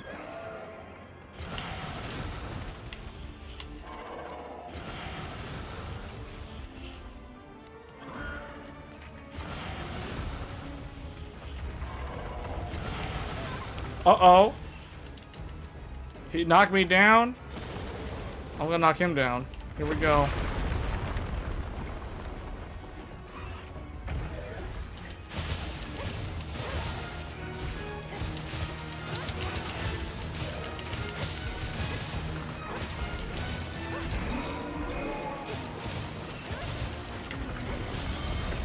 All right, get ready.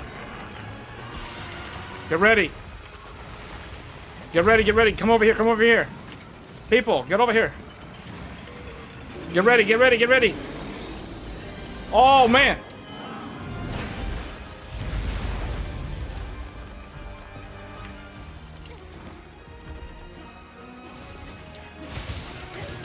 Such an epic battle mechanic. It's basically the behemoth fight from the DLC in Monster Hunter, in the collaboration from Final Fantasy XIV and Monster Hunter World. That's basically what that mechanic is. That's the Ecliptic Meteor, just like easier. Well, okay, maybe not easier. There's a twist. You gotta leave the thing on the top of the ceiling to fall down, so you have a safety spot. There's like one. Hold on, can we afford to knock that one down? Is this something that, okay, that's down there. We can afford to knock this on top of him for big damage. But so we'll have to use that last one.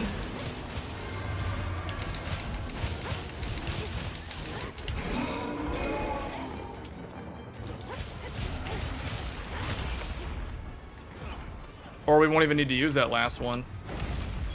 Because I accelerated the fight by knocking that thing on top of him.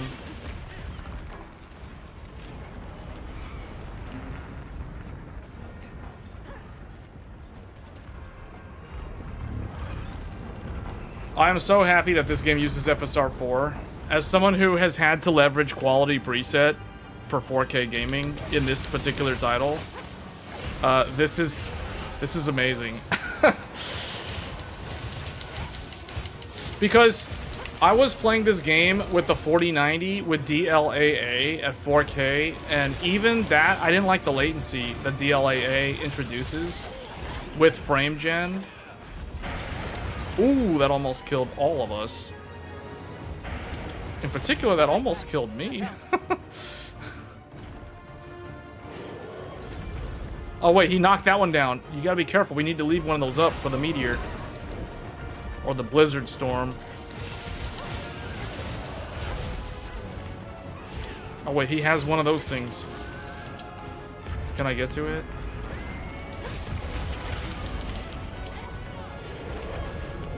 Ooh, he broke the tail. Good job.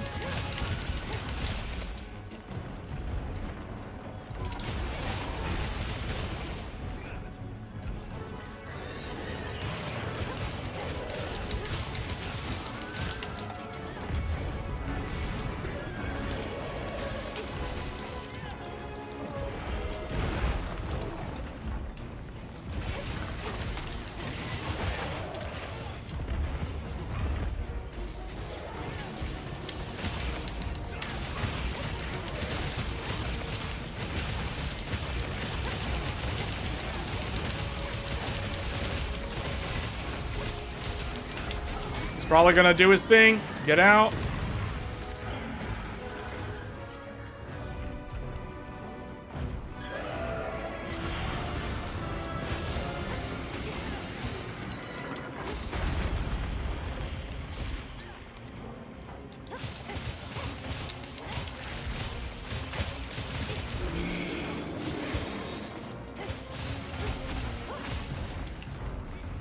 What's he doing?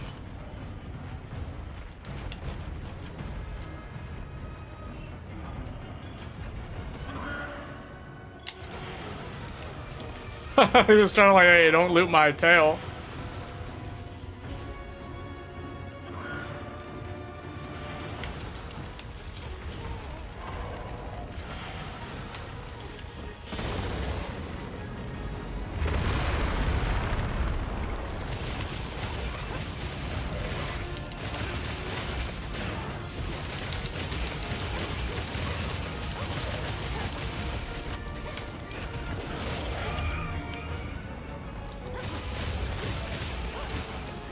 He's almost dead.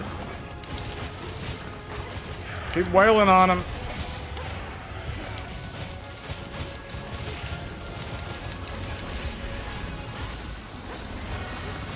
He's gonna do it soon. He's gonna do it soon. I know he's gonna go to the blizzard. I knew it. I knew it. Quick.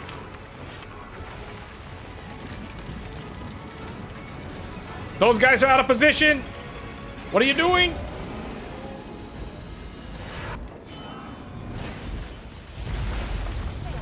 Okay. That guy died. He died. I don't know what he was doing. The only way you can survive that, if you don't have cover, you must use the Farcaster. Summon the bird and fly away. You can survive if you don't have cover, but you have to use the Farcaster. It's the only way. Which is actually better than Ecliptic Meteor, because I think in Ecliptic Meteor, you couldn't even do the bird. Like, if you went into the tent, you would still end up dying. Oh, yeah. Big combo, big combo.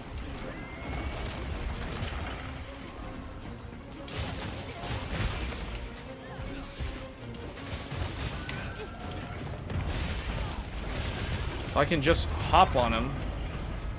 He kicked me away. I need the hot drink. Oh, okay.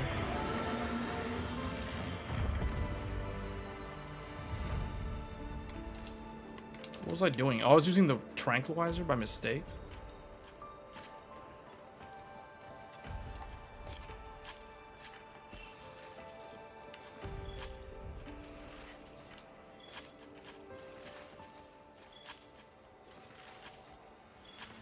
Yeah, you don't need to undervolt the Ryzen. There's no reason to. I mean, you can if you want. You don't have to.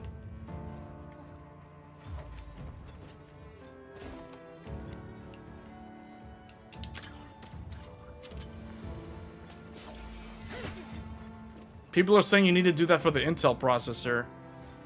The problem is if you do that on the Intel processor, you can introduce instability. Because it doesn't work the way Ryzen does with the voltage curve, with curve optimizer.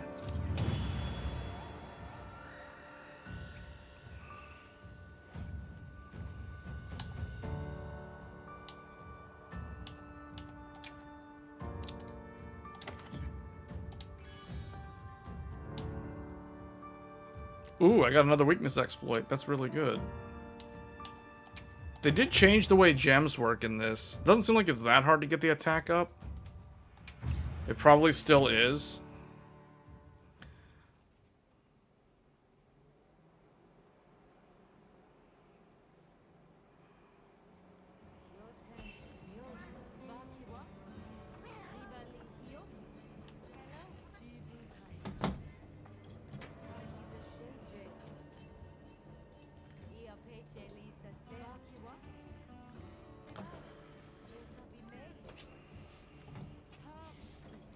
Hold on, I guess, do we need to keep this, there? Do we still need the overlay?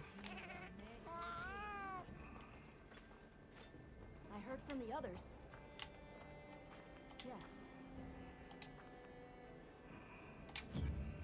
Somebody wants to make a trade.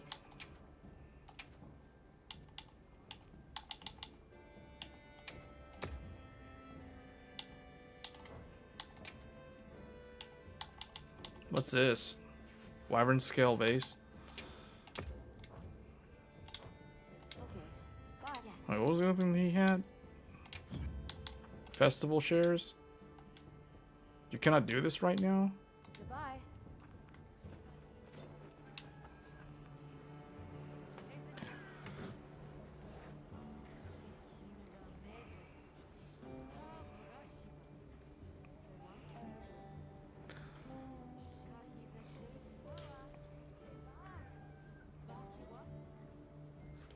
Plus chances of blue screens and...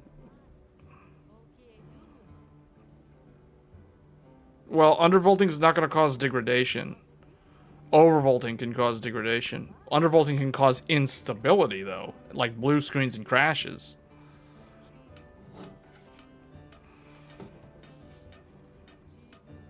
Because the computer needs a certain voltage to hit a certain operating frequency. If it can't hit its base frequency... because it doesn't have enough voltage because someone is undervolting it because they don't know what they're doing, then they're just going to get blue screens and crashes. It's that simple. That's just how it works. Think of it like if you're driving your car and you want your car to go 60 miles an hour or 100 kilometers per hour, yet you can't... Like, let's say you can't press the gas pedal as far down as you need to get the car to go to 100 kilometers an hour or 60 kilometers or 60 miles an hour. Now, what happens to the car? If you don't give enough gas, like if you're not pressing the gas pedal enough, you're not feeding the car enough gas, it's not going to go to 100 miles an hour. That's exactly how the voltage works. It basically, when someone undervolts their CPU, they're like preventing a car engine from getting enough gas. Think of voltage like fuel.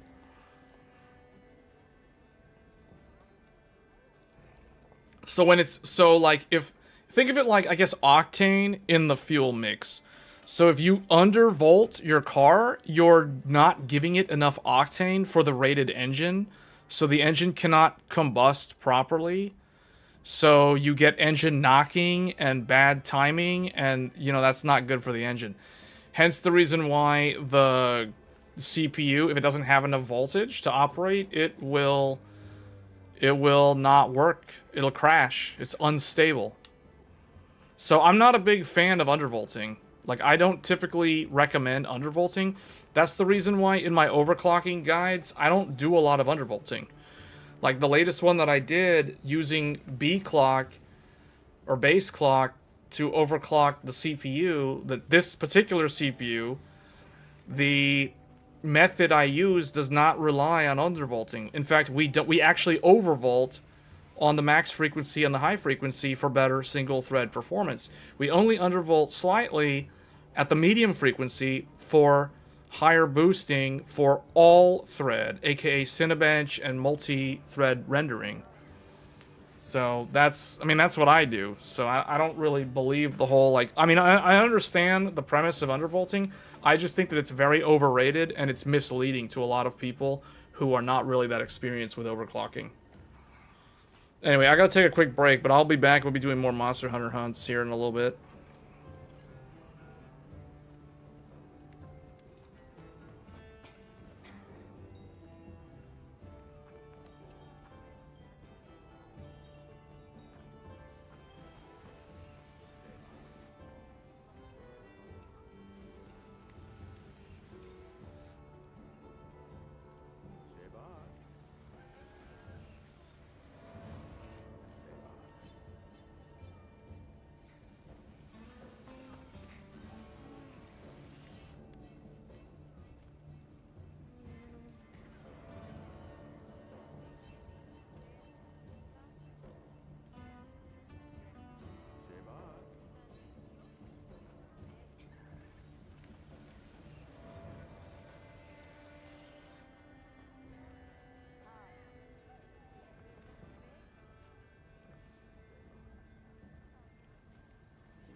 Okay, we're back. Yeah, we will do a couple more of these, but I don't know, the fact that this game has FSR4 means that it might actually be more enjoyable to play Monster Hunter on a 9070 XT than a 7900 XTX. Because the 9070 XT actually performs better in this game than an XTX. It's about 4 frames per second faster on the 1440p benchmark result. That combined with FSR4, I think is like a win-win for this GPU. Now, one of the things that I need to know though is like how much VRAM is it actually using? So it's using about 8 gigabytes of VRAM. It's allocated about 8 gigabytes of VRAM. So it's about half with the high resolution texture pack turned on.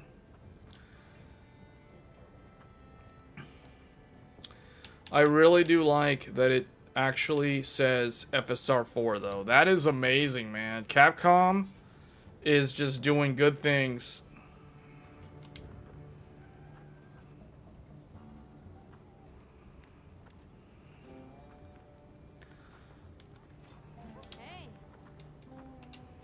I need to hunt a Balahara.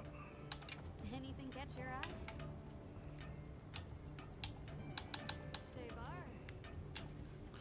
Wait, Gormagala has what again? Gormagala has Constitution? Constitution and Evade window. That would be good with the Insect Glaive, which I don't actually like it in this game. I might as well just go for the Arkveld set.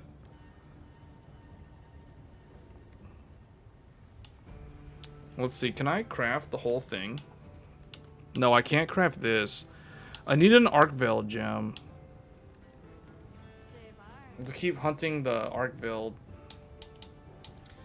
I think Arkveld weapons are also really good.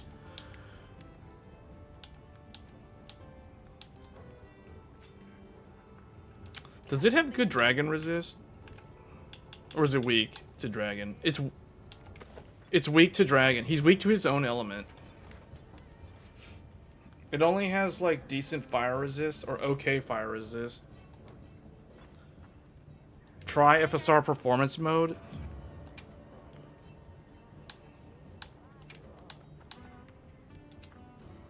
Okay, now we're on FSR performance mode. Strangely enough, the VRAM went way up. Now it's like 10.5 gigs of VRAM for performance mode.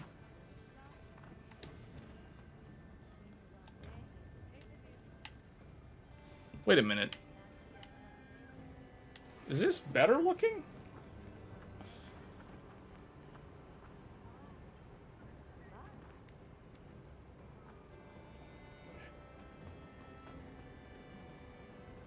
No way. This can't be better looking than quality.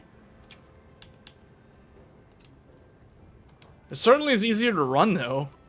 We're getting a solid capped 120 FPS.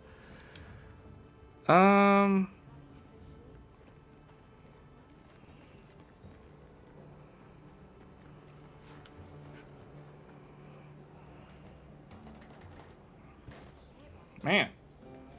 I guess, hold on a second. Okay, you know what? Let's try doing a hunt with performance preset. It still looks pretty good. You keeping stocked?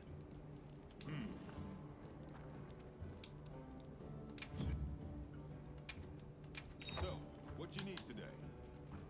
This is how it looks? I don't think I need any of this stuff.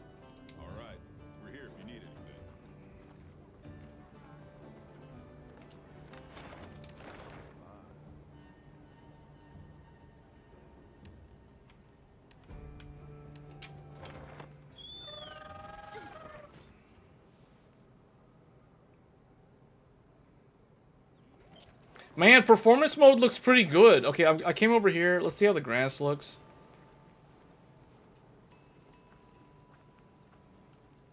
This is the performance mode.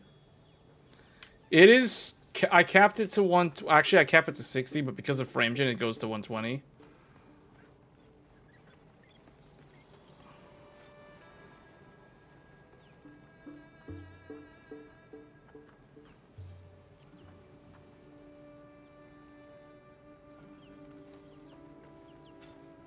Wow.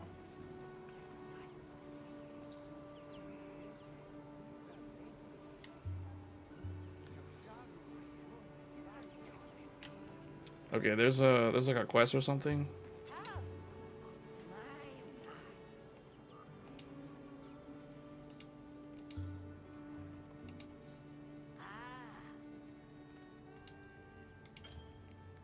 You can now trade in old decorations for melding points.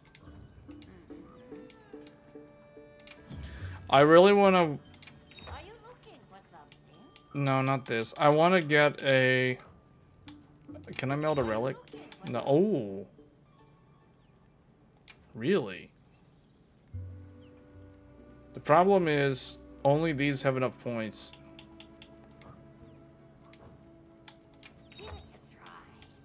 Wait, you can just straight up meld attack jewels?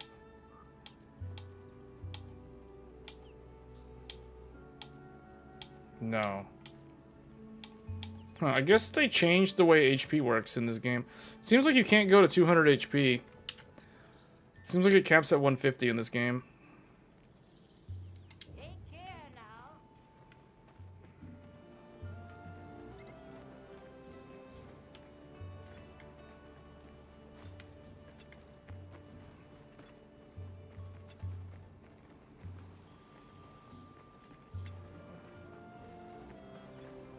Here's what you asked.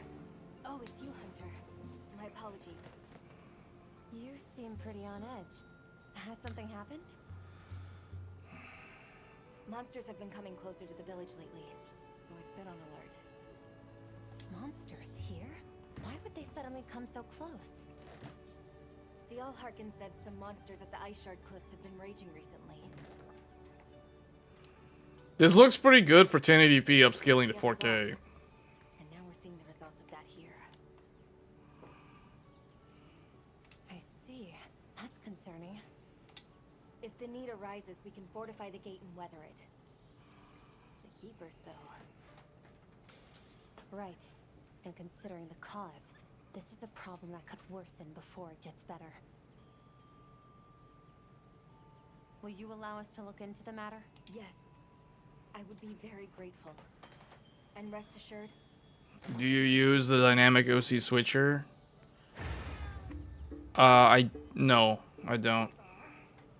If I overclock, I use PBO and the tools in there.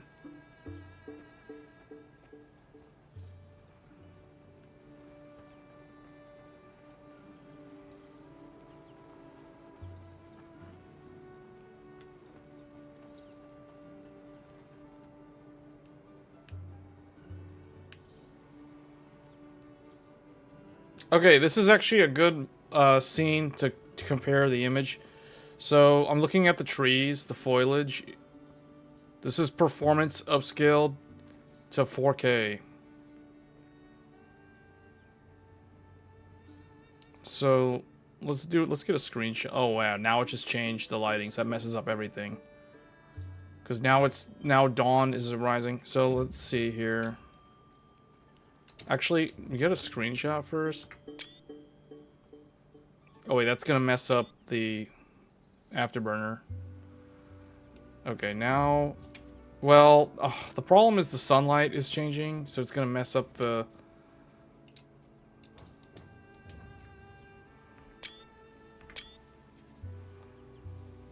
Yeah, this isn't accurate because the sun just so happened to mess with it. Still, though, performance looks pretty good. It's hard to tell. Like, this is on a 32-inch OLED. This is a 4K OLED. Hold on, so let's get one from here. This one is performance. This one is quality.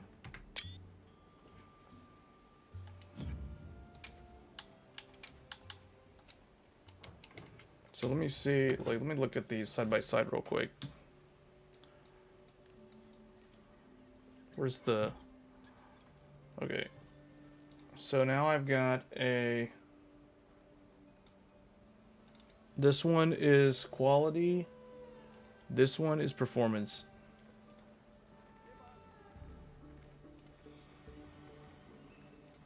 Yeah, okay, quality does look a little bit sharper.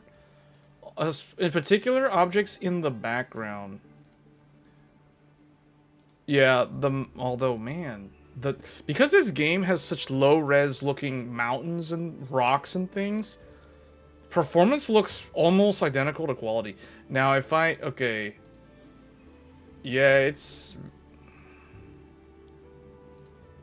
The leaves, the larger leaves do look better on quality. But they do look almost the same. Like, if someone's literally just playing the game, they're not going to actually be able to tell the difference. Man, this is performance. This looks pretty good. The other thing, too, that's amazing is the stream quality, though. The stream quality itself is, like, insanely good. Man, this is definitely the best GPU of the year. By far. Like, the value proposition for this...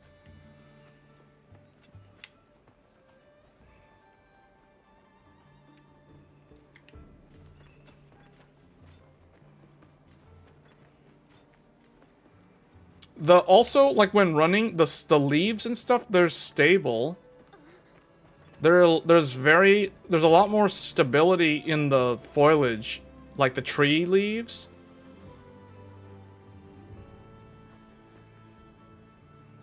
Really good. Real good, man. Leave it to upscalers to fix this game's shortcomings.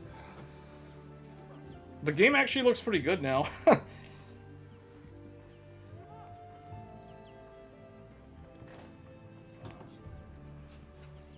I mean, we can do native. It's not gonna run that well, I would assume. Let's do native. Native AA. Oof, this is tough.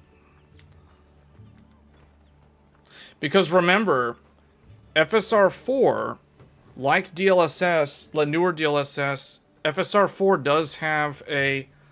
When you're doing native AA, it does have a performance cost associated with it for the anti-aliasing.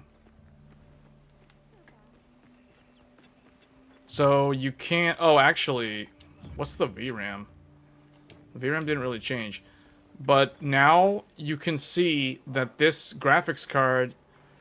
This is the reason why I tell people this graphics card is better off as a 1440p graphics card. Because 4K native is... 4K is, like, really hard in this game in general. So, to be fair, there's only one graphics card that can handle 4K native in Monster Hunter Wilds, and that is the RTX 5090.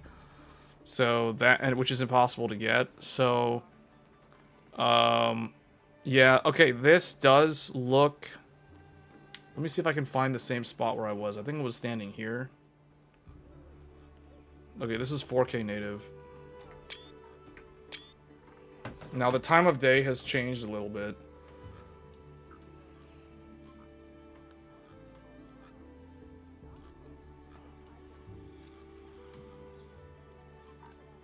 You know what? I actually think, because of the way this game looks, the machine learning upscaler actually somewhat improves the visuals. Although native does look good. Yeah, native does actually look better. In particular, the little leaves on the trees way in the background. Native resolution, the trees look the best. The little leaves on the ends of the branches on those two trees look better at native 4K than with FSR. Like, but the thing is, I'm still impressed by how the performance preset looks. This game does not have a very sharp look. So even at native, it still has this kind of slightly blurred, ever so slightly, like, muffled slash washed out look. So the upscaler helps a lot with the image stability because of the way this game works. So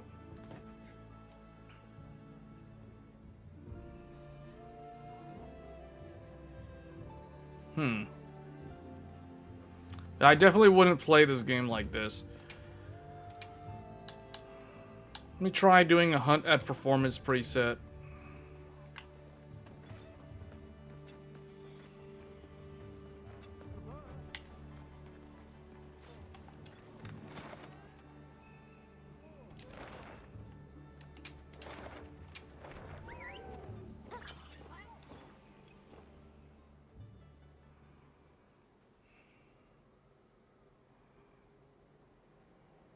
Yeah, the problem with the 5090 is I would start sweating because of the amount of time spent in this game.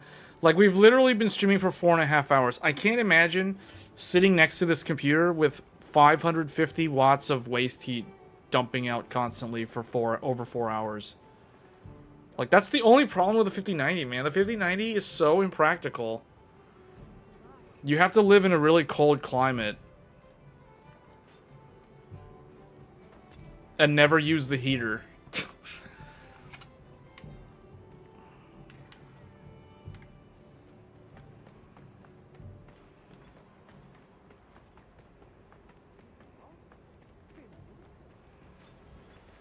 See, this game, I feel like the textures in this game could look sharper. Because this area reminds me of an area, it reminds me of Chapter 4 in Black Myth Wukong. And the tessellation detail in Black Myth Wukong's rock formations is so much better looking than this. But it's like Capcom was going for a certain stylistic look with this game that I feel like a lot of people just didn't understand that. Like, they weren't on board with that. Oh, it's you. Sorry, but could I get some help? Is something bothering you? There's word of troubling monsters in the oil well basin. 2 of them. We can't get to the mine. They tried looking for ways around them or other spots to dig, but it sounds like they had no luck. We've been making do with the materials we had on hand, but our stores are starting to run out. I'm worried some of the village hotheads will do something stupid. Crafting may be our life. But you need a light to craft. I'm not allowing any... All I can say is RE Engine loves AMD Radeon graphics cards. Of course. Because this engine, typically, for some reason, it's not... The way that its schedules work to the GPU is not optimal for a lot of GPUs, both AMD and NVIDIA, but I think it does schedule work on the AMD cards better than the NVIDIA cards, because I noticed that the AMD cards tend to run fully maxed out more often, which is a good thing. That's what you want. You want your GPU utilization to be at 100%, 99%, 100% as much as possible. Otherwise, you're hitting a CPU bottleneck. So every time the GPU is not at 99%, it means we are somehow CPU limited. So right now we are in a CPU bound scenario because the GPU utilization is jumping around and the VRAM amount has also gone down, which means that we are hitting a CPU bottleneck.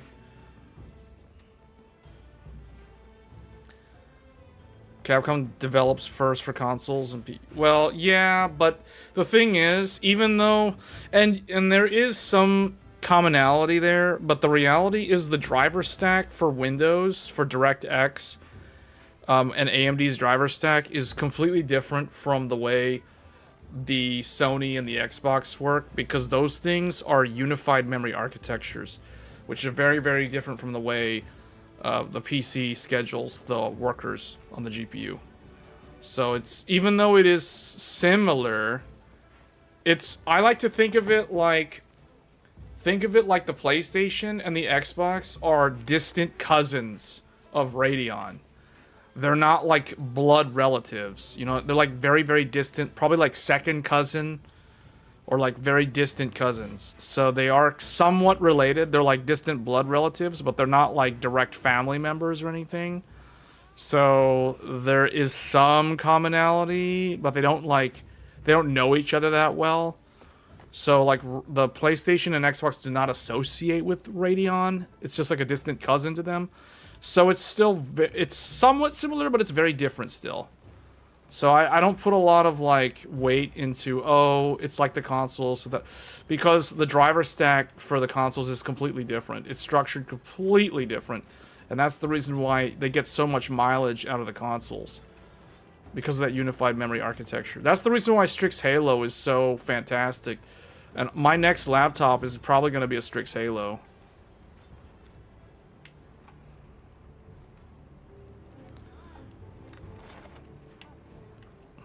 Ooh, there's one of these. Save that one.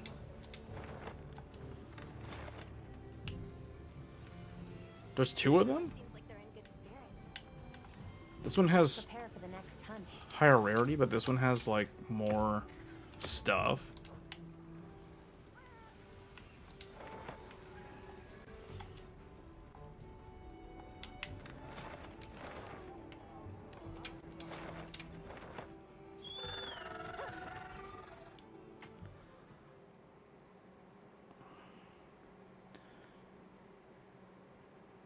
Appears to be 3 die spliced together.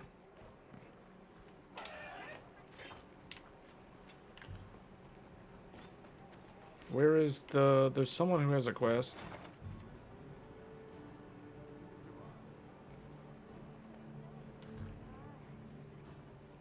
There's an Arkveld over here? Arkveld can be in the forest?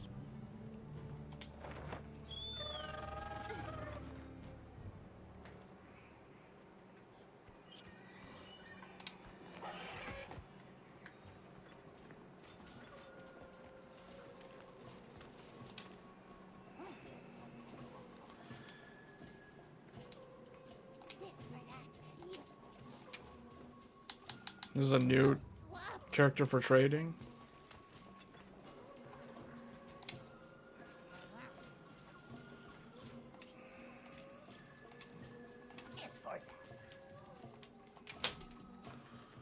Ancient Wyvern coin. Oh, that's what these are used for? See, I thought these would be used for crafting the guild armor.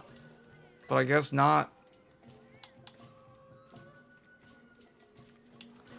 I don't know how important these are. These things are only really useful for low rank, so it's kind of weird seeing this in such late game.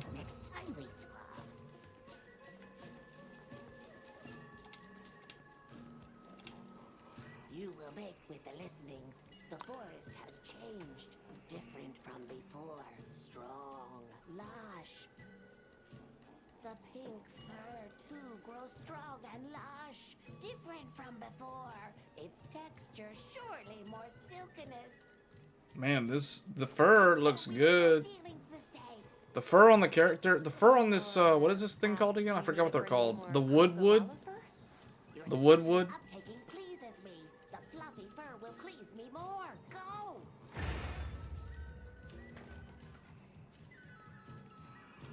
What power supply are you using? The MSI Meg AI 1300p.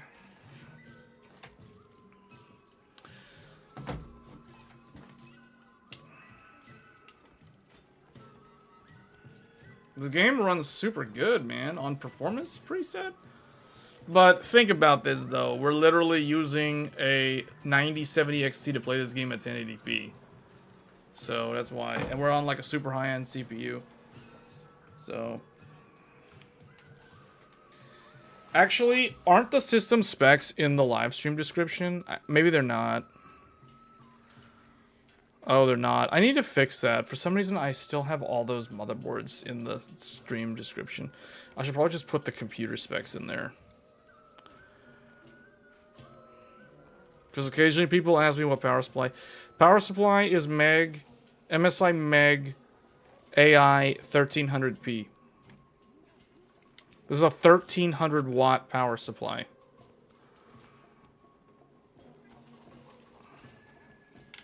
With the native cable for the RTX cards, but we aren't even using it. What do I need to do? Obtain vibrant pelt from Kongalala. Hold on, are there any like tempered monsters here? Oh, I can probably grab this Argveld. Ooh, this one has a gem. You know what? Can I begin? How do you begin field survey on this thing? Hold on, before I do that. Oh, I probably need to go back to the base camp. And I do need to do this though. Ooh, this one's also here. Save that one. Go to the base camp.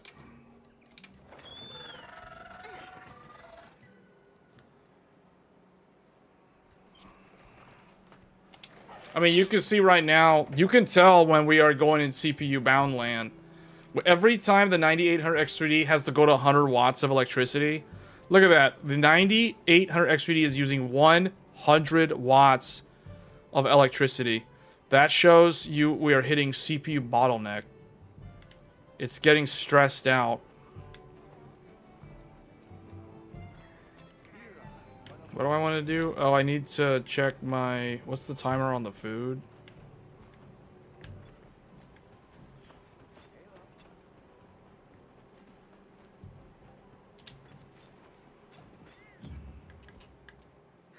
$11 minutes. Fix this thing.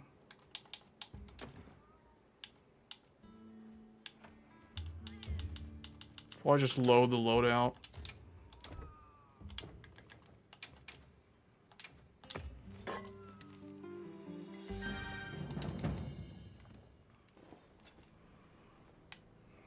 I think I'm just gonna do a quest.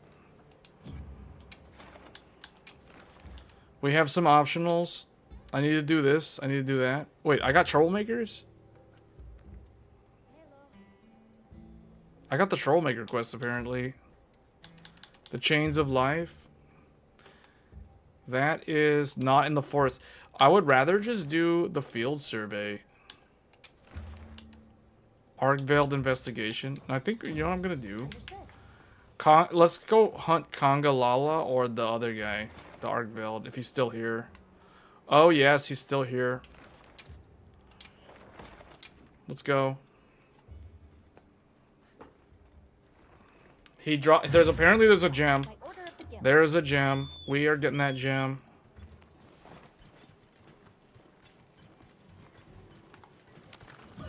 Open it up to whoever wants to join. Come get your Argveld loot.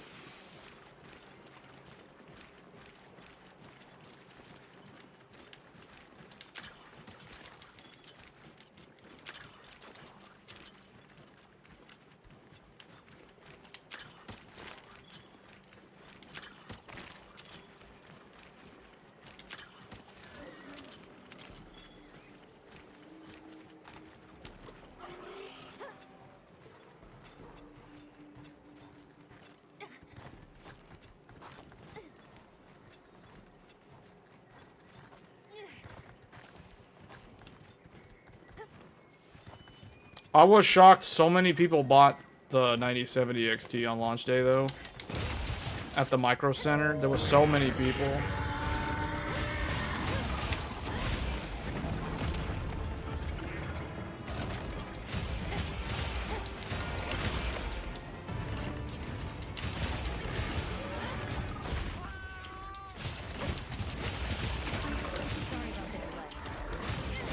Yeah, jump up on him.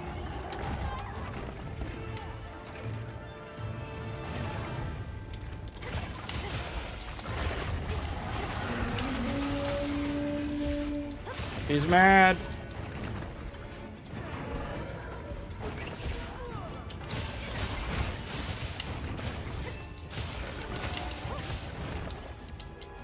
This makes me feel like I'm playing one of those Korean MMOs like Black Desert. This feels like Black Desert using this weapon.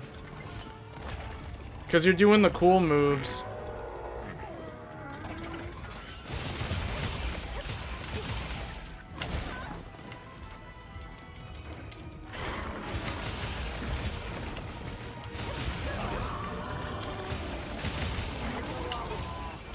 Go all out.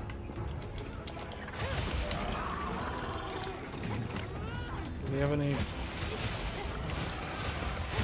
It's funny, he's weak to dragon. He's weak to dragon, but he does dragon element. That's his element.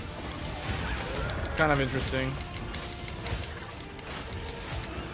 Let's see if I can see his head broken. Or does he have the... Okay. Yeah. Wail on him, boys.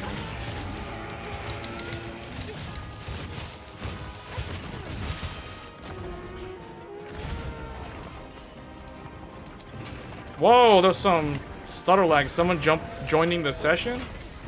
We might have a human player joining. Oh yeah, we got one human in here, besides me. We got FSR AI upscale, we got some 2 AIs, and we got 2 humans.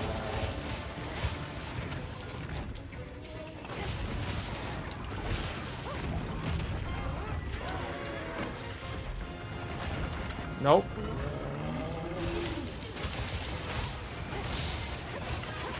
Oh wait, is that wing low?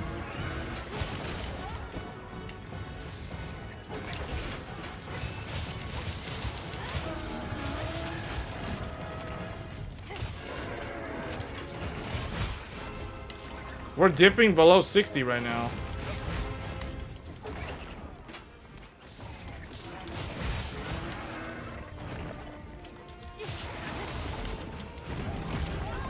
Uh-oh. Uh-oh! Oh, the dodge on this. The dodge on the dual blades is so good. Especially with the evade extender.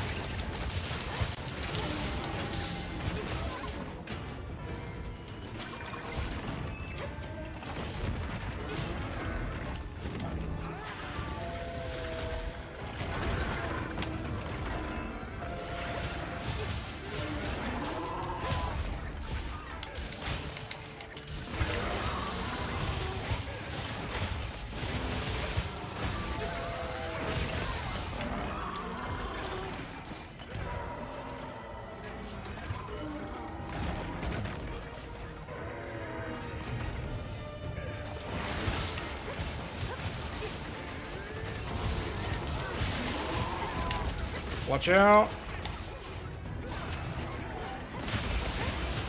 All right, here we go.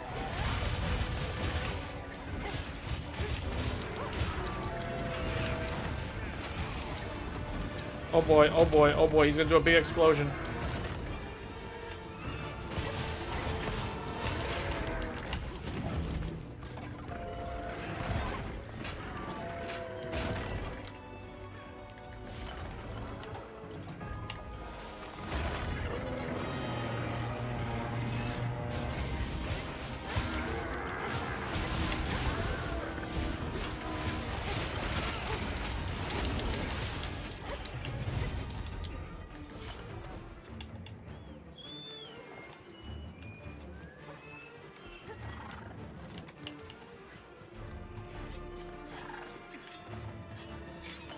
We are definitely CPU bottlenecked in a lot of these instances for some reason, because the CPU is going over 100 watts of electricity, and the Noctua fan is ramping loud. I can hear the Noctuas. The GPU is quiet the whole time, but the Noctua, look at that thing, 84 degrees on the CPU. Oh boy.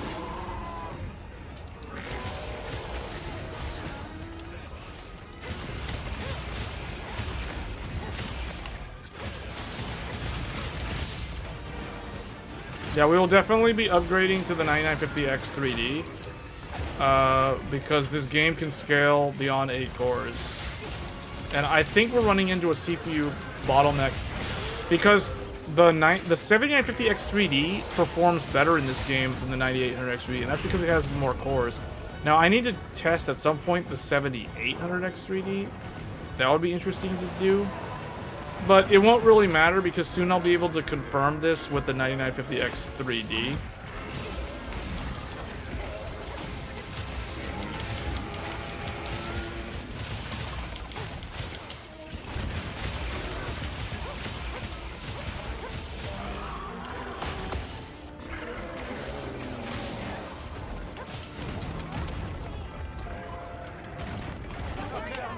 Oh, somebody carded.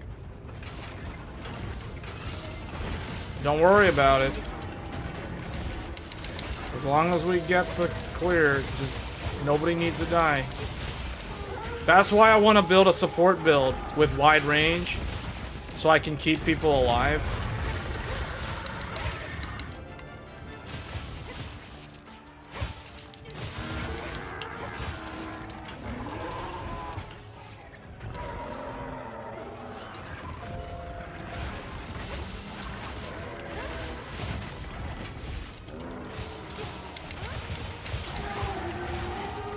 Watch out.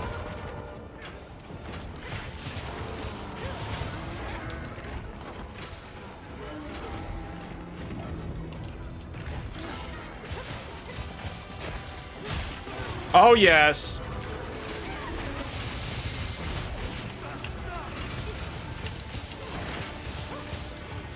Watch out.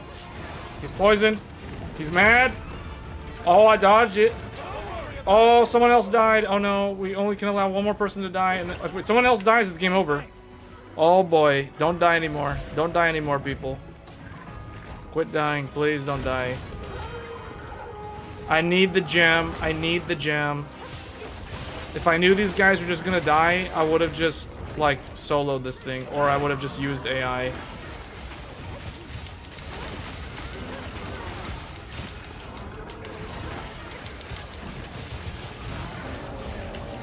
Come on. Come on. Very good.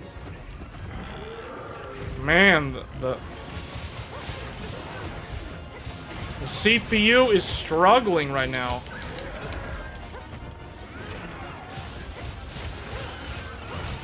Okay, come on, come on. Oh yes, oh yes, oh yes. Big damage, big damage. Watch out. Oh man, we scared him off.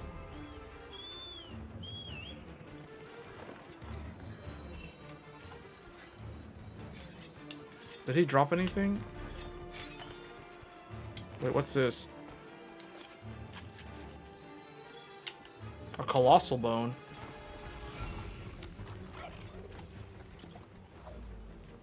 I need to start bringing life powders with me, because if I don't have wide range, at least I'll be able to heal the allies somewhat.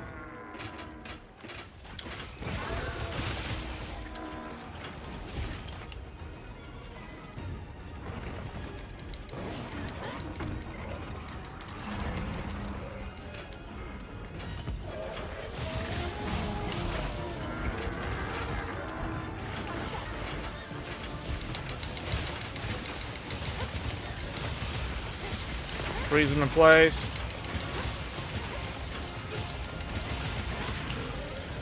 Oh, his chest? He has a wound on the chest?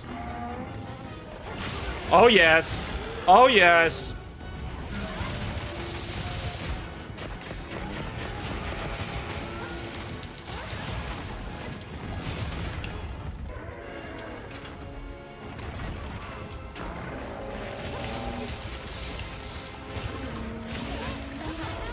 He's almost dead. He's almost dead.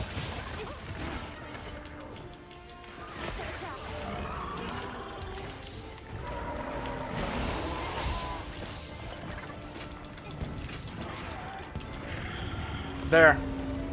I'm capturing him because too many people died. I don't trust them. So I'm deciding to capture him. I made the executive decision to capture the Arkveld instead of kill it. So, there you go, people. Mission success.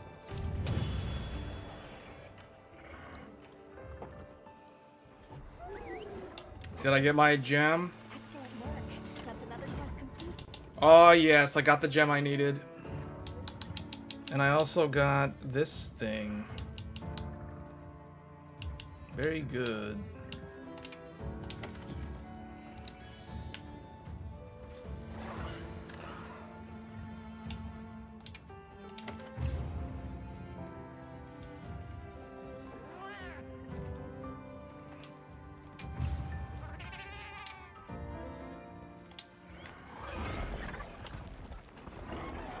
Wait, he woke up? Oh, that's what happens? So the captured monster actually doesn't get captured, they just like walk off after a while? Is that intended? That's interesting.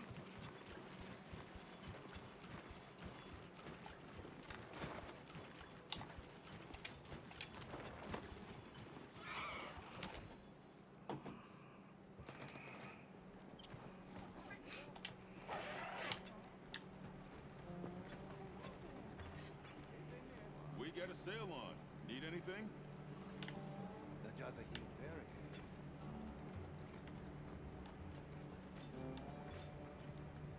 Yep.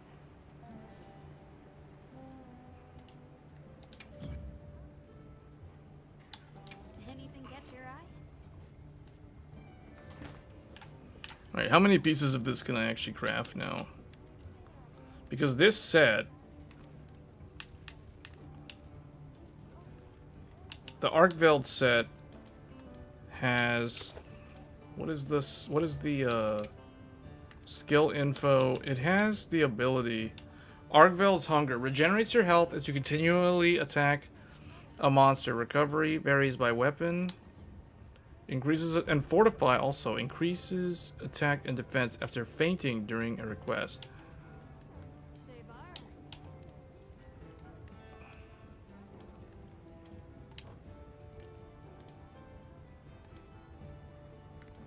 Wait, so really? It has... I thought one of them... Decimator 2... Hasten Recovery.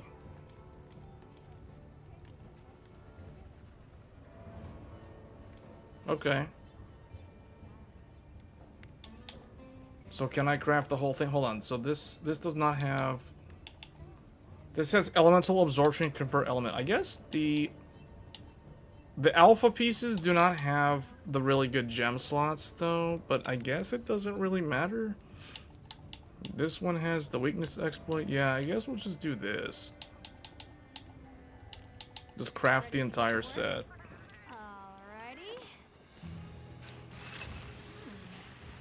There's a lot of that component production missing sausage parts that walk out the back door and the back in the... What? Perfection.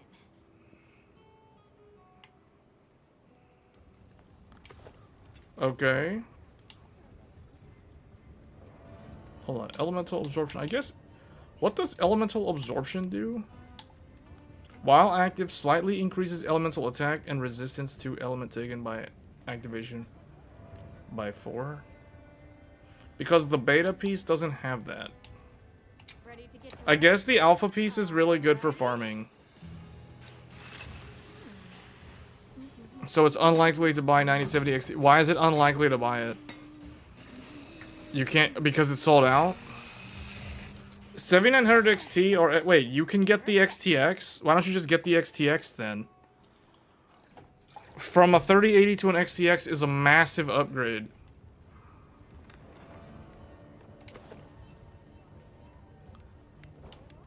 And I'm out of pieces again.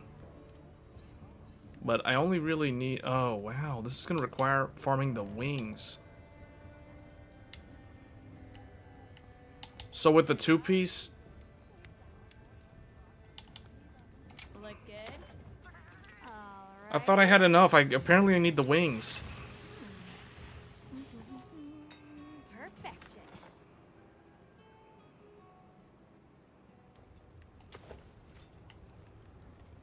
So now I'm only missing the hands and the feet. So I need 3 more... Wait. No, I need 1 plus... I need 4 more wings?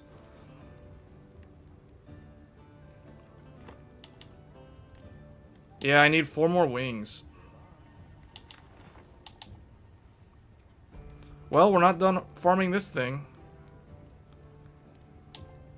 The base defense on these is 66. That's already significantly better than the upgraded Odegaran stuff that I had. Fits you to a T.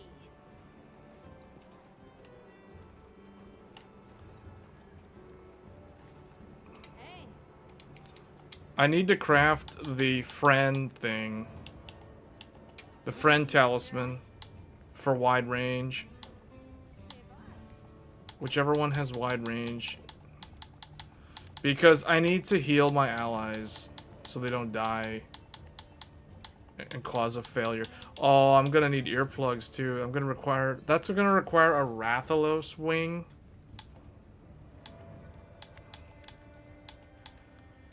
Here it is. Wing Drake hide. Where do I get a Wing Drake hide? What drops that?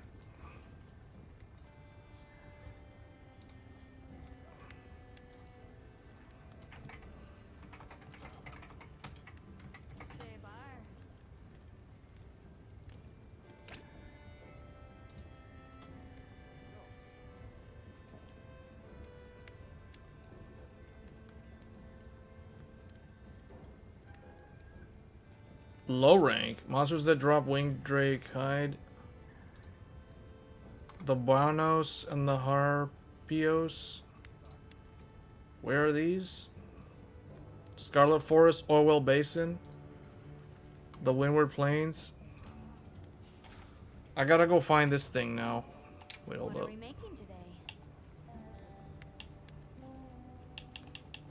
Yeah, I want this thing. How do I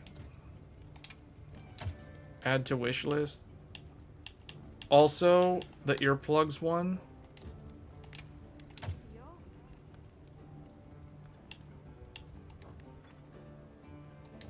So I think I've lost earplugs, right? I only have 1 stack of earplugs. Because I'm still wearing the Odegaran 2-piece. Man, what is up with the CPU right now?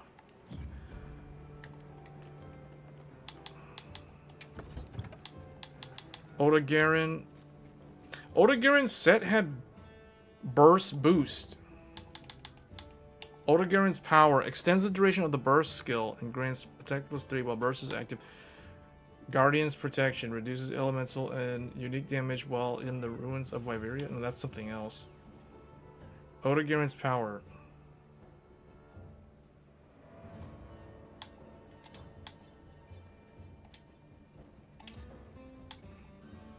Arkveld's Hunger regenerates a small amount of your health as you continuously attack. I guess that's a good trade-off, considering the defense is significantly higher.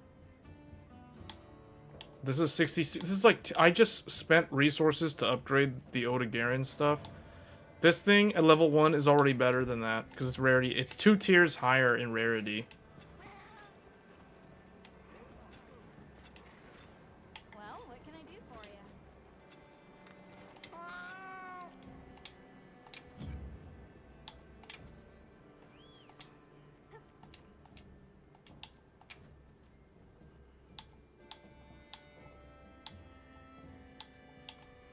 Complete. Okay, I gotta hunt 3 tempered monsters, rank 5-star or higher. I thought we already did some of that.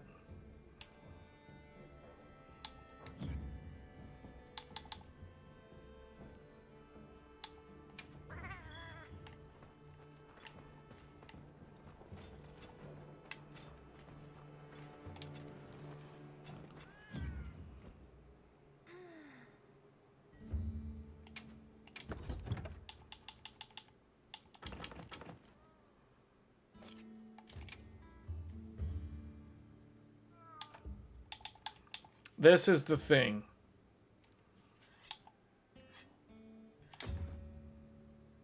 Life powder to help heal others.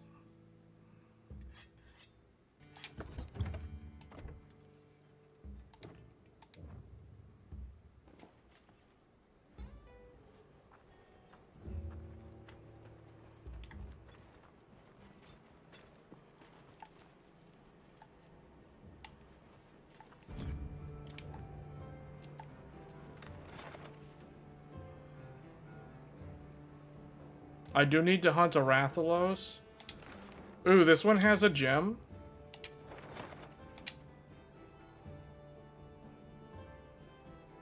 I guess we'll test this weapon on the Rathalos. Are you prepared?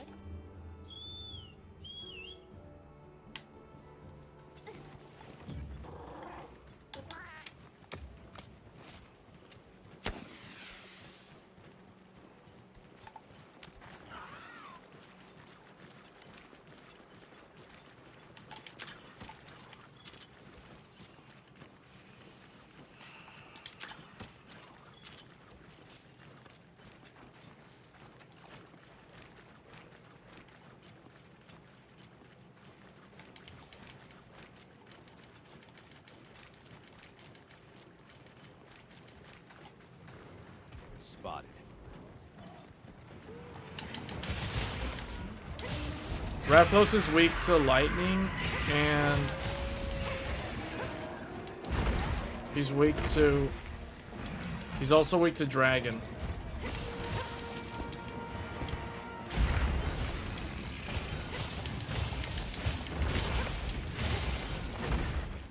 I need to break his wing, if I remember correctly.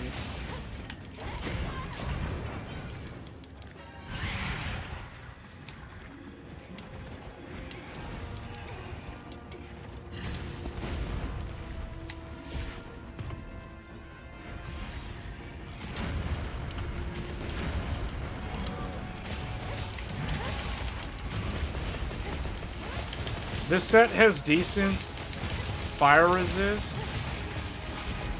but I don't have the full set, so it's like, what's my fire resist? 2?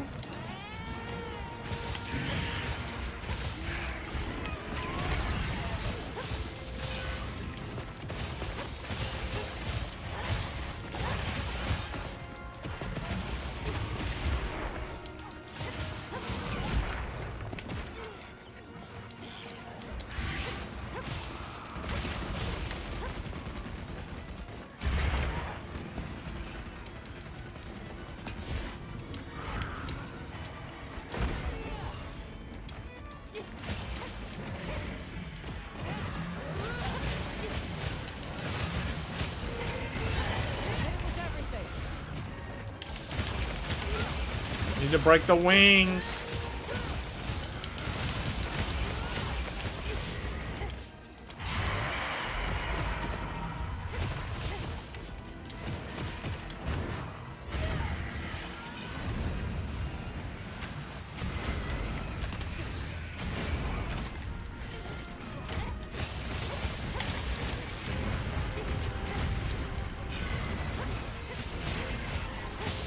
Oh, Russell's in trouble.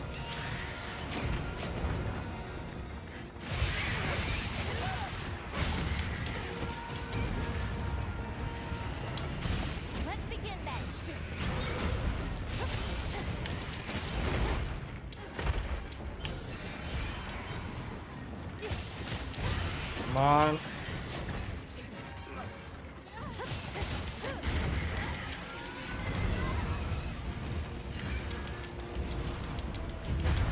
Whoa.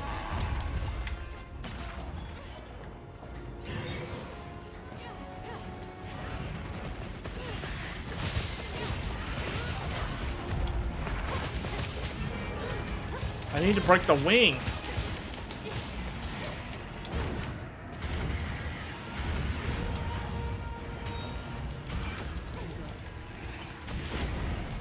Let's try this life powder.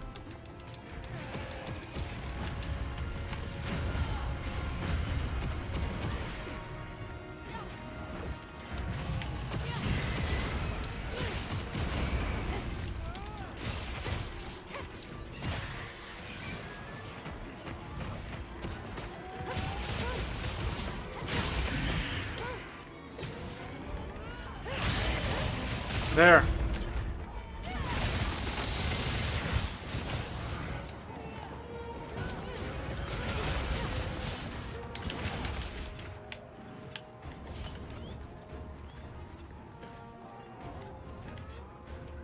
Where's those animals that died? I didn't even get a chance to loot them.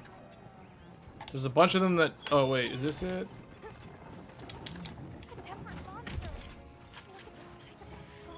We got a tempered Rathian over here.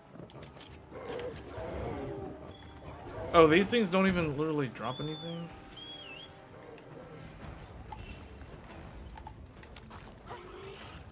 I do like that this one has white sharpness level. It's maxed out on the gauge, so you don't need like handicraft gems or anything.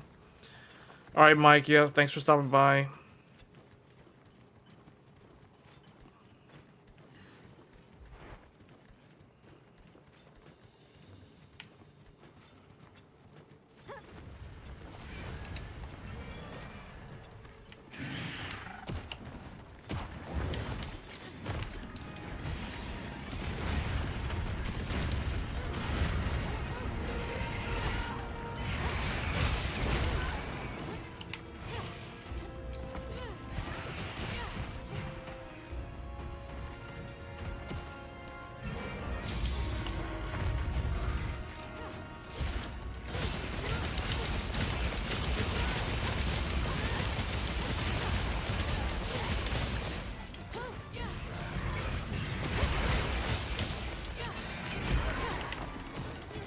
Need to break that foot.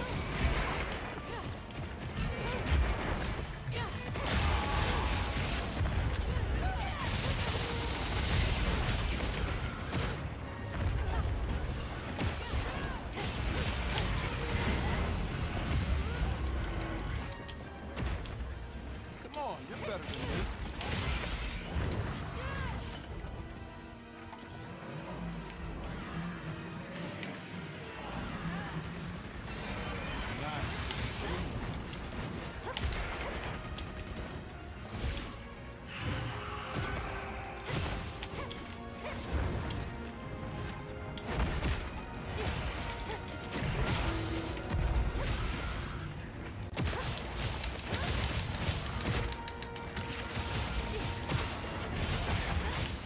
There, the wing broke. Yes. Yeah. Oh yeah. Right on time. Somebody subbed. Right as the wing broke. That was the most epic sub. Here we go. He's almost dead. He's almost dead. I'm going rock steady.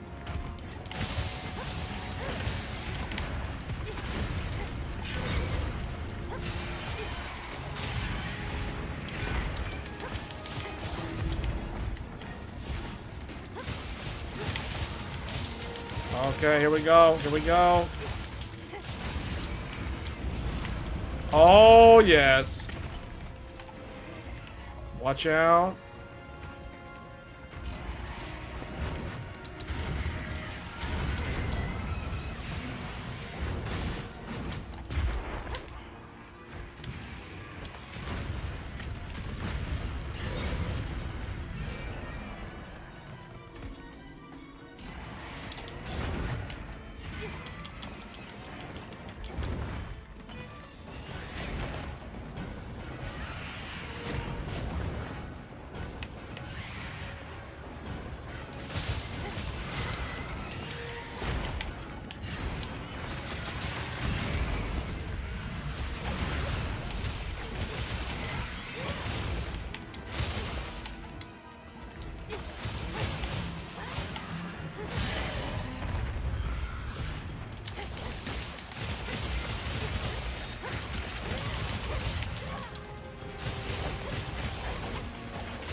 All right.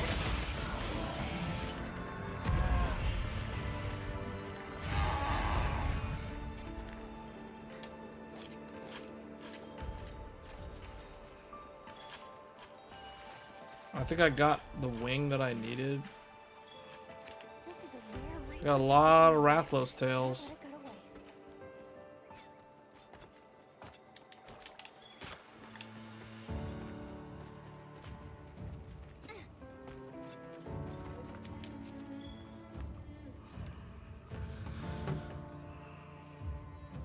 Yeah, alright. Yeah, we're probably gonna end the stream. I think this is a good stopping point.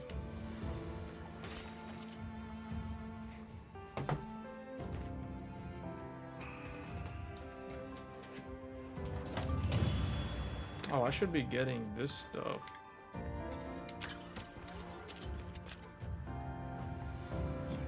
What do I get? I got the Rathlos Ruby and some Rathlos stuff.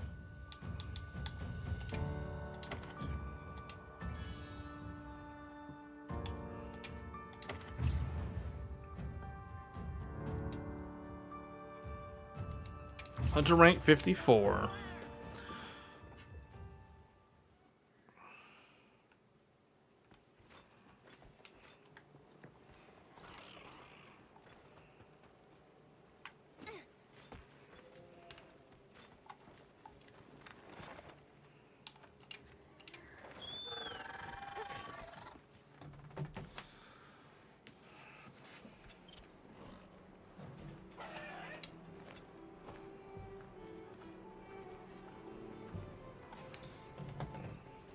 I may consider getting a 360 AIO for this computer. Well, okay, not this case. Now that I think about it, this one can't do it because this is the Fractal Torrent.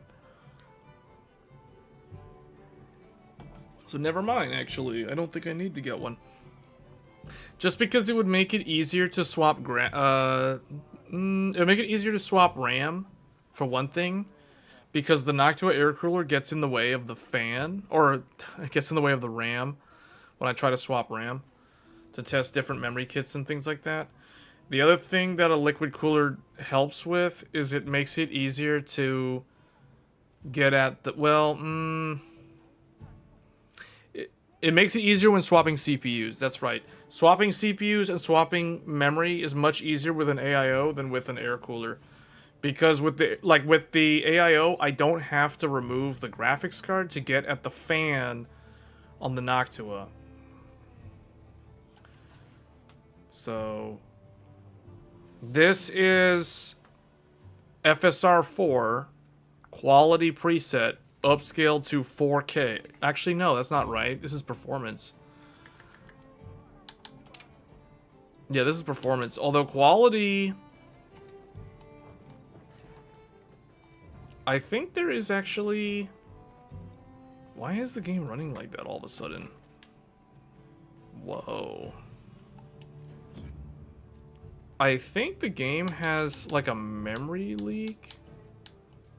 Because now, after switching to... Oh wait, there we go. That was weird. Still, it's not working the way it was working earlier. So I wonder if... Turn this off. Yeah, because that's not right either. The game, it has behaved a little bit strange. Like right now, it's behaving really weird. I can't help but think it's because we have too many hooks into the game. It will fix itself, but it's behaving kind of weird right now with the frame gen. There it goes. Now it fixed itself. That's how it's supposed to be running. I don't understand why it was doing that, but I was noticing that during that hunt earlier.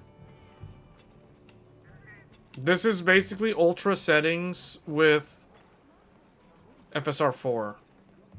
No, it's FSR4. It's FSR4 right there. Uses FSR 4.0 *. It'll say FSR3 if you're on a RDNA 3 or older graphics card. Otherwise, if you have a 9070 XT or a 9070 and you turn on FSR4 in the driver, you will get FSR4 in this game. So no, this is FSR4. So it looks... We were testing performance because performance looked really good. 1080p upscaled to 4K in this game looks really good. And this game in general looks a whole lot better with the FSR4.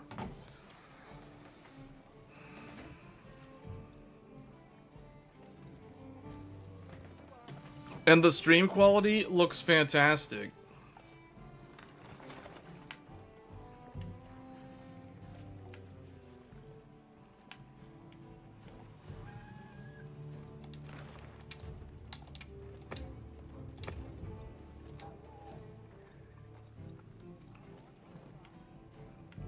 Why would I look at native 1440 when we're running the game at 1440 upscale?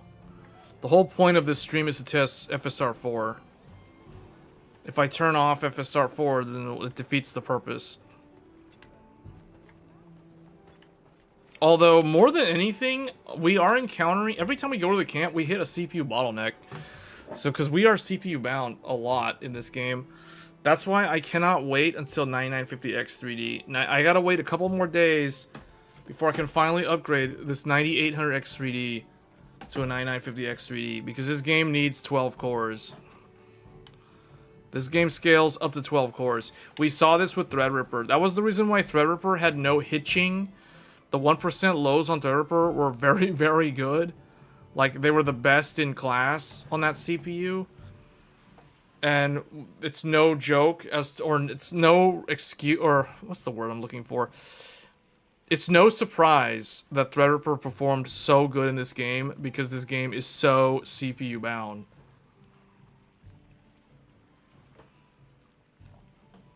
So these lower core count CPUs are kind of a problem for Monster Hunter.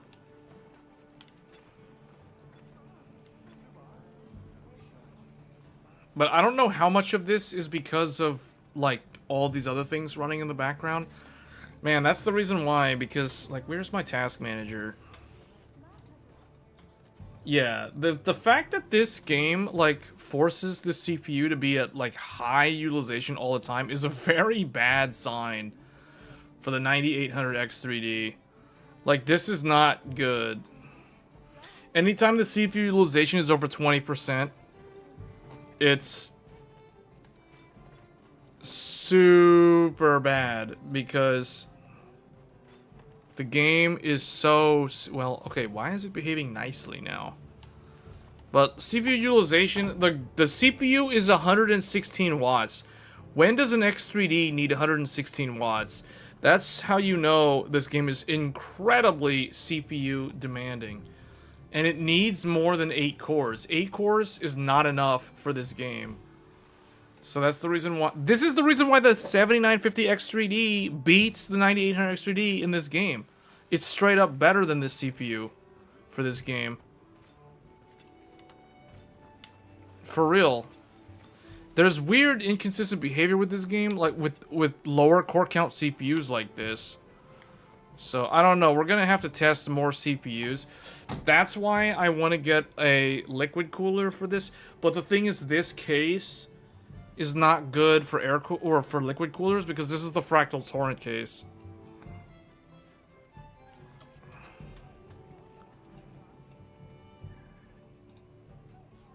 Because, see, this thing... This is the Fractal... Oh, wait. Make it larger.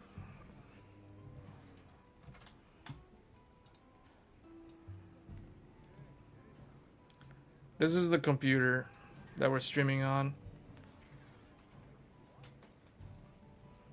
You can see it's on a carpeted floor.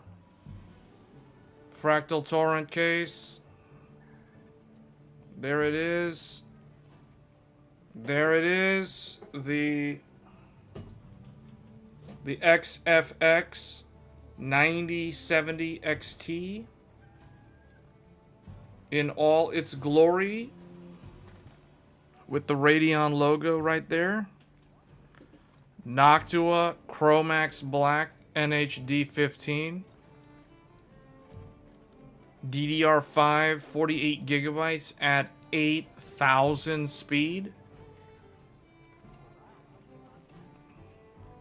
Asus ROG X870E Crosshair Hero.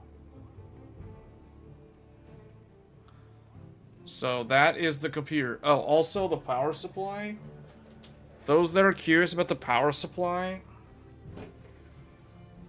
because someone was asking, I don't know if they're still watching the stream. Let me open the case real quick. Get some air to this thing.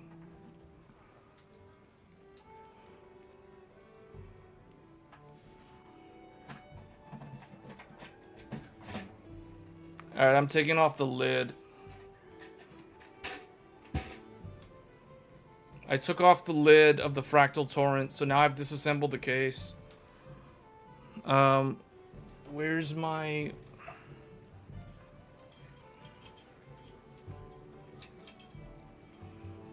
Here it is. There's the power supply.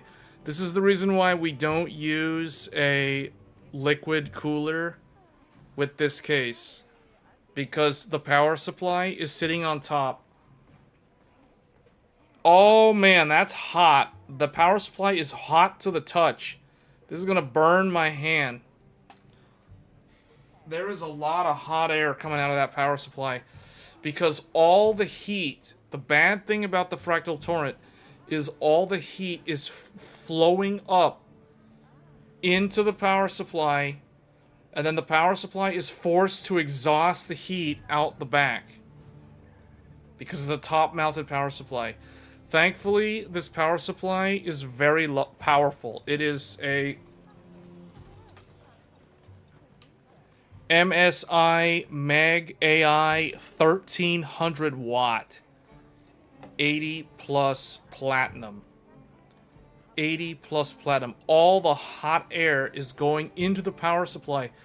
So this thing, touching this, is burning my hand. It's literally burning my hand. We have been gaming, we have been streaming and gaming for 5 hours and 30 minutes. This is the reason why the 5090 is so impractical. Because right now, we aren't even using a high wattage GPU. Gaming for 5.5 hours, and this thing is burning my hand. This is so hot to the touch. So, in fact, I want to know the temperature of it. So, I am going to go and get the thermal laser thing that I have. So, hold on.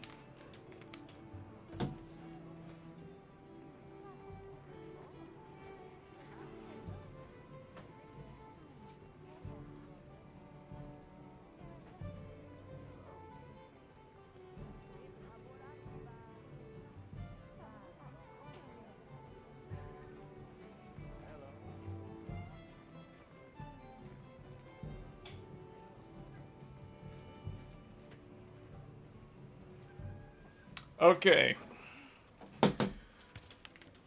I got it. We got the little thermal thing. So we're gonna measure it. All right, check this out. Check it out. Look at that power supply temperature.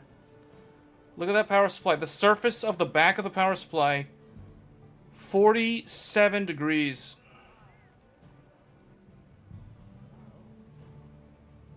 48 degrees. Now, granted, it cooled off because I took the lid of the case off. So it's probably running over 50 degrees. There it is, 49.9. Look at that. Look at that. 50 degrees on the power supply. That power supply is burning up. Can you imagine the waste heat from a 600 watt 5090 being dumped into that power supply while the power supply is forced to supply power to that thing? This is the reason why I don't consider the 5090 a gaming graphics card. Meanwhile, look at that. 35 degrees on the graphics card. Let's get the hotspot on the graphics card. 35 degrees on the XFX. The power supply is running way hotter than the surface of the graphics card's fin stack. Noctua. 31 degrees on my air cooler for the CPU. Meanwhile, the power supply is cooking. See? Let's check the RAM. The RAM chips. 45 degrees, 38 to 45 degrees on my RAM heat spreaders from G-Skill. So that shows you guys why you want a good airflow case. And the Fractal Torrent is good, but, you know, the problem with it is your power supply, if you game for many, many hours, your power supply is going to run hot. Look at that. I can guarantee right now, hold on, let me put my hand behind here. Yeah, the fan on my 1300 watt power supply is spinning right now. It is spinning fast to cool it down. Typically, these 1300 watt power supplies don't even have the fan spinning, but because of how it's being forced to operate in this environment, that is very hot to the touch. I'm literally touching 50 degrees Celsius. So, yeah, this case is a challenge for the power supply. I would not trust low-end power supplies in this case. This is a 1300 watt power supply from MSI struggling with the temperature because of all the waste heat flowing up into the power supply. Isn't that nice? Yeah, that will heat up the room. This is already giving off so much heat. You can see all the cables there. And you can see how I have routed my ASUS Wi-Fi antenna. The Wi-Fi 7 antenna for the X870E crosshair. Hero, I hid it up here. I stuck it in there. I stuck it in there with the power cables. And it's like, here we go. Back to cooking in the oven. There you go. Cooking in the oven of the Fractal Torrent. There you go, guys. Fractal Torrent. Really good. There it is. The 90. Actually, hold on. Since we got this light on, you can see the full computer now. There it is. The Noctua D15. The 48 gigabytes of G-Skill at 8000. Isn't that nice how that air cooler fan provides all that airflow over my RAM? That's wonderful. That's one of the benefits of running an air cooler. And then also the 9070 XT with that flow-through design. And then we've got the ASRock Arc A380 down there, which is doing absolutely nothing. The only thing that this thing is doing right now, this thing is blocking airflow to my 9070 XT. Look at that. Look at the clearance on that. I don't know how well that shows up. Look at that. Look at that 8-pin. Look at that 8-pin. Look at that wonderful cable management. My wonderful cable management. Look at that. Look at how terrible that clearance is. The second graphics card is choking the airflow for the 9070 XT. Yet the whole time it's been relatively quiet and it has not really ran real hot at all. So XFX has done an amazing job. One of the ways to test the cooler's performance is to put a graphics card down there to block the airflow and see what happens. Typically the graphics card will become very loud because it's choked for air. So yeah, that is how it is.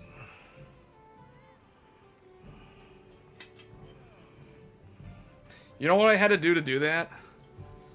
I literally had to put a desk lamp on the floor. I had to put a desk lamp on the floor and aim it up at the computer to make it light up like that. That's real professional, isn't it?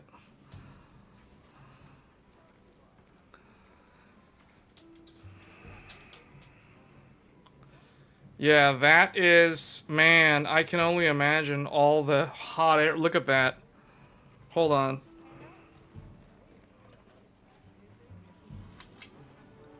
Look at that. All the air, all the hot air is going into the power supply up there. The power supply's up there sucking in all the hot air. That's great. I don't even have an exhaust fan. See? There's no exhaust fan.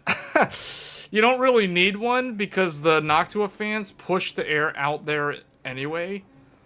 But what ends up happening is that as the power supply heats up, it sucks up a lot of air. Speaking of the power supply, I need to see if there's dust. It looks like there's some dust up there. So I gotta clean that up. We got intake fans on the bottom, sucking in air from the carpet. And then we have two, and the tripod just fell apart, and we have two intake Prisma fans. These are some pretty good 180mm fans. They're thick fans. So the case has good airflow. I took the side panel off so it doesn't have the glare from the glass panel on the camera. But yeah, those fans are really good. The intake fans on this case are very nice. So they're large fans. They don't actually get that loud. So here's an extra 8-pin that I'm not using. This was the third 8-pin that was on the XTX. So as you can see, this graphics card only uses 2 8-pins. So I was using a total of 4 8-pins. 3 for the Red Devil, and 1 for the ARC A380. Now, because I'm not using the Red Devil, I only need 3 8-pins. So the fourth one, all I did was just stick it in there. That's how I do my cable management. Very, very professional cable management. I don't know what happened to my tripod. It just kind of like broke.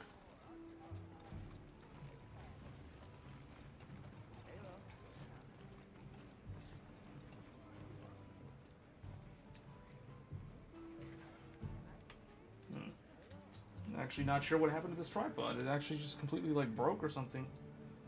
I don't want to make people nauseous, so we're gonna have to turn that off because there's too much rattling the camera.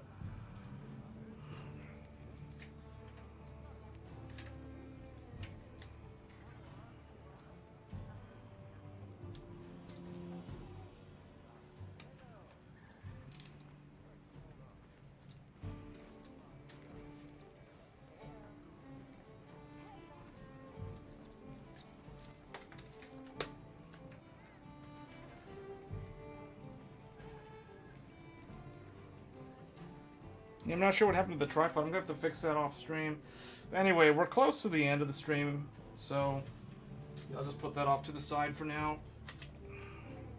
Figure that out later.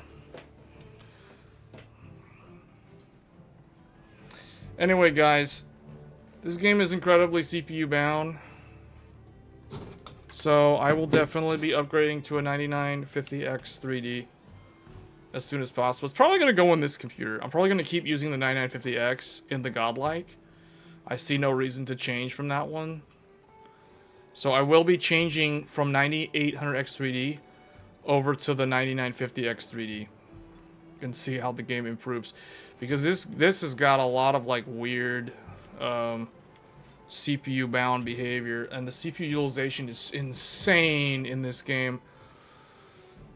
But anyway, that was a look at FSR4. I am very happy that FSR4 works with Monster Hunter Wilds. But yeah, we tested a bunch of games that support FSR4. We looked at, if we go back here,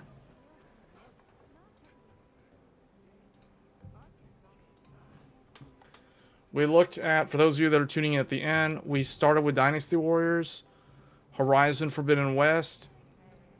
We also looked at Like a Dragon Pirate Yakuza in Hawaii, Warhammer 40k Space Marine 2, and Monster Hunter Wilds. So that was it. We looked at, what is that, 5 games total on this list. So we may look at some other ones. We can look at, I guess, Horizon Zero Dawn, but that's kind of an old game. I do have that one, though. Technically, I have Marvel Rivals because it's free to play, but I don't really play it that much, so I don't know. I think there's probably like other content creators that have probably already covered that one.